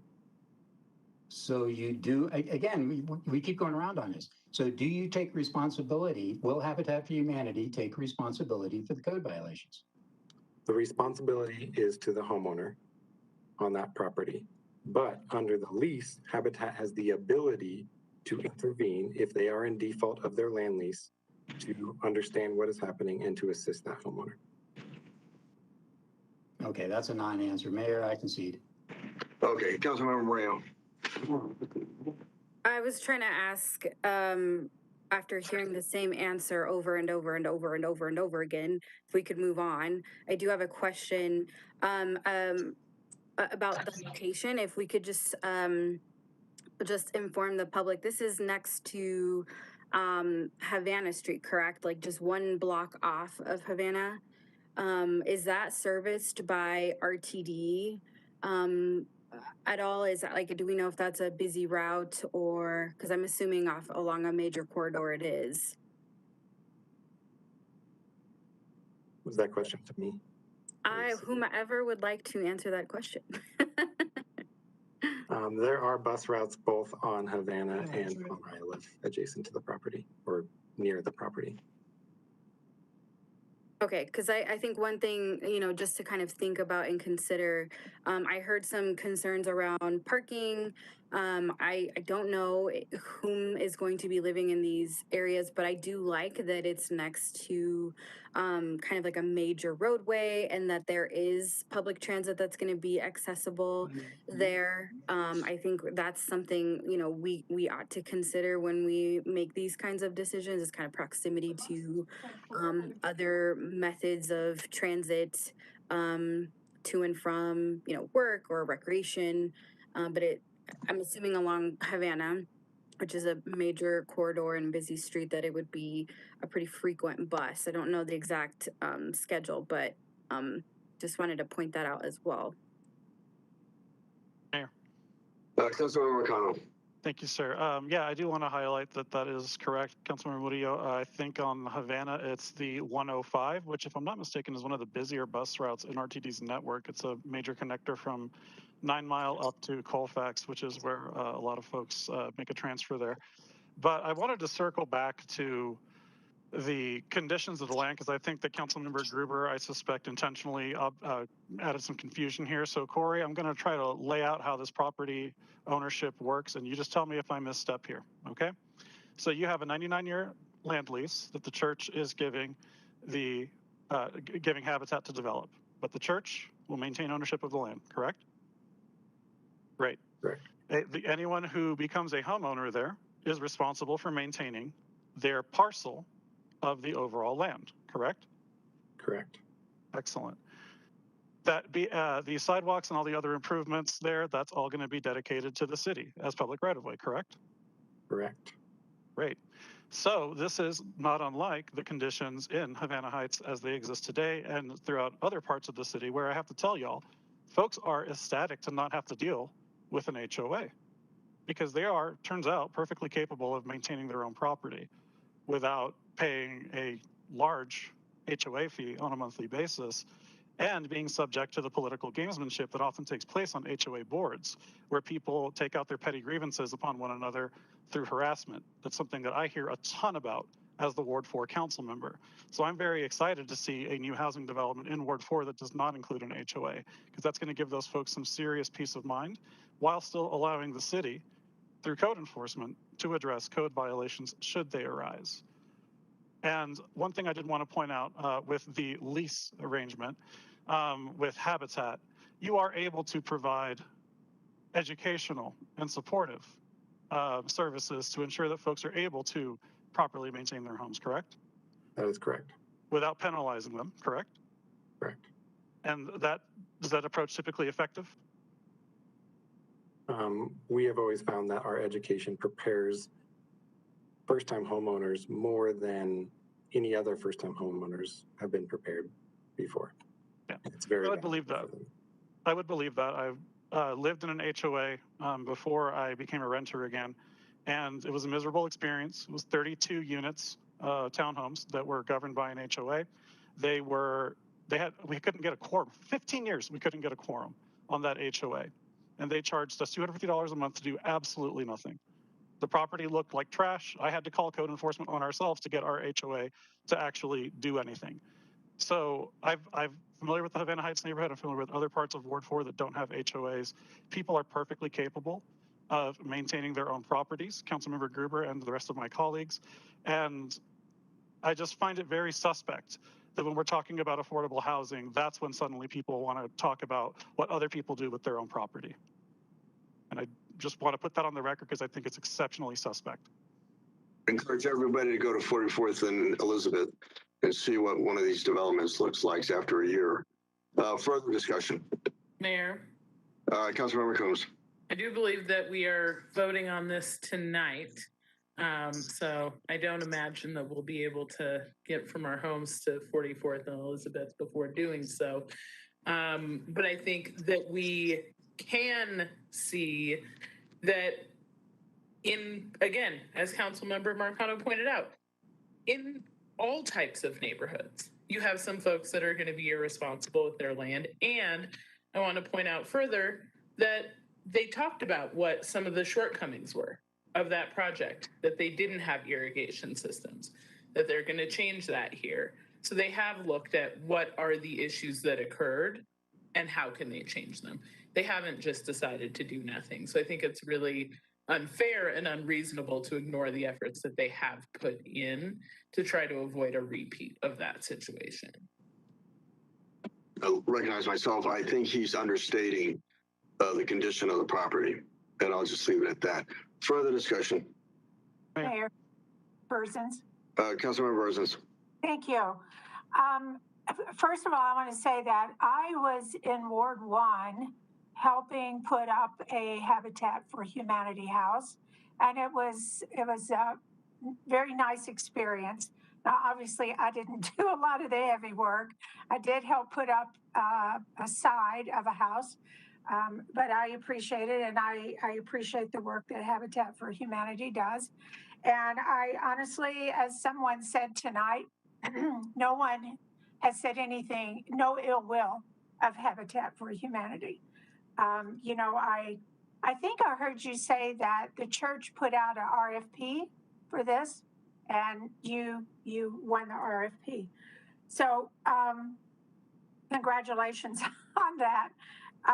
I did write down some comments that people said, and like I said, no one said anything bad about Habitat for Humanity. Someone did say this is tearing at our heartstrings, because it is. We do know that people need homes. They need places to live. And it's unfortunate that this is an R2 because, you know, we have to take in consideration the people that live there, the people that have owned homes there for 40 years, paid their taxes.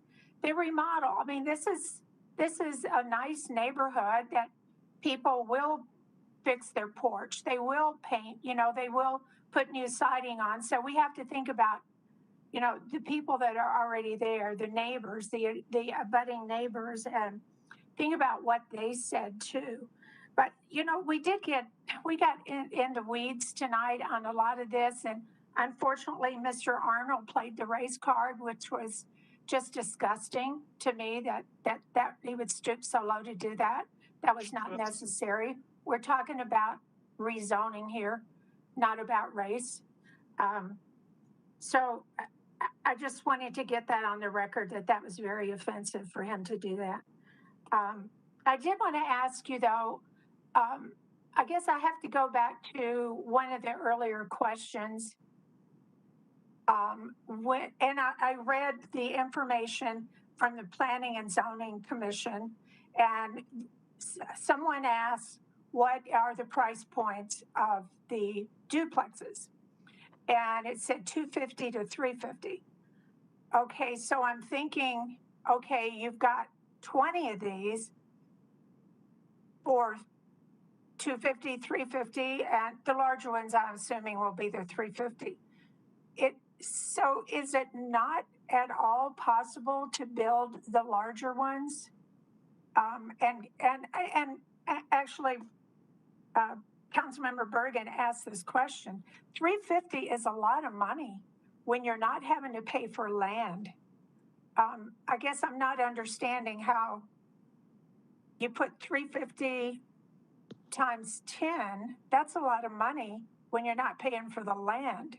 And I'm assuming that these are not going to be luxury homes with all the bells and whistles, you know, you're not going, this is not Cherry Hills, you know, they're not going to have all the fancy schmancy stuff. They only have a single garage. So I'm thinking to me, that sounds like a lot of money. Now, you did mention the infrastructure needs to be put in. But it is a lot of volunteer labor. It just seems like a lot of money for you to say that you can't build 10 and not make some profit off of it. Am I thinking wrong? I can elaborate on how we build and how we, and so I think what you're asking is, can we afford to build 10 homes and make them affordable?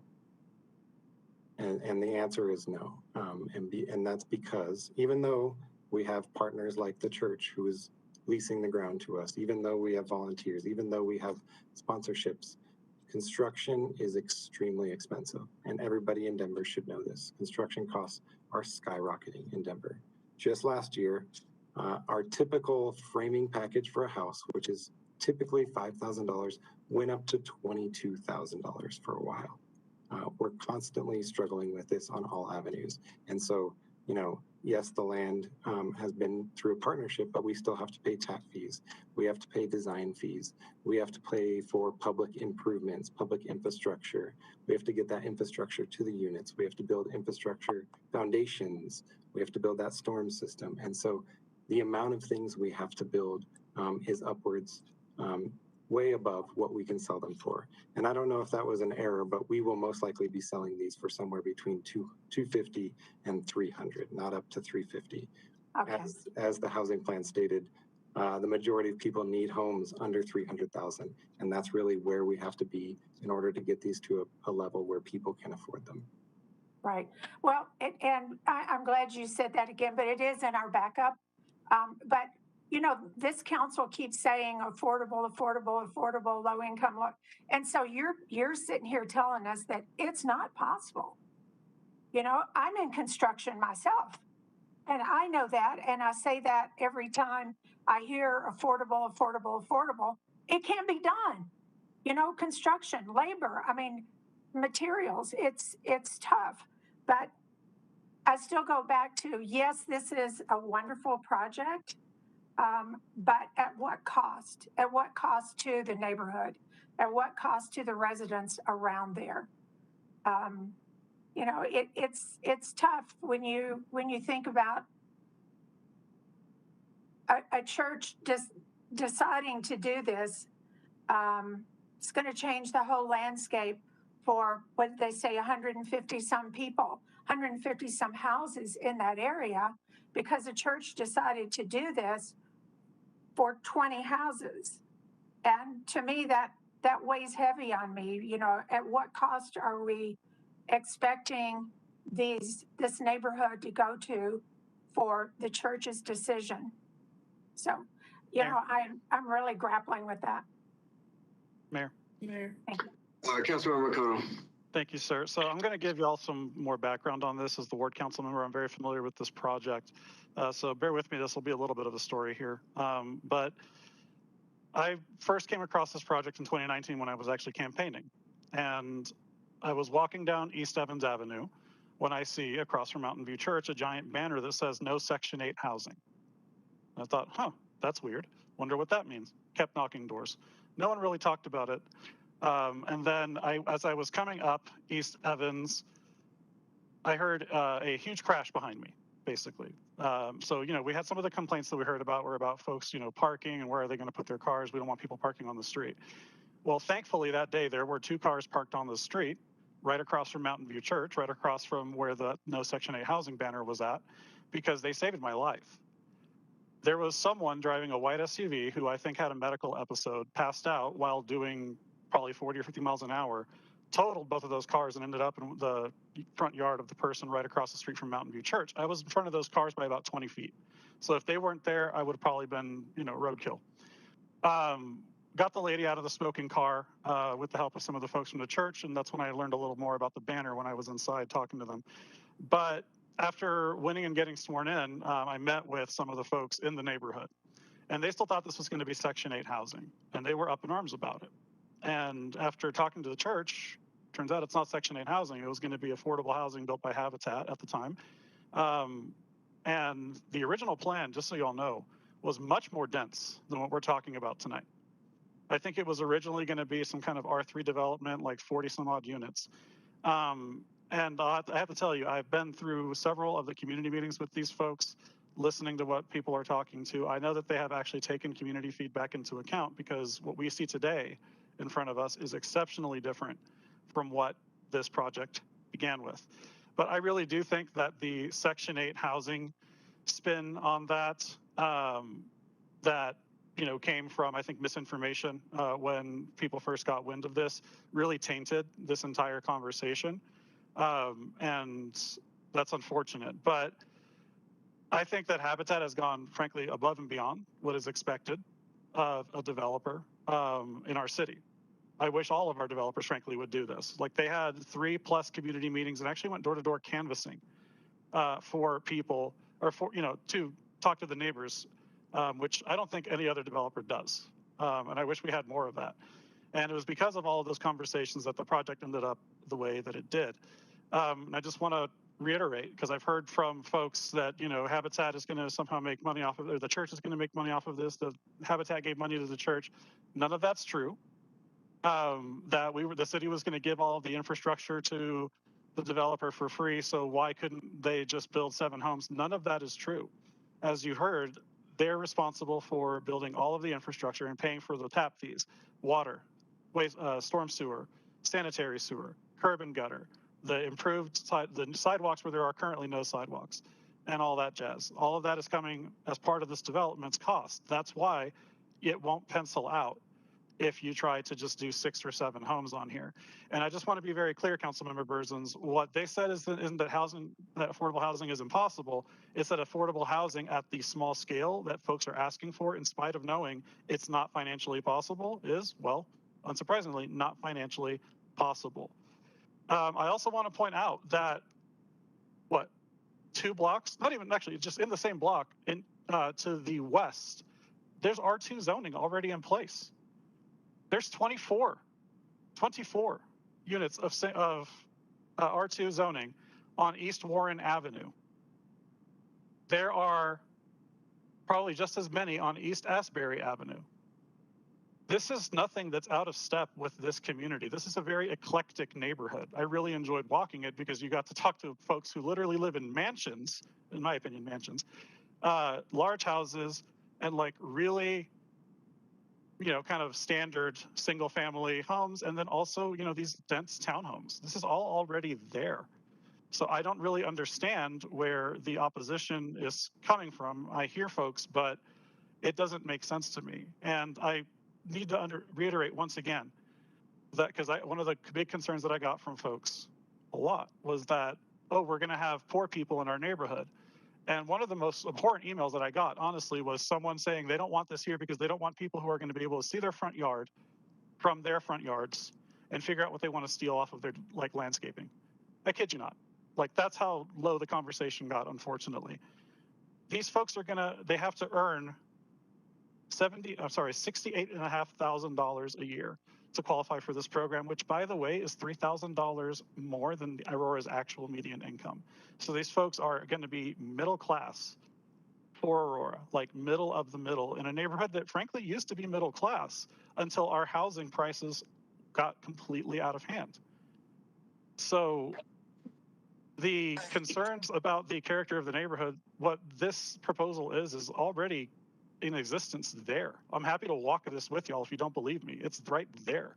It's a stone's throw from Sushi Katsu. It's a stone's throw from Tynan's surplus lots. That's what this neighborhood is. Mayor? Mayor Pro Tem. Yeah, I mean, I know we're getting into whether people want, Habitat for Humanity. I don't think that's an issue. At least it's not for me. I don't think it was from some of the callers and some of the emails that we received. I think for me, it comes down to changing the zoning, and we're getting into, I guess we're mixing the site plan with the zoning, but this is about rezoning. And if it had been zone R2, no problem, perfect plan, perfect project, works really well, but it's currently zoned R1, and the people that bought their homes bought knowing that they were in an R1 zoning. And we went through the UDO a few years ago. I used to chair the PED committee, and good Lord, it took years to get through the zoning changes that we were working on. And we had a lot of changes. We had public engagement over probably at least over a year. We had public engagement meetings and got input from the public. That plan was put together with the zoning the way it was. And now we have someone that wants to change the zoning. And I understand why. And he made the case that can't build 10 homes on that parcel of land. But for me personally, it has nothing to do with having which sounds like a great project. It has to do with changing the zoning from people that already have lived there, bought their homes under the perception, or not the perception, but under the knowledge that it was going to be low density. That's where they bought. And even if there's R2, a block away from them, their neighborhood is R1. And so I guess I think this project should happen in an existing R2 zoning area. Mayor. Okay, we're going to go for a little while, but then we're going to do a call for the question if we're not going to wrap it up soon. Sure. Councilmember Marcano. Thank you, sir. Just a question for my colleagues who were on council when we passed the UDO for the city that rezoned huge swaths of Ward 1, Ward 2, Ward 3, without asking anybody what they thought, from single family homes to R2. Did y'all have any qualms with that when you voted in favor of that? Mayor? Mayor Pro Tem, sure. So you're asking if we I'm asking those of you who, just to be clear, I'm asking if those of you who are on council, did you have the same issue where swaths of Ward 1 especially were rezoned from R1 to R2? Well, what were the objections of the ward council member warning you about the negative impacts that would have on her community?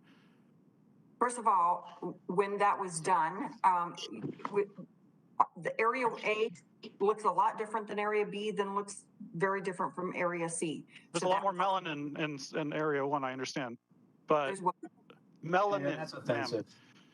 What you're doing is offensive. Your rationale to be NIMBY. But you didn't even let me answer. So I'll let you're you. being Please go very ahead. rude, and you're not even you're putting words in my mouth of something I didn't even say. You asked me a question, then you didn't even let me answer. Okay, finish it, and then we're going to call for the question. I'm done. Okay, call for the question. I need a second. Is there a second? Second. Who is the second? I'm sorry. Gruber. Councilmember, moved by Mayor, second by Councilmember Gruber. It is a non-debatable motion. Will the clerk please call the roll on the motion and call for the question? Mayor Kaufman? Yes. Mayor Pro Tem Bergen? No. Councilmember Hiltz? I'm confused. Are we voting on the rezone or on the appeal? We're voting for a call for the question. And then we'll vote on the rezone. Yeah. Oh, Okay. Yes. Mayor, then I need to change my vote to yes. Okay. No. Sorry. Okay. Okay. And Councilmember Hiltz, you said yes? Yes to call the question. Yes. Okay. Councilmember Murillo? Yes. Councilmember Lawson? Yes. Councilmember Berzins? Yes. Councilmember Gardner? Yes. Councilmember Coombs? Yes. Councilmember Marcano? Yes. And Councilmember Gruber? Yes. The motion passes to call for the question. Then the public hearing is now closed, and I need a motion. Point of order first, Mayor. Yes. City Attorney, the mayor made public comments earlier about this quasi-judicial matter in which he signaled that he intended to vote no. Would that require him to recuse himself? So, can you hear me now? Yeah. Well, first of all, I just want to say in the post, I never said that I was not going to vote for it. There were items that are critical, but never did I state a position. So there are possible two things here. This is the ordinance. The mayor would not vote on the ordinance unless it's to make or break a tie. The question might be on the site plan for the next one, unless the mayor did vote for this one.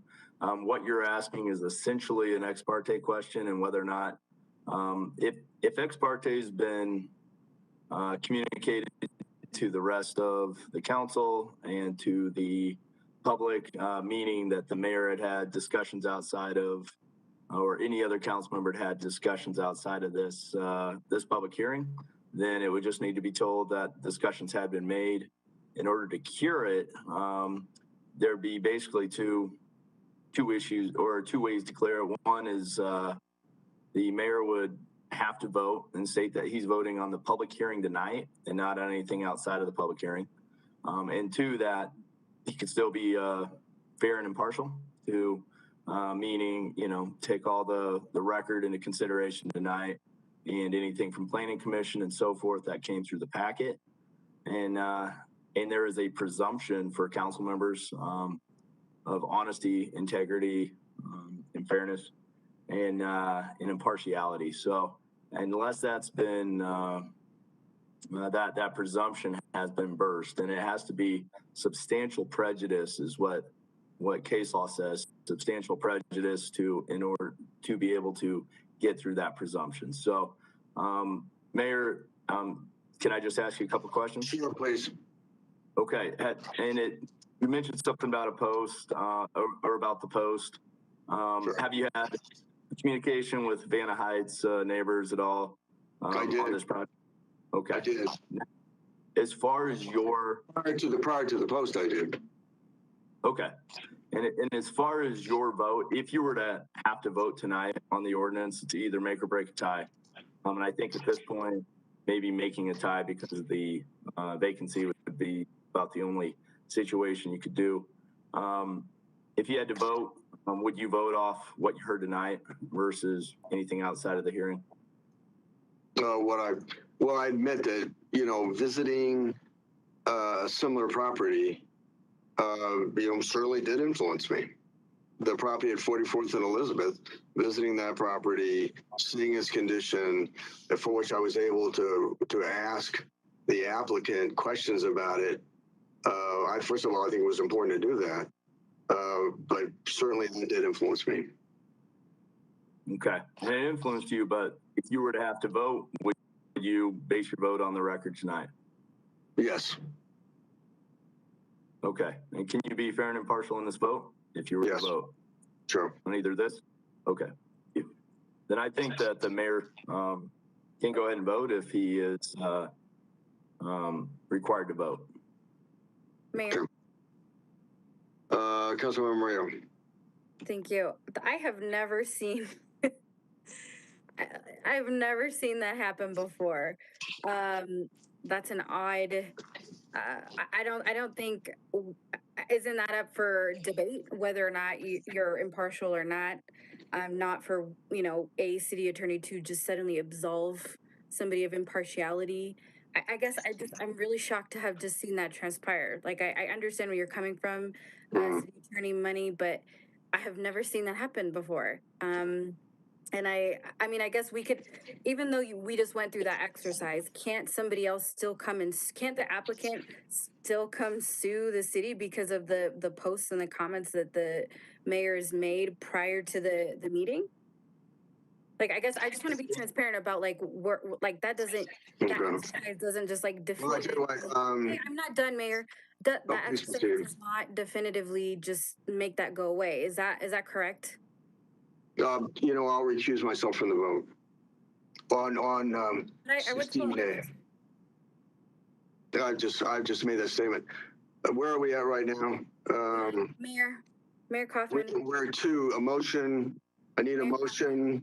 There's not right now. There's not going to be discussion until after the motion. I didn't get my question answered. So as much as you would like for this conversation, I just recuse myself. It's moot. There's a moot issue.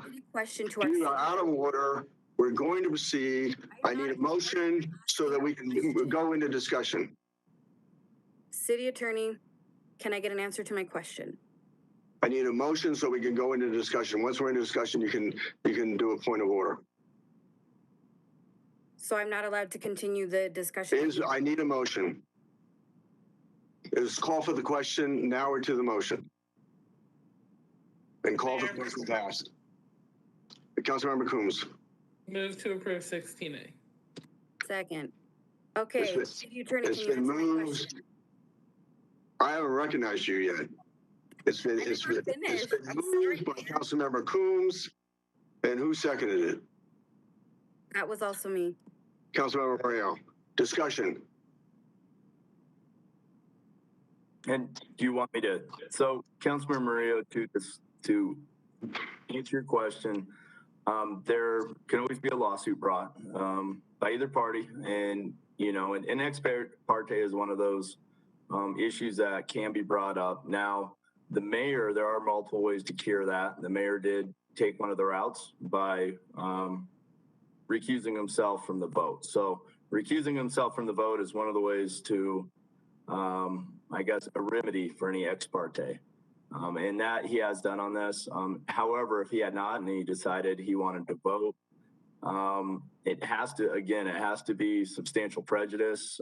Denver just went through this on a rezone of a similar caliber for Crestmore Park called Whitelaw versus Denver 2017.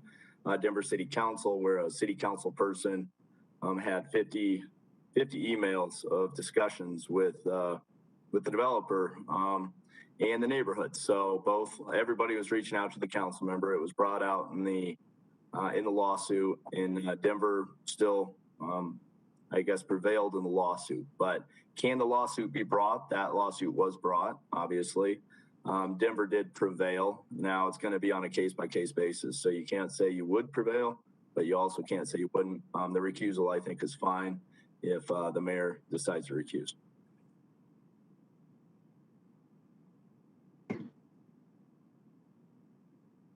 Mayor.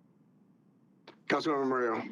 So we haven't even voted on, so 16A, he would just make or break a tie. That's not the quasi judicial portion of this conversation, correct? Is that the next vote? I recuse myself on this one, and we can have that discussion when we get to 16B. Further discussion. Mayor. Councilmember Moreno. I'm trying to get clarification. I don't know why. This is a moot issue right now because I've recused myself from the first question.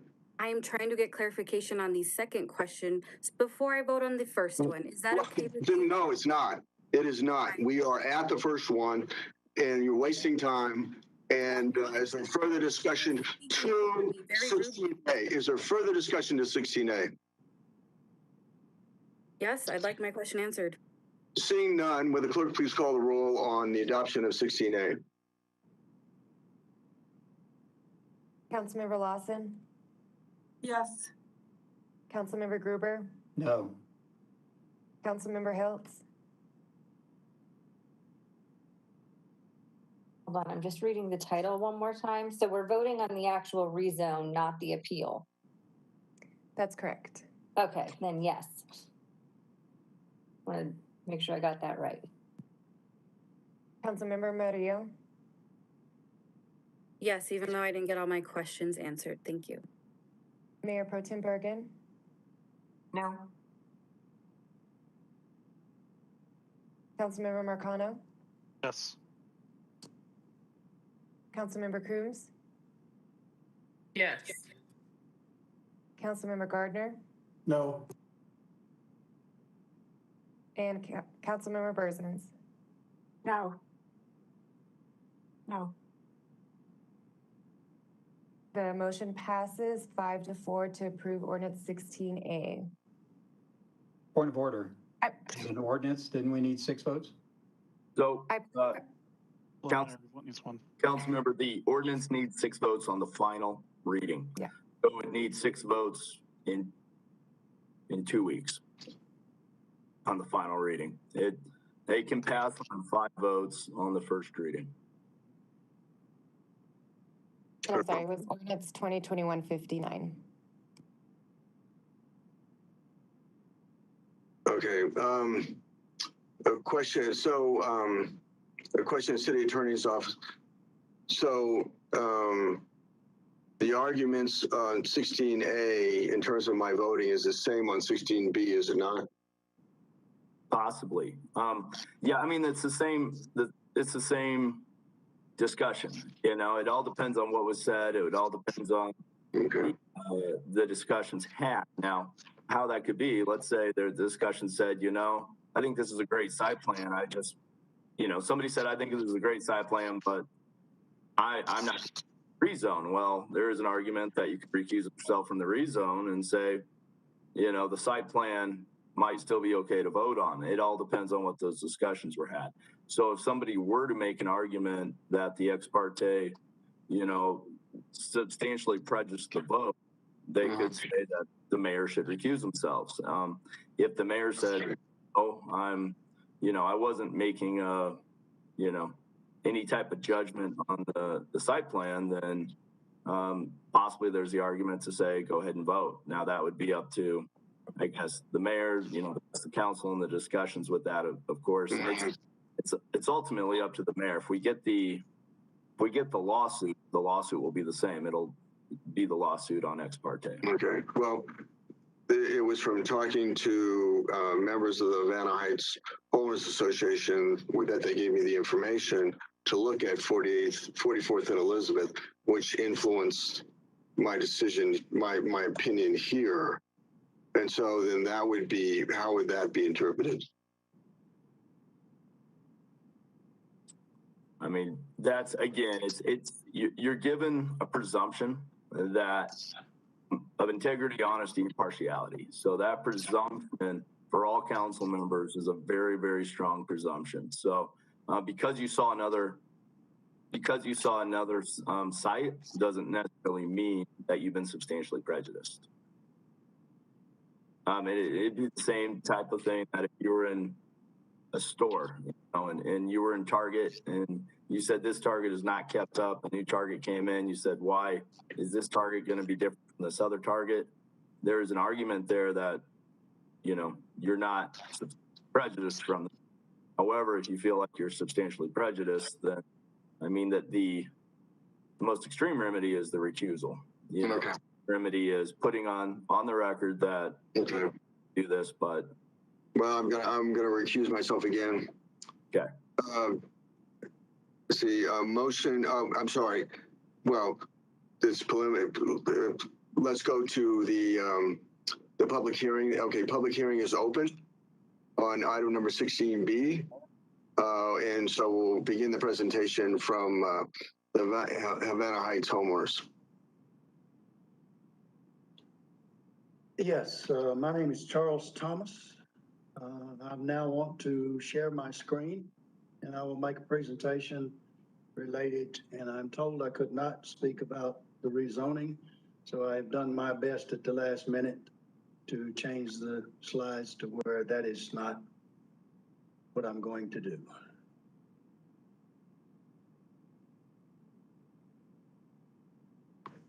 Can you still hear me? Yes. Yes. Yes. Okay, thank you. Okay, it is late, and I do appreciate you all being here, and I certainly appreciate, and I know my neighbors do, the opportunity for us to speak with some slides and back up rather than just having to speak through the phone. I will speak to agenda item 16B. Again, my name is Charles Thomas. I live on Ironton Court, and I represent the homeowners. And next slide. You will see here that, well, I thought my thing would work, but however, you can see where Mountain View Community Church is located. You see Mountain View Community Homes Project. You see the signatures of the people who have signed in opposition to rezoning and the site plan. All of the people in the surrounding. Charles, we don't see your presentation. Sorry, I don't think you were given permission to share. Charles, you do have permission to share. Okay, sorry, yeah, we just don't see it, so. Oh, okay, I have to. You go to the top, it says file, edit, share. There should be a share button. Yes. I think if you click on that, it should give you some options. Oh, to the connect to video system, correct? Charles, remember on Sunday, down at the bottom there, the oval one that says share? And then, yeah, and then you just pull up your PowerPoint. Well, that's what I had clicked. Sometimes that doesn't work. That's why I mentioned the other one, but. Mayor. Councilmember Hills. Thank you. Well, I was just going to say, is it possible that maybe we could take a 5-minute break, and then that way we can get tech support in and get everything up on the screen? The time is now 11:23. We will stand in recess until 11:30. Why don't we just go to 11:35? We'll stand in recess till 11:35.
just wanted to point out that we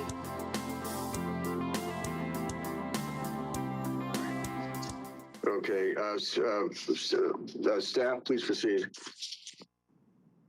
Public hearing is open, and staff, proceed. I'm gonna have to share a screen, or I can just present without a PowerPoint if that's easier. I don't want to undo what we just did, but okay. Give me a second.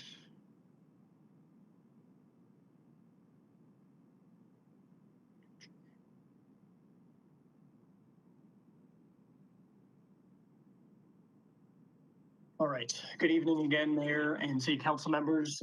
Tonight for your consideration is Agenda Item 16B, a consideration of an appeal of the Mountain View Community Homes Site Plan with Adjustment. The site plan with adjustment was approved by the Planning and Zoning Commission on September 22nd, 2021, with a vote of 4-3, and an appeal was filed by an abutting property owner on October 2nd, 2021, and that letter of appeal is listed within the agenda packet. These site photos show the currently vacant subject property from East Evans Avenue facing south and South Joliet Street facing west. And again, 13 abutting property owners and 22 registered neighborhood organizations were notified of this application. Comments, concerns, and issues related to the site plan specifically include density and parking concerns, increased traffic concerns, compatibility with the surrounding neighborhood, and safety issues. This site plan, or this slide, shows a section of the proposed site plan showing the 20 duplex dwelling units with 10 total buildings. These duplex units have access on a cul-de-sac configuration similar to the surrounding neighborhood, with the exception of Lot 5, the southeast corner of the site. The proposed off-street parking locations are shown on the site plan in dark gray within either the driveway space or within attached garages. 2 parking spaces are required per dwelling unit, and the applicant has provided 2 spaces per unit in compliance with code requirements for duplex dwellings. Additional on-street parking is available but limited within the cul-de-sac due to the amount of curb cuts and circular cul-de-sac bulb. 6 homes are proposed with a single car garage and 1 driveway space to meet this 2-space requirement. The 14 remaining homes do not have an attached or detached garage, which is not required in sub-area A, and contain 2 parking spaces within the driveway as illustrated on the site plan. And I will note that the applicant in their presentation in the previous item did indicate that some of the changes to the driveway have occurred in between the Planning Commission on September 22nd and what you're seeing now. So this is a little bit outdated, but if you have any questions, we can maybe pull up the applicant's presentation again. Code requires design variety, durable materials, distribution of architectural features, and a weighted point system for all proposed development. The applicant has provided 4 elevation plans shown on this slide that illustrate general compliance with those code requirements. The elevations provided illustrate building massing, materials, architectural features that are consistent with the character of the surrounding neighborhood. And the adjustment is requested for lots 1 through 4, which are shown in green on that section of the site plan shown on the bottom left of the slide. These lots are double-fronted lots, which are defined by the Unified Development Ordinance as lots in which the front and rear property lines face a street. Code does not permit double-fronted lots on local streets, which South Joliet Street is classified as. The applicant has requested this adjustment to make the development more consistent with the surrounding neighborhood. The surrounding neighborhood consists of residential lots accessed from an internal cul-de-sac, with the rear property line double fronting onto another street. These neighborhoods were developed and built prior to the limitations on double fronted lots, so the applicant has requested the adjustment to match the existing character of the neighborhood. This picture on the slide shows 22 single-family home clusters in a cul-de-sac configuration highlighted in yellow. The areas highlighted in orange are the 37 double-fronted lots with the cul-de-sacs in the surrounding neighborhood. And the criteria for approval for a major adjustment is found in section 146-5.4.4.d.3, and staff supports this adjustment request, and it was part of the Planning and Zoning Commission approval of the site plan on September 22nd, 2021, because the requested adjustment complies with those code criteria. And the results of the Planning and Zoning Commission action were to approve with 2 conditions the site plan with adjustment because the proposal complies with the requirements of section 146-5.4.3, point B, point 2, point C for the following reasons. The proposal complies with the standards of the UDO, Aurora Places Plan, and other adopted plans. The city's existing infrastructure and public improvements have adequate capacity to serve the proposed development. The proposal protects and preserves natural areas.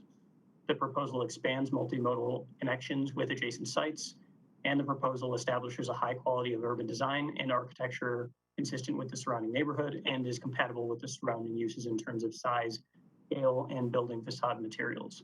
Those two conditions, that the Planning Commission put on were the approval of the zoning map amendment from R1 low density single family residential district to R2 medium density district, and 2, the resolution of outstanding technical issues prior to recordation of the site plan and issuance of any building permits. And here are the approval criteria for your reference, and that concludes my presentation. Very well. Now we'll go to the appellant for a presentation.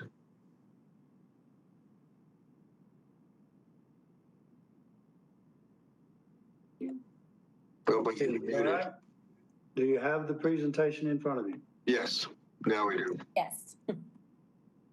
Okay, try this again. My name is Charles Thomas. I'm a retired engineer, PhD from Georgia Institute of Technology, fellow alumni with former President Jimmy Carter, although he's a little older. He was a nuclear engineer. In case some of you didn't know that.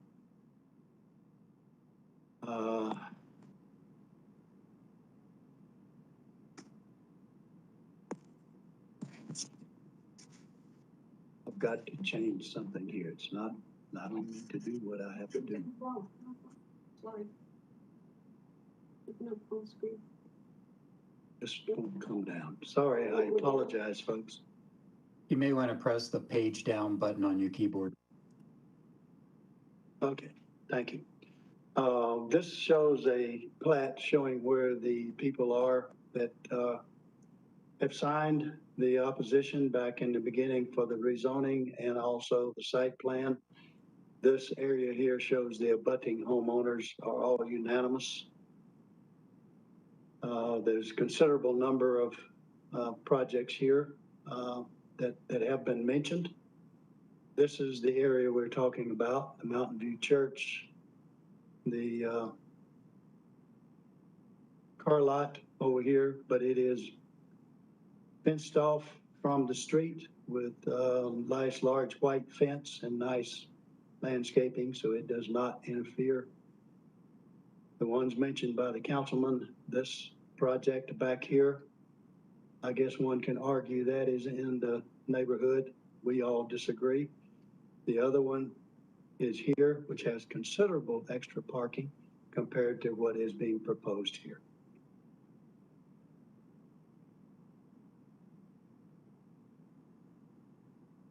There were about 150 homeowners in our community signed a petition in opposition. And I've already said the other. I assume you actually have the letter from the homeowners appealing the rezoning. So I won't specifically go into any more of that and read you numbers. Issues with the site plan as proposed. We are a residential single-family area at this point, and the site plan is not compatible with our neighborhood, in our opinion. Parking, traffic, and storage are primary concerns. Habitat asserts that they must have 10 duplex, 20 units to offset development costs, and only 6 have garages. I would hearken you back to what has been said. That has continued to be asserted. No real data or facts have been presented to support this assertion. It's just trust us, it costs too much. We do not consider that adequate. This development is being built on donated and free land, has been discussed. Construction financing has not been disclosed. We hear a lot of talk about people who work on this and provide sweat equity. There's some question that I've heard, And questions is whether in these developments, people actually do perform work on their own properties. Suppose that can be answered later. Donations, grants, or borrowed money. So just what is paying for it and why does it have to be of this size? I feel that that should be mandatory before this site plan could be approved. This, of course, is a slide which is now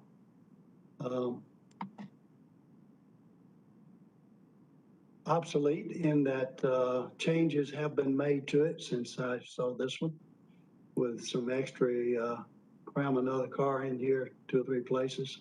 And I believe they showed 48 cars. One thing that I would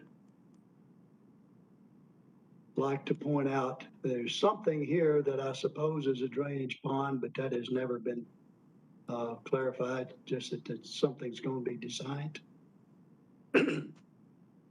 I'll move on to the next. That's unrealistic parking scenario. I put in 60 cars. I even put some more of these in the double tandem parking, which I think we all know will rarely happen. However, this shows you the kind of things just with 60 automobiles that you're going to get. And there can be considerably more than that, as I believe we can expect. All traffic flows out of here onto Evans Avenue. There's going to be reduced visibility, which decreases the safety of walkers and drivers. I know it latched on to the cul-de-sac idea since it supposedly fits in the neighborhood, but cul-de-sacs with these kinds of mini homes are very inefficient for parking on a curved surface. One other thing I will point out as we're here, if you look at traffic coming out on Evans, if it goes to Havana, it can only turn right and go north. So all of the traffic that wants to go west or south is going to come down Joliet to Iliff and be turning onto at the bottom of a hill of a 45-mile-an-hour street. And you turn right and maybe, usually we get out. Many people, it seems, try to turn right and they're taking their life in their hands. Or turn left, I'm sorry. Turn left on the Iliff for cross traffic. You may go down this way all the way to Lima and go out and find a traffic light, but there's going to be considerable traffic that we have not had in the past. Let's go now to the habitat development on 43rd and 44th Street in Columbine that has been mentioned. You can see the front, quite a lot of automobiles parked in haphazard directions. That is most likely what we can expect at this one as well, since there's no additional parking provided inside the units or inside the area. In the back of these homes, you have storage closets, which are the kinds of things that will be on these. Small closet for each one, and you see what happens to all of the other stuff people have.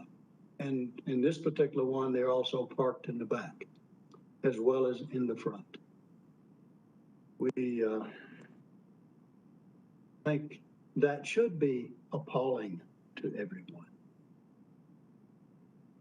It's also, you will notice that the price of these properties appears to be decreasing.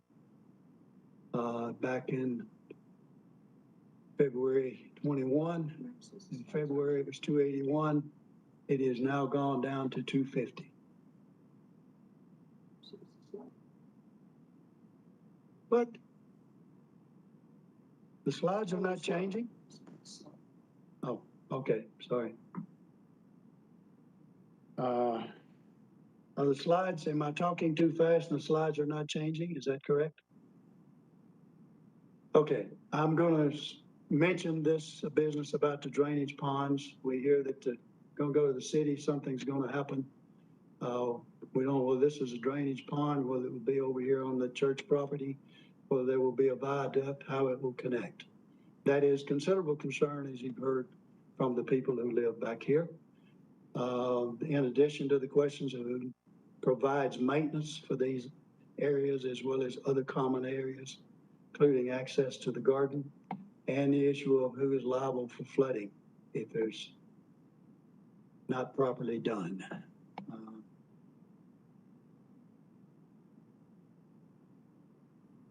Major concerns that we have with this site plan is the inadequate parking inside the development that will result in excessive parking on Evans, Joliet, and possibly into adjacent cul-de-sacs.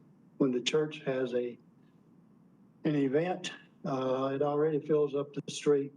It's going to be most difficult. Street parking and increased traffic will result in more dangerous exits to Evans and Joliet for all parties, leading to decreased safety for walkers and drivers.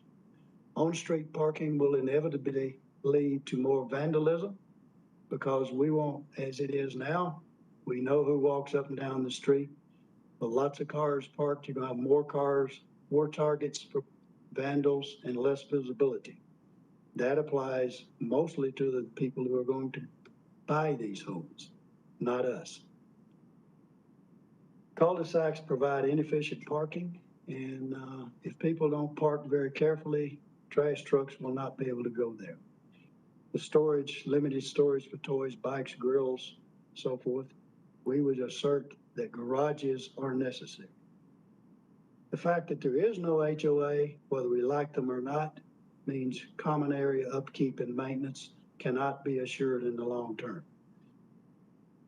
Someone will have to report their neighbors, or those, the rest of us, I suppose, will have to call the city as needed. And again, the liability issues are of concern to several of the folks that are downstream of this. Summary and conclusions. We support, as has been stated repeatedly, no one in this neighborhood is against building affordable housing. We're not against development of the church site. We're not against the Habitat for Humanity and its activities. However, this proposed plan does not reflect the existing neighborhood. I think that should be completely obvious to everyone. It will create unsafe living and driving conditions. If R1 single family homes is not going to be required, as I guess based on 16A, it will not be. The number of duplexes must be reduced and garages added to all units, and additional off-street parking, we believe, is essential for the sector of this neighborhood. And I believe there was a so-called 100-year flood a few years back, and the basements flooded then, so that still remains a concern. I basically have one more slide, which doesn't particularly address exactly the site plan, but I think it's important at this point, and I think I have time to do it. We all know, and if most of us know about Habitat for Humanity and Habitat for Humanity of Metro Denver. Currently, this is no longer the Habitat for Humanity that we're all familiar with, and many have supported in the past. They have merged with the Colorado Community Land Trust, and they have a different operations and financial model. Under this new model, homeowners, as has been stated, do not own the land. They cannot sell their property on the open market. They turn it back to Habitat to find another person that qualifies. So, and also they do not get full equity in their homes. They get whatever they have obligated themselves to in their contracts. So hence they lose out on how much of the appreciation in the market, we do not know, because that has not been disclosed nor discussed. If you go and do some studying on the community land trust models, it is not universally accepted as a good process based on reviews available on the internet. These owners under this model are not equivalent to fee simple homeowners, like those people that have spoken in great favor and how wonderful it has been for their life. We, by the way, would be more than happy to have those people in our neighborhood. They are basically renters with home maintenance obligations and cost and limited marginal equity growth potential.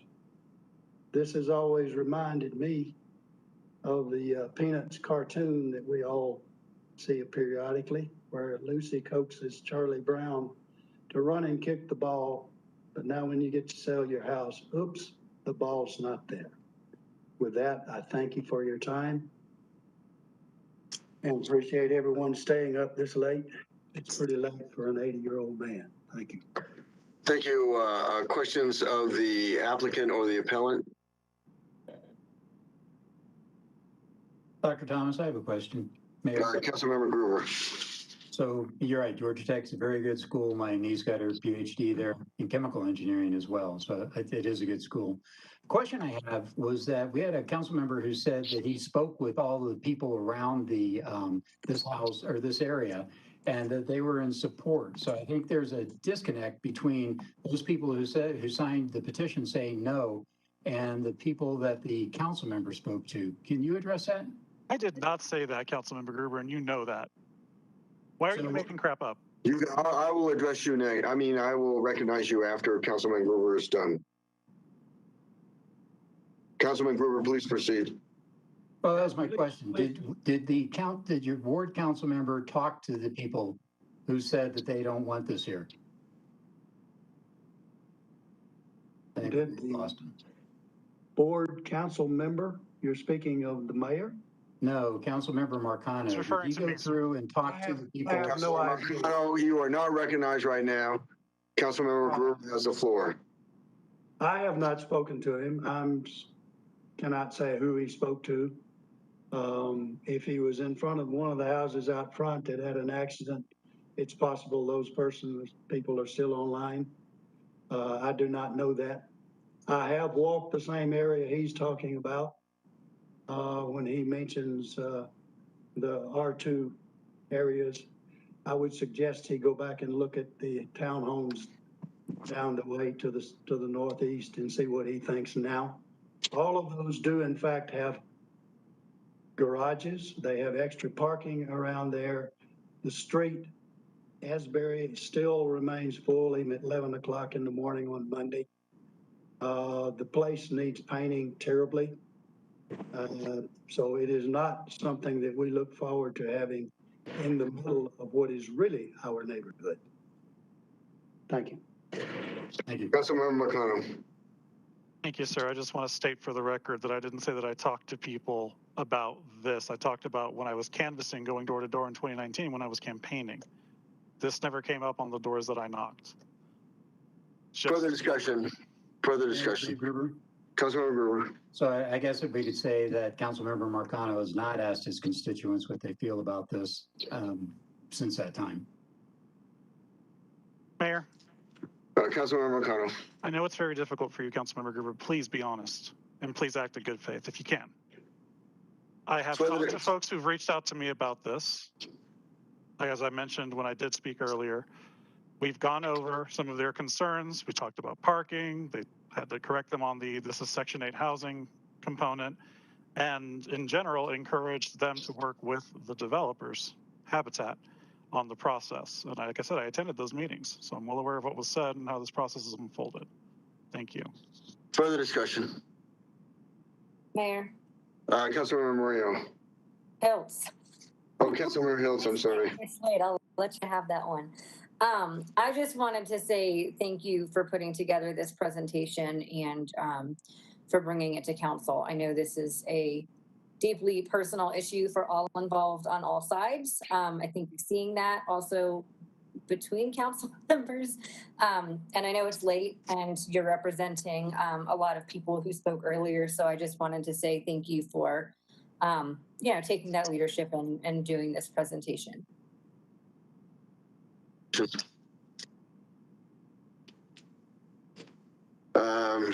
Seeing none, the public hearing is now closed.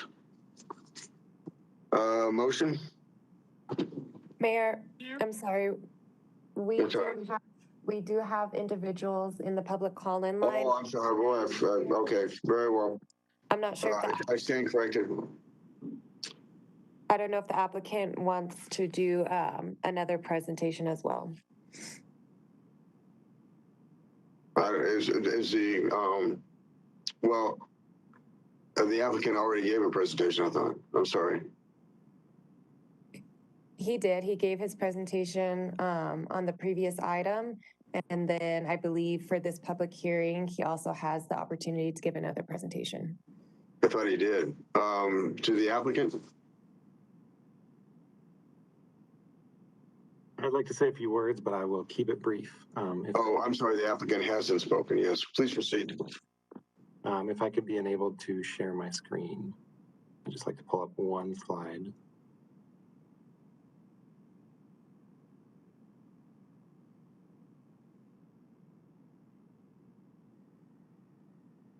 Okay.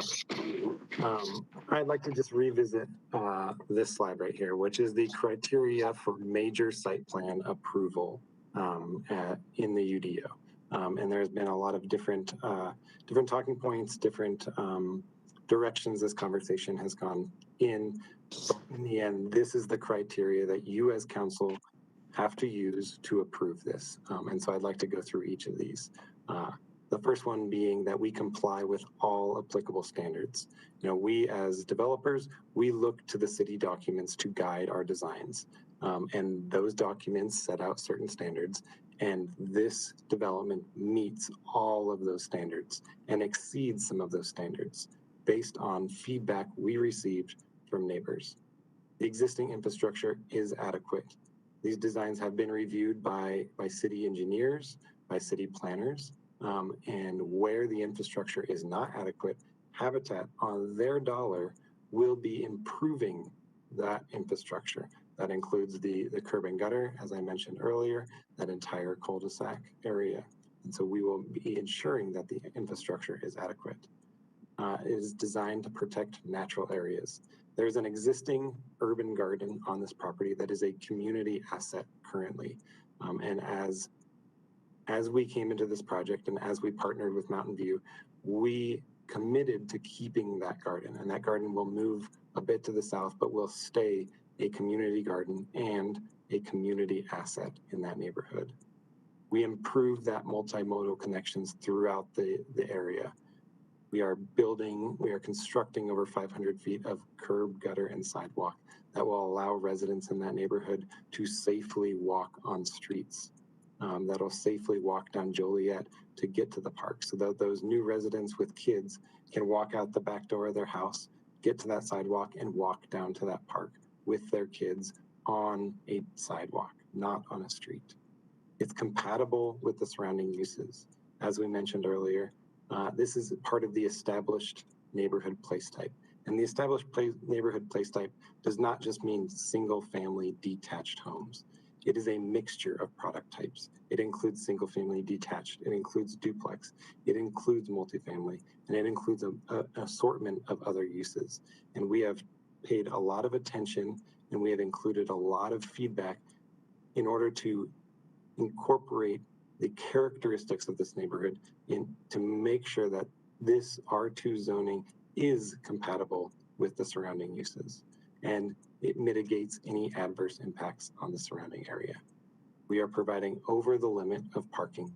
We have had a traffic engineer do a study, and we have had the city review that study, and they found negligible impact on the traffic for the surrounding area. And we have designed this in a way that emphasizes home ownership. It emphasizes people taking ownership of their yards for their kids to play in.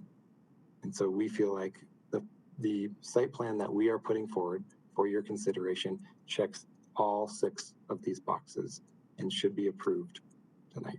Thank you.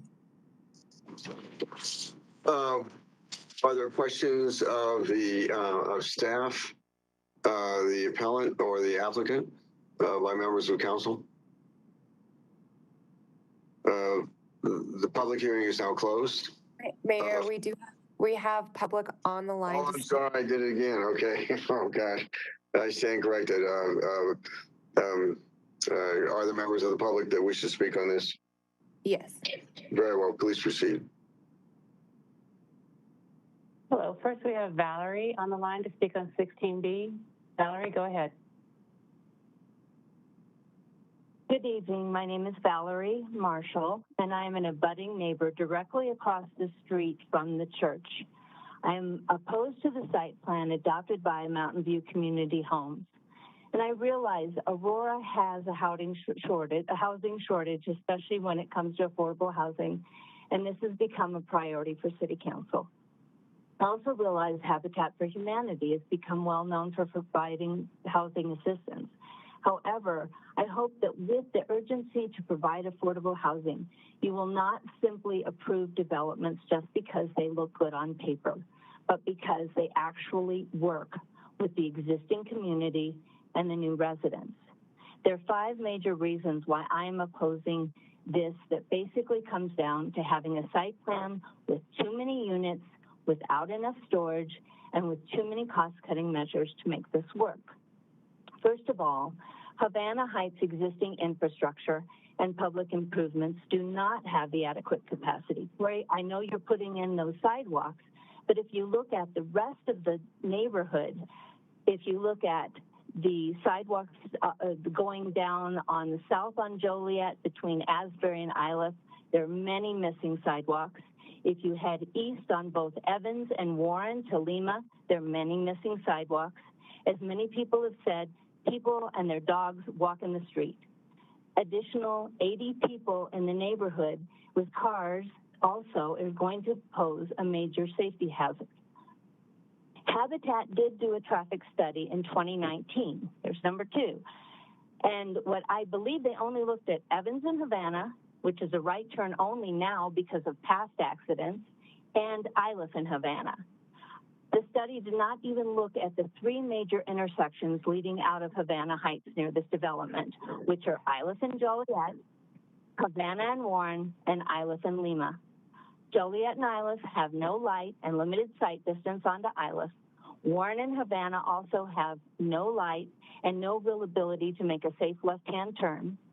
Lima and Iliff is the only place with a light that also has Rodeo Drive. Now, this is a patio home community that has an HOA, 2-car garages. It's primarily senior residential group of homes. The only way out of their complex is about 50 feet from that intersection. That intersection backs up well during the rush hour on Iliff and Peoria, and on Iliff from Peoria to Havana every rush hour. If you add 20 to 60 people trying to get to work during rush hour, that's already going to put a pretty major strain on a congested area and limit these elderly people from being to get in and out of their homes. If the site plan were we need you to wrap up your comment. Sure. I think the strain would be mitigated. The main thing that I'm concerned about too is a storage closet. A storage closet, if you have to maintain your yard, where are you going to put your lawnmower, your car maintenance equipment, your kids' stuff? You have no basement. Most of these don't even have a 1-car garage. It's physically impossible.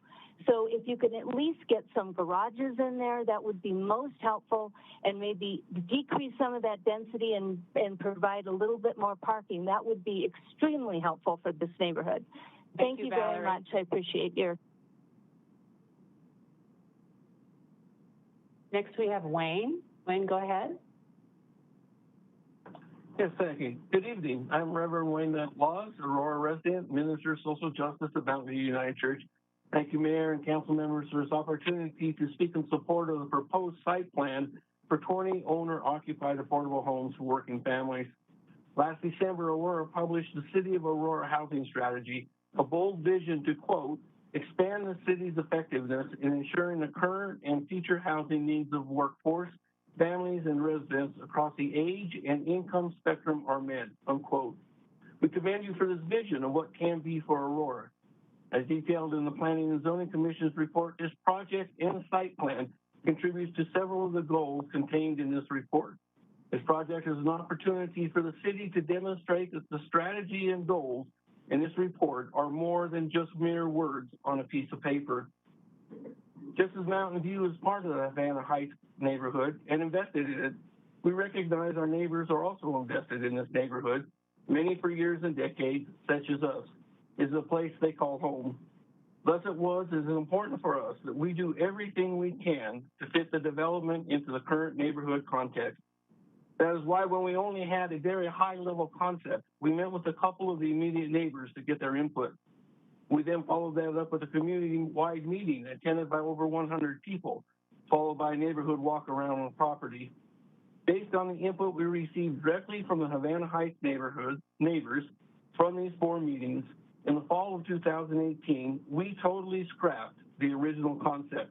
That was high density and a mixture that included both multifamily buildings and townhomes, and they begin working on the site plan that has been presented tonight.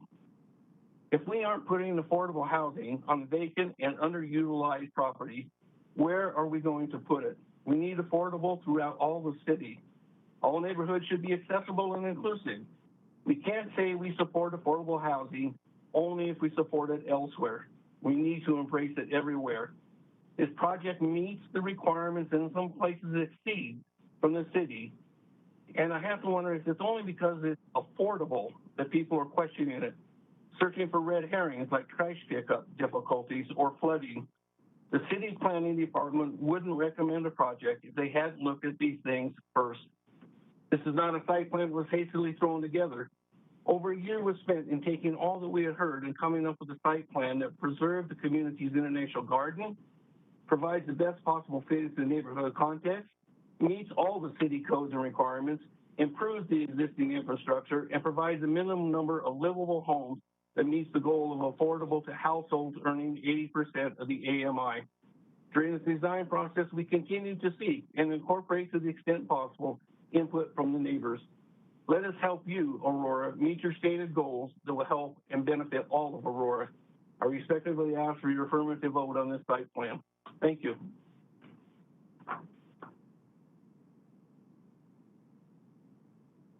Kathy, it's your turn. Go ahead, your time has started.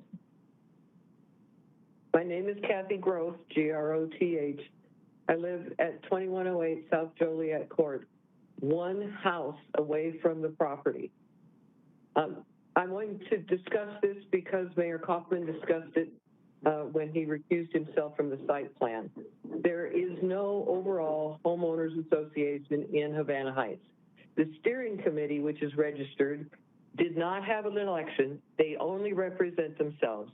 I don't know where all the other neighborhoods came from, but we used to have a neighborhood association that everybody was welcomed in because I served on it for more than 15 years. And the neighbors, the rich neighbors, said, no, we don't want anybody telling us what to do. The people that Mr. Kaufman saw and talked to claimed to do something they didn't do, which was to represent everybody. I'd also like to talk about parking. It's a kind of question. Are city streets something that belong to the city? And is parking on city streets allowed or not allowed? Because I think it's allowed, and I think that if any private homeowner can say that some other private homeowner can't park on the street, we're all going to get a lot of tickets. I don't live as far from the proposed development as David Muramoto does, and he has parked his truck and trailer on Joliet Street since he bought the house. Everybody does it. You just are after these people because parking is a handy stalking horse, just something to throw up when you don't have any other good arguments. And as far as sidewalks go, there's sidewalks on both sides where I live, and people still walk their dogs in the street. It's what people do. The sidewalks don't make any difference. I just keep thinking that city council, and especially all of these neighbors, I've been here since 1979 when the streets were dirt. Don't tell me about changing the character of the neighborhood. They did. I have more to gain in property values than any of them. They're not in this because they love Havana. They don't love the people that would come and stay here. They're not in this because they love Habitat for Humanity. They're not in this because they love affordable housing. They think that the people that come and live in these houses are going to prove that we're all the same. And that's scary stuff. I just don't understand why you keep thinking that there should be all this control of people who are just like us. Kathy, you need to wrap things up. The neighbors that were involved never intended to vote yes after they got the changes they wanted. Thank you.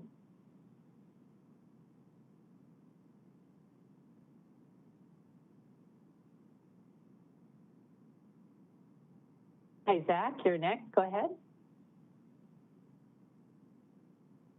Thank you, Mr. Mayor and council members, for your time this evening. My name is Zach Zaslow. I'm the Director of Government Affairs for Children's Hospital Colorado. So my job in that role is to improve child health and, when possible, try to keep kids out of the hospital through improving and influencing public policy. As part of Children's Hospital Colorado's long-term commitment to providing pediatric care to kids in Aurora, in addition to our Anschutz campus location that you're all familiar with, we opened a new care site in 2019. It's our Health Pavilion location. It's at 8th and Potomac in one of Aurora's zip codes with the greatest health disparities. And the goal of that location is to work to address the whole picture of child health for Aurora kids. This approach to care is supported by research, which demonstrates the outsized role that social determinants play in health outcomes for all of us, but in particular for young children. In fact, only 20% of health depends on clinical care. The other 80% depends on social determinants like income and housing. The research demonstrates that quality and affordable housing can improve child health and offer a better and brighter future for Aurora kids through educational and economic opportunities. In 2020, our community health navigators and family navigators assisted 1,251 families with housing, up from 738 in 2019, and we will serve even more in 2021. These are the very Aurora families that could benefit from this proposal. Not only would this proposal have the potential to support some of the families we serve and some of the children that we serve, it would also support our essential healthcare workforce that has been on the front line during the COVID-19 pandemic. We are, as you know, proudly based in Aurora, and Children's Colorado has over 12,000 team members to serve our mission of improving child health. And as you know, Aurora is amid a very serious affordable housing crisis, where 1 in 3 Aurora households are housing cost burdened.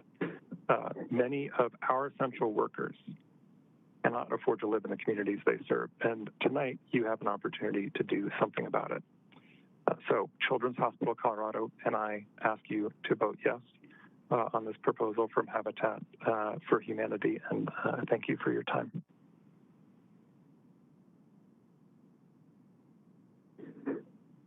Hi, Maria, you're next. Go ahead. Hello. Again, this is Maria Sepulveda, and I'll keep my comments brief. I'm with Habitat for Humanity Metro Denver. I appreciate the opportunity to speak again on the site plan. I just want to re-emphasize the fact that Habitat worked closely in analyzing each and every one of the site plan approval criteria. As Corey showed in his presentation, we responded to each change required by the city planning department. The city planning department reviewed and is now recommending approval of the site plan because as it addressed sidewalks, drainage, parking, and traffic, including we increased the parking above what is required in the criteria. And I think it's also important that as for the traffic study, again, that traffic study was based on a higher number of residents than is currently being proposed here. And that study showed that those traffic flows were to be insignificant. So I just want to reiterate the fact that Habitat has been extremely responsive, not only to design elements, working to make the footprints match the neighborhood and architecturally match, answer and respond to each technical requirement of the city. And then I just have to, again, just because some statements were made again in the presentation around equity building for homeowners, home buyers, those who buy these homes will earn equity. And in fact, families who own Habitat homes in both models, whether it's under a CLT model or other Habitat models, they do earn returns on their investments each year, which cannot happen in a rental situation. Again, I will reiterate that homeowners can sell their homes on the open market. Again, these are some of the only affordable homes for essential workers in our community. Again, finally, we have been extremely thoughtful and responsive in reviewing the city's criteria around site plans. They are embedded throughout our plan, and we ask again for you to approve Habitat's proposed site plan. Thank you. And that completes public comments for agenda item 16B tonight. Oh, very well. Are there any council members who wish to question the staff, the applicant or the appellant? Seeing none, a motion is in order. Mayor? Councilmember Combs. So, wait, sorry. Actually, can I ask, are we approving the site plan or are we approving the appeal of the site plan? Sorry, I have to look back. It's the appeal is, let me refer to staff, but I believe it's appeal of the site plan. Is it not? So an affirmative vote would be appealing the site plan, the approval of the site plan. Is that correct, City Attorney's Office? So the appeal would actually be to just bring the site plan to you. You would decide as a council body if you're going to approve the site plan, modify the site plan, or deny the site plan. I'm sorry. What the appeal is, there's two portions of the appeal. First of all, it's the actual substance of the site. The second one was you can do the appeal on whether or not the planning commission, if somebody came and said the planning commission used the wrong criteria, it could also be on that. And I don't think that's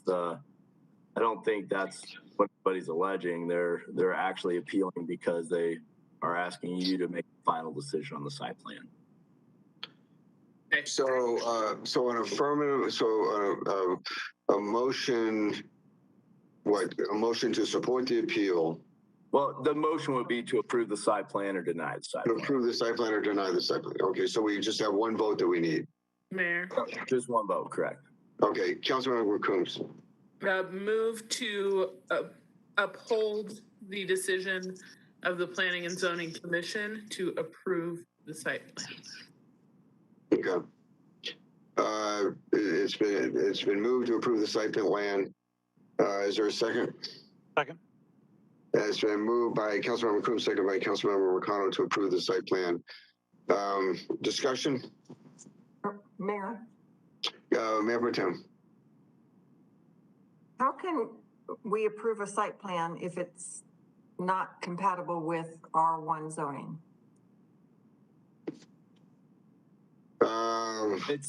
I can separate. City Attorney. I can answer that. It would be contingent upon the R1 zoning. So that's how we always do site plans. Site plans always come, at least the planning commission, with the rezone. It's contingent upon the rezone. We basically said no to the rezone. And I know it has to come back, but okay. Well, I'm good. I just want to make sure City Attorney's Office that the Coombs motion is in order. The way she's expressed it. Yeah, that's fine. We're voting in the affirmative. We're voting to approve the site plan. Correct. Okay. Okay. The Coombs motion is to approve the site plan. So in effect, to uphold the Planning Commission's decision. Okay. Further discussion. Mayor. Councilmember Combs. So I know that a lot of times we have conversations as a body about the cost of development and that we need to do everything that we can to ensure that we have adequate housing stock by making sure that we are not adding to the cost of development, or that we're taking into consideration the cost of development. What we have before us is a site plan regarding which the developers have said we can provide this affordable housing, this affordable for sale housing, not for rent housing. And what we need is your support for this site plan to be able to make it affordable in consideration of those costs of development. So I would just ask my colleagues to be consistent with the sorts of values and commentary that are regularly made about development in our city when looking at affordable housing, which I believe everyone understands and agrees we so direly need. Thank you. Further discussion? Seeing no further discussion, then the question before us is the adoption of the Councilmember Marcano. No, Councilmember Hiltz was trying to get your attention. Oh, Councilmember Hiltz, I'm sorry. Thank you. So just a couple of quick thoughts. 2 weeks ago, I just remember getting berated for wanting to vote in opposition of the Planning and Zoning Commission because they are the body that's appointed to ensure technical compliance and to ensure that we are not politicizing a technical compliance through the Planning and Zoning Commission. And so it's just going to be interesting to see if that consistency comes through now that things have changed in terms of where that affordability is. I think this is, I'm disappointed, I think, in a lot of the conversation tonight, because this is really a conversation about whether or not we're going to provide opportunity to people to get into homeownership, and then also on the flip side, change the makeup in a neighborhood where people have maybe been for a lot of years. And so it's very personal on both sides. And I think, I just wish we could have a little bit more compassion for the people on both sides of this, because it's just a deeply personal issue when we're talking about these two things. That said, I do support the site plan, just like I did the rezone. But, I do want to recognize that it's not, I think, easy for most people on council to listen to this testimony and get through that. So hopefully, when this comes back a second time, because I'm sure the rezone's already coming back, I'm guessing that we'll probably be in a similar space, that maybe we can just kind of refocus on the fact that this is so personal for everyone involved. And so us getting into political tit for tats just isn't, it's not very compassionate to the people who are on the other side of it. So thank you. Further discussion? Seeing none, I'm sorry, does somebody want to be recognized? Yes, Marcano. Councilmember Marcano. Thank you, sir. Yeah, I just want to state that we've had a lot of conversations around affordable housing and homelessness as a body. Those two issues are very closely intertwined. This is a rare opportunity for us to actually do something to house people without even having to use public dollars to do it, which I think is a godsend. I want to thank Mountain View for giving up their land, basically, to, even make this a possibility. I'm very grateful to them for that. And, that's part of the Yes in God's Backyard movement. You've already heard many of the pastors from the church call in and explain why they're supportive of this, because it is the church's mission and it's just the right thing to do as decent human beings. So I'm hoping that y'all can find it in your hearts to actually do what I think you all know is the right thing and house people, because if we don't house people, they're going to end up homeless. And we're just going to have ourselves to blame after a certain point, because we're being given opportunities just like this to address the issue. So let's do the right thing. Further discussion? Mayor. Councilmember Murillo. Thank you. Did we settle the question on if you're recusing yourself for this vote as well? If you'd been listening at all, you would understand that. So, yes, I recuse myself. That was just incredibly rude. Yes or no? No, I'm not gonna, you're, I'm just not going to go there. Okay, the question before us is the adoption I can't even see of item 16B. degrees. Would the clerk please call the roll? Councilmember Hiltz.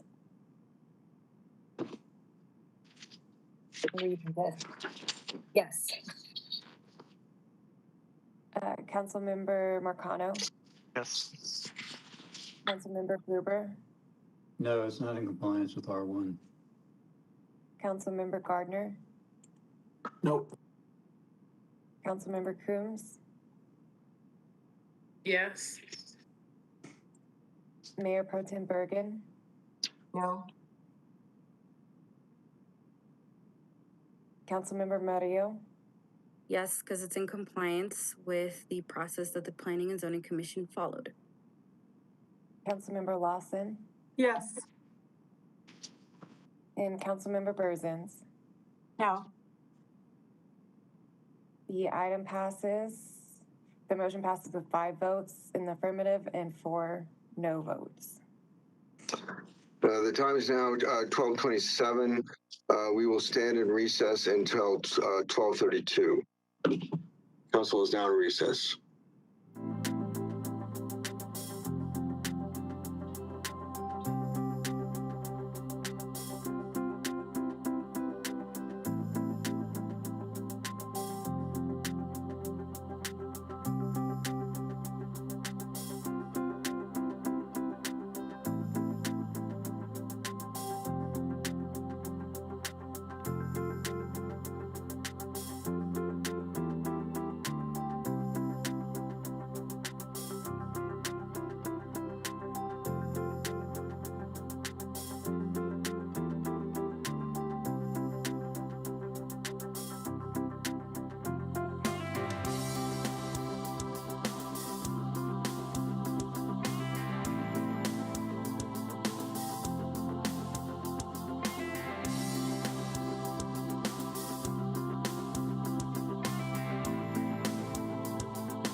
The regular meeting of the Aurora City Council is now back in order, back in session. Will the clerk please read the title to item number 17A? Item 17A is ordinance 2021-42, an ordinance annexing a parcel of land located in the southeast quarter of section 17, township 3 south, range 64 west of the 6th principal meridian, county of Adams, state of Colorado, 157.841 acres. Brief presentation by staff. Yes, good morning at this point, Mayor and members of council. We again have several items on the agenda tonight associated with the Transport Colorado annexation. Tonight's agenda is the third in that three-step council process for annexations, in which City Council considers the annexation and initial zoning ordinances on final reading, and the annexation agreement is presented to City Council for consideration. The initial zoning follows the city's comprehensive plan and will be zoned I-2 Industrial District, to be detailed further by the Planning Department during the upcoming presentations for those items. The item before you is transport number 1.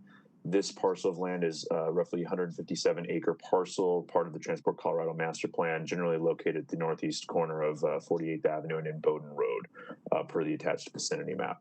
City Council made a finding of substantial compliance regarding this annexation on August 23rd, 2021, and approved the finding of fact resolution and ordinance on first reading on October 11th, 2021. This parcel falls within the city's annexation boundary and meets the requirements for annexation, including contiguity. The parcel will be integrated in the improved master plan. And again, this item is the second reading of the annexation ordinance. I'll note we have outside representatives available to assist with any questions on these items, but they are not planning on making a separate presentation. I'm happy to answer any questions you may have as well. Thank you. Jacob, I assume your remarks apply to 17A through 17H? Generally, the first part of my remarks do, but we do need to, the individual parcels have separate details that we'll need to put into the record. Okay. Will the clerk please read the title to, you've already read the title, I think, to 17A. Motion on 17A? Mayor, question? Mayor Pro Tem. So did he just say we have to vote on each one separately, but do we have to read each one? I think we have to read the title. I don't think he has to brief on each one. Oh, okay. Thank you, Mayor. Is it, okay, so, motion on item number 17A. Gardner. Councilmember Gardner. I just motion to approve 17A. It's been moved by Councilmember Gardner, seconded by? Gruber. Seconded by Councilmember Gruber to approve item number 17A. Discussion? Seeing no discussion, the question is the adoption of item number 17A. Will the clerk please call the roll? Councilmember Murillo. Yes, it is hard to vote and verbally vote and vote online at the same time. Councilmember Lawson. Yes. Councilmember Hiltz. Yes. Councilmember Marcano. Yes. Councilmember Coombs. Yes. Councilmember Berzins. Yes. Councilmember Gardner. Yes. Councilmember Murillo. I'm sorry. Mayor Pro Tem Bergen. Yes. Councilmember Gruber. Yes. The motion passes to approve ordinance 2021-42. Will the clerk please read the title to item number 17B? Item 17B is ordinance 2021-43, an ordinance of the City Council of the City of Aurora, Colorado, zoning 157 acres of land, more or less, generally located east of Bowden Road between East 56th Avenue and East 48th Avenue within the County of Adams, State of Colorado, to Industrial District, and amending the zoning map accordingly. Motion? Mayor. Councilmember Coombs. Move to approve 17B. It's moved by Councilmember Coombs and seconded by? I'm sorry. Awesome. Seconded by Councilmember Lawson to approve item number 17B. Discussion? Seeing no discussion, will the clerk please call the roll on the adoption of item number 17B? Councilmember Marcano. Yes. Councilmember Berzins. Yes. Councilmember Lawson, Yes. Councilmember Gruber, Yes. Mayor Pro Tem Bergen, Yes. Councilmember Hiltz, Yes. Councilmember Murillo, Yes. Councilmember Gardner, Yes. Councilmember Coombs. Yes.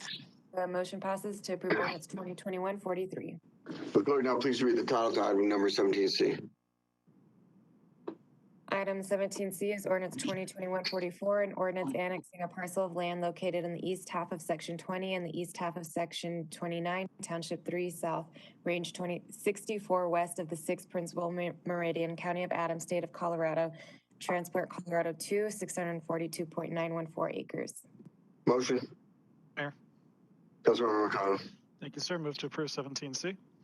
It's been moved by Councilmember McConnell, seconded by Gardner.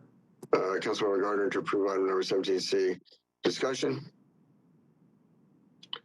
Seeing no discussion, will the clerk please call the roll on the adoption of item number 17C? Councilmember Gruber, Yes. Councilmember Burzins, Yes. Councilmember Gardner, Yes. Councilmember Murillo, Yes. Mayor Pro Tem Bergen, Yes. Councilmember Lawson, Yes. Councilmember Coombs, Yes. Councilmember Hiltz, Yes. and Councilmember Marcano. Yes. The motion passes to approve ordinance 2021-44. Clerk now please read the title to item number 17D. Item 17D is ordinance 2021-45, an ordinance of the City Council of the City of Aurora, Colorado, zoning 642 acres of land, more or less generally located east of Embaden Road between the East 48th Avenue and the Union Pacific Railroad right-of-way within the County of Adams, State of Colorado, to Industrial District, amending the zoning map accordingly, transport initial zoning 2. Motion. Mayor Dave Gruber. Councilmember Gruber. Move to approve 17D. Moved by Councilmember Gruber, seconded by Burzins. Councilmember Burzins to approve item number 17D. Discussion? Seeing no discussion, will the clerk please call the roll on the adoption of item number 17D? Councilmember Gardner, Yes. Councilmember Hiltz, Yes. Councilmember Marcano, Yes. Councilmember Murillo, Yes. Councilmember Coombs, Yes. Councilmember Gruber, Yes. Councilmember Lawson, Yes. Councilmember Burzins, Yes. Mayor Pro Tem Bergen. Yes. The motion passes to approve ordinance 2021-45. Will the clerk now please read the title to item number 17E? Item 17E is ordinance 2021-46, an ordinance annexing a parcel of land located in the east half of section 21 and a part of the west half of section 22, township 3 south, range 64 west of the 6th principal meridian, county of Adams, state of Colorado, transport Colorado 3, 636.174 acres. Motion. Mayor, Councilmember Coombs. move to approve 17E. Moved by Councilmember Coombs, seconded by Bergen. Mayor Pro Tem Bergen to approve item number 17E. Discussion? Seeing no discussion, the question before us is the adoption of item number 17E. Will the clerk please call the roll? Councilmember Gruber, Yes. Councilmember Murillo, Yes. Councilmember Marcano, Yes. Mayor Pro Tem Bergen,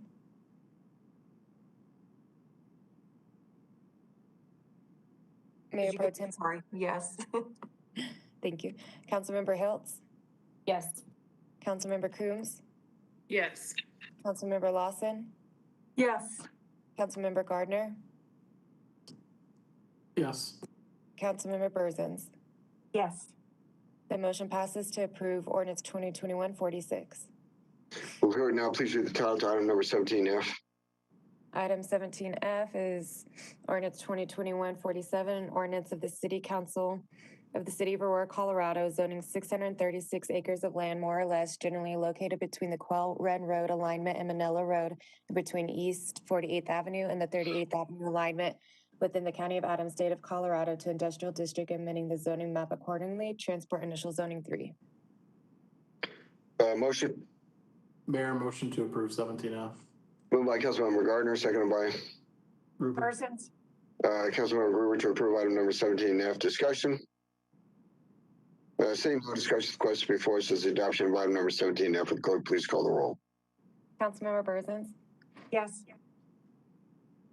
Councilmember Lawson? Yes. Councilmember Marcano? Yes. Mayor Pro Tem Bergen?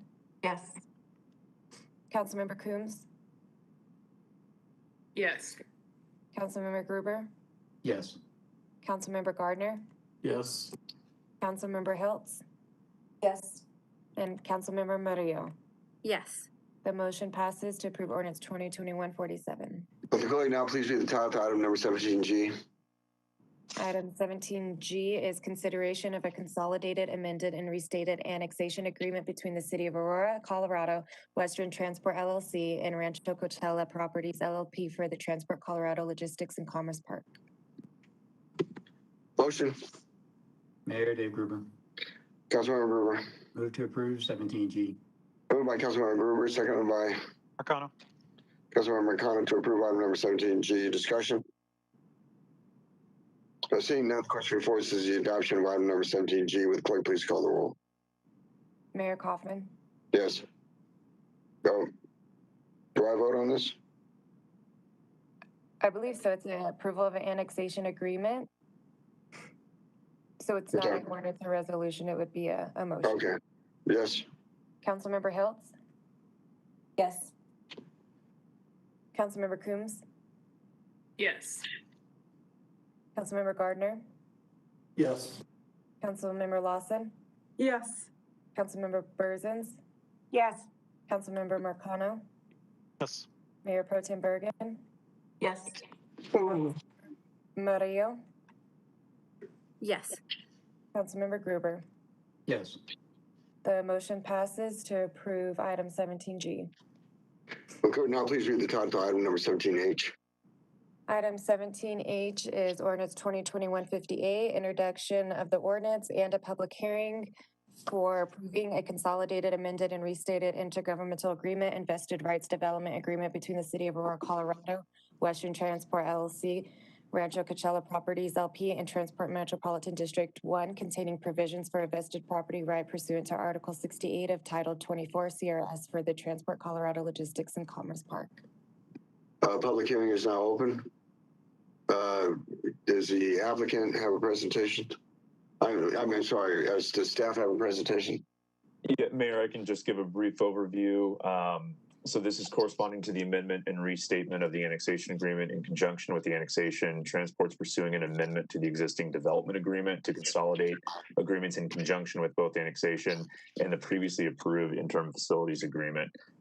Staff had recommended that it's particularly on the annexation agreement that was just passed, that it was better to consolidate these into one amended and restated annexation agreement. And that's what we're doing with the development agreement as well. The reason this is an ordinance is because of the vesting, and that does follow city vesting policy. I laid out the salient points in the commentary, and I'll just provide some brief detail as to the proposed reestablishment of the vested rights. Due to the scale and location of the project, the vesting terms being proposed follow the city's policy in conjunction with the approved 2007 agreement that includes land use, density, and intensity of uses in the master plan for an initial period of 20 years with potential extensions for 2 additional 15-year periods based on completion of the following triggers up to a total of 50-year vesting. The first 15-year extension is allowed if the initial public improvements required to be constructed pursuant to the first FDP or master plan subarea public improvements plan have been completed and placed into operation. The second 15-year extension is allowable if certificates of occupancy have been issued for at least 5 million square feet of development. I'll note that, as I mentioned, that the item before you is an ordinance due to that vesting. So I'm happy to answer any further questions. Questions to staff? Well, I'm sorry. Does the applicant wish to speak? We do have the applicant available. Muncie, I don't know if you had anything else to add there or anybody from Transport. Happy to answer any questions, but do not wish to belabor the point here. So no presentation per se. Is there anyone one from the public who wishes to speak? There's nobody in the line. Are there questions from council members to staff or the applicant? I have a question, Mayor. Mayor Pro Tem. So on the vesting rights, if they don't meet the development requirements, then they would forfeit their vesting? It just would not allow to be able to be extended. So there's those 3 triggers. So it would essentially be the initial period of 20 years, unless that trigger is met to go the 35 or the 50. Okay, thank you. Mm-hmm. Further questions, discussions? I'm seeing no further questions or discussion. The question before us. Public hearing is now closed. A motion? Mayor Dave Gruber. Councilmember Gruber. Move to approve 17H.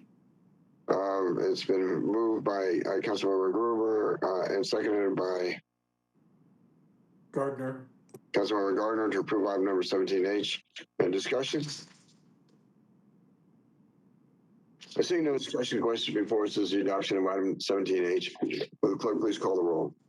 Mayor Pro Tem Bergen, Yes. Councilmember Berzins, Yes. Councilmember Lawson, Yes. Councilmember Marcano, Yes. Councilmember Murillo, Yes. Councilmember Hiltz, Yes. Councilmember Gruber, Yes. Councilmember Gardner, Yes. and Councilmember Coombs. Yes. The motion passes to approve ordinance 2021-58. Item number 19A, consideration to reappoint one member to the Citizens Advisory Committee for Housing and Community Development. A motion? Mayor, Councilmember Coombs. move to reappoint Charlene Wisher Howard to the Citizens Advisory Committee on Housing and Community Development. Been moved by Councilmember Coombs, seconded by? Second. Persons. Second by Councilmember Marcano. Discussion?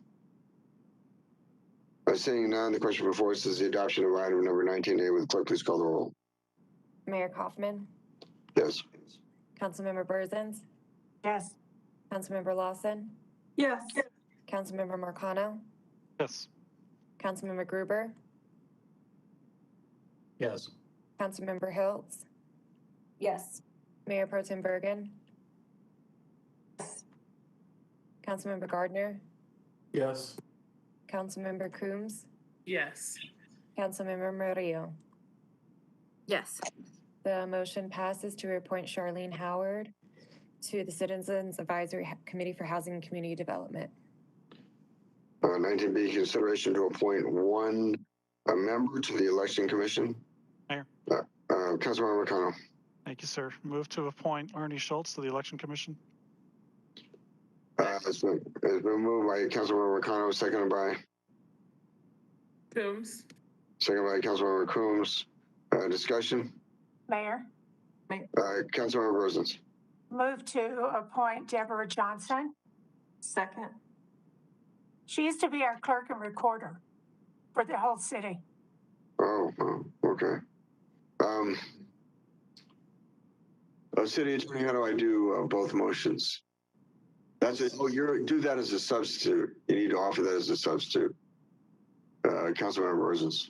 Okay, thank you. I move a substitute motion to appoint Deborah Johnson, a former Aurora clerk and recorder and the Denver clerk and recorder. Okay, been moved by Councilmember Berzins, seconded by? Bergen. Mayor Pro Tem Bergen. Discussion on the substitute motion? Mayor. Mayor Pro Tem. I believe the Election Commission strongly supported the appointment of Deborah Johnson also. Very well. Further discussion? Here. Councilmember Marcano. Yeah. I don't want to knock anyone's qualifications, but in my interactions with the Election Commission, it's my belief that I think we need to get some new blood on there. I think that the folks who are there are a little too tight-knit and are very resistant to things that the community wants to see change. So. Further discussion? Yeah, could I ask a question? I don't know what you're talking about. Deborah hasn't been in Aurora for a long time. She's been in Denver. She was the Denver clerk and recorder, I understand. but now So, she's back in Aurora. further discussion. Seeing none, the question before us is the person's motion for Deborah Johnson. Is there further discussion? Seeing none, will the clerk please call the roll?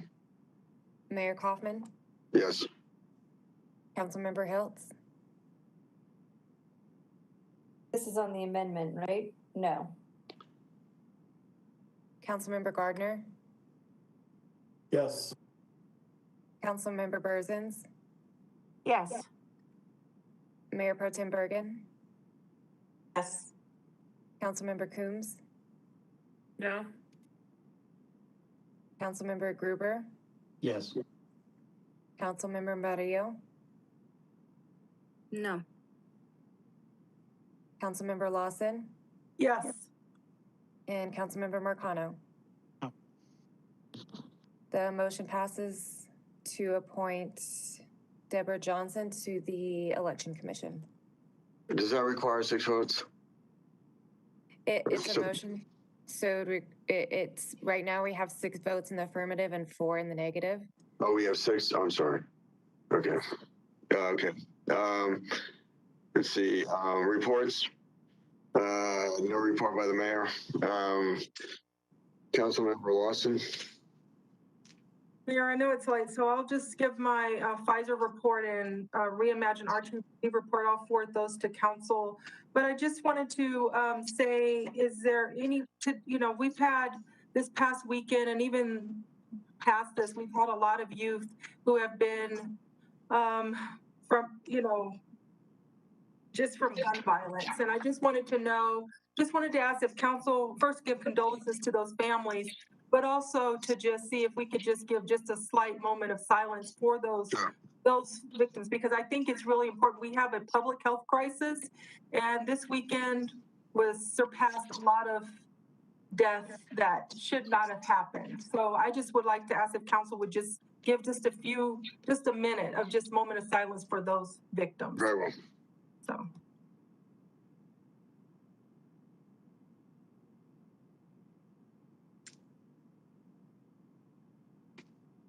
Thank you, Mayor and Council. I really do appreciate that. And I just want to just say today, the 18th Judicial opened up their diversion counseling, their diversion office today. Myself, Mayor Kaufman, and Judge Day were there, amongst other leaders in the community.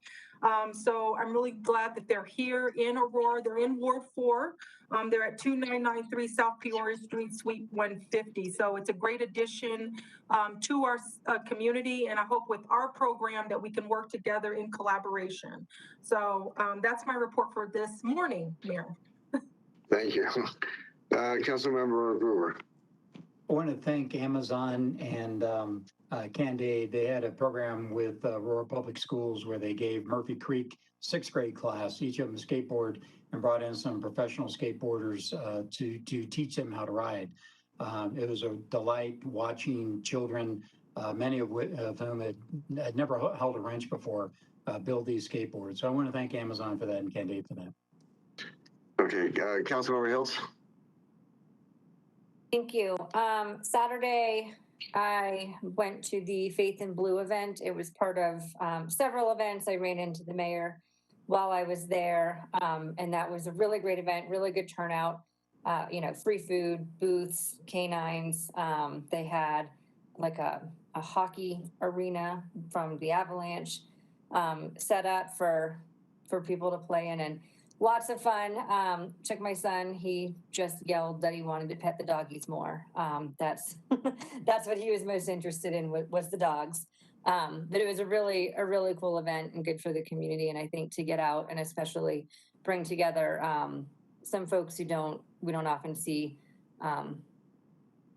working together in such a large public space like that. So I think it was really great to be able to bring kind of all different parts of our community together. And then also they unveiled their new game day truck where you can play video games with officers and just kind of sit on a couch and play video games and draw on it. And I know a lot of work went into that. And so just a really good event all around, and also free food. So Councilmember Gardner. No report. Councilmember Murillo. Thanks, Mayor. I was sad to have missed that event. I've been working a lot lately, but I did get an opportunity to stop by the Fall Fest out in the Fletcher Plaza in the district, which is really awesome as well. So love to see continued programming in the district. My town hall for this month is this Thursday, 6 to 7:30 at Moorhead. We're still going to do a hybrid meeting model, back to basics. We won't have the same city council or Aurora TV support like we did last time. But I think they're trying to work out the kinks for more permanent, like hybrid meetings for 2022. So I will still take that as a win since I've been wanting that since I first got on council, and COVID just kind of presented the opportunity to do so. And then, since I have the opportunity to speak without getting cut off, just wanted just to express my frustration not being able to ask simple questions, get answers to city processes without being yelled over. I learned a very hard lesson today about the difference between forced authority and earned respect for my mayor. So I just wanted to share that while I had the platform and was not cut off. Thanks, team. Councilmember Burzins. No report. Councilmember McConnell. Thank you, Mayor. So I want to echo Councilmember Lawson's sentiments and congratulations to DA Kellner's office for opening the new diversity counseling program office. I regret that I was not able to attend earlier today. I had a unexpected medical issue come up, but as you can see, I survived. I also want to let folks know that we have a virtual public meeting about the 9 Mile Bridge today at 6:30 p.m. And you can head over to engageaurora.org to find the link to that meeting. And I also wanted to encourage folks to vote if they already haven't. I think, well, I haven't checked since we've been in our meetings tonight, but as of yesterday, I think we had a 5% turnout for Arapahoe County, and that's extremely low. And off-year elections typically have very low turnout, but as y'all can tell, we deal with very important things that impact our daily lives here. So in 2019, we had a turnout at about 38%. In 2017, it was around 25%. Last year, though, we had turnout at 80%, over 80%. So my challenge to all of you is to beat the 2019 turnout numbers, get your ballots in if you already haven't. And finally, we are not having Ward 4 meetings in November or December this year, but we will be back at the Stampede on Thursday, January 13th at 6:30. We're going to try to keep a hybrid option, working with staff to see what equipment we're able to utilize for that. And we're going to have a new council and a whole lot of work to discuss. So I'm very excited to see y'all at the Stampede in January. Councilmember Coons. My ward meeting will be on the first Wednesday, so I believe that's the 3rd of November at 6 p.m. at Heather Gardens. That'll be our last ward meeting of the year. And I will save the rest of my report for when it's not super late on my boards. Mayor Pro Tem Bergen. Thank you, Mayor. E470 was basically cable rail installation, and then the IGAs that we discussed tonight with Gartrail Road. I attended the open house at DIA on the 14th of October, and we were able to meet with the new CEO of the airport. Very interesting discussion about the future of the airport. And then last week I attended the graduation ceremony for the police academy. Congratulations to that class. And then also on Friday, attended the Benson Hotel announcement on the Anschutz campus, and truthfully had not been on the backside of the medical center. And I was really surprised and impressed with all the new apartments, and there's a new restaurant there, as well as coffee shop and so forth. So it was a very great event. And then lastly, for those of you that have pets, I lost our pet dog last week, and We used Lap of Love, Hospice, and they were great. Oh, very sorry. Okay. Public invited to be heard? There is one person on the line. Hi, Dee. Your time starts. You are welcome to speak on public invited to be heard. Thank you. Go ahead. Yes, hi. Hi. Yeah, I've wanted to address the mayor, I suppose. I had a question, and I think after, hearing some of the back and forth on item 16A and B, I don't know that this is really going to resonate and probably will fall on deaf ears, but I was just kind of wondering, as a citizen of Aurora, why is the Aurora Municipal Center closed to the public? And why are your city council meetings still virtual? I assume that it's because of the COVID-19 pandemic. If that is the case, I guess the question at hand is, why do you not have a city mandate for COVID-19 vaccination for your employees, much like how Denver has? If closing the Aurora Municipal Center and not having public council meetings is due to, the health and safety of council and citizens of Aurora, then, not having a mandate doesn't really go hand in hand with that. Another concern, I think, as well is, the public safety officers, such as police and fire, not having a vaccine mandate as well. They interface with the public quite often, fire or rescue, they're paramedics, they respond to nursing homes, which are very high-risk populations. And it's kind of concerning if they cannot be assured that the paramedics and police officers who are interfacing with them, whether they're vaccinated or not. So I would say that the messaging with having the Aurora Municipal Center closed for approximately 19 months, and then not having a city COVID-19 vaccine mandate, the messaging is quite inconsistent. So, I think it speaks volumes about our city leadership. It makes me question the leadership, judgment, and commitment to the citizens that they report to. And at this stage, we're almost 2 years into this pandemic. So I think it's time to step up, do the right thing, make our community safer. And, you should implement a mandatory COVID-19 vaccine mandate for all city employees. So this is something you should consider. Being on the line for 5 hours waiting to speak, I did notice that it looked like Mayor Kaufman has an animal in his office, and I don't know if that's a registered service animal or if it's just an emotional support animal. But if that's the case, the latter, I would assume that means that all other city employees are welcome to bring their emotional support pets to the building as well. So that was just something I kind of wanted to point out. I saw that a couple times while I, waited in the queue to call. So thank you for your time. With that, meeting adjourned. Thanks, everybody. Hey, all.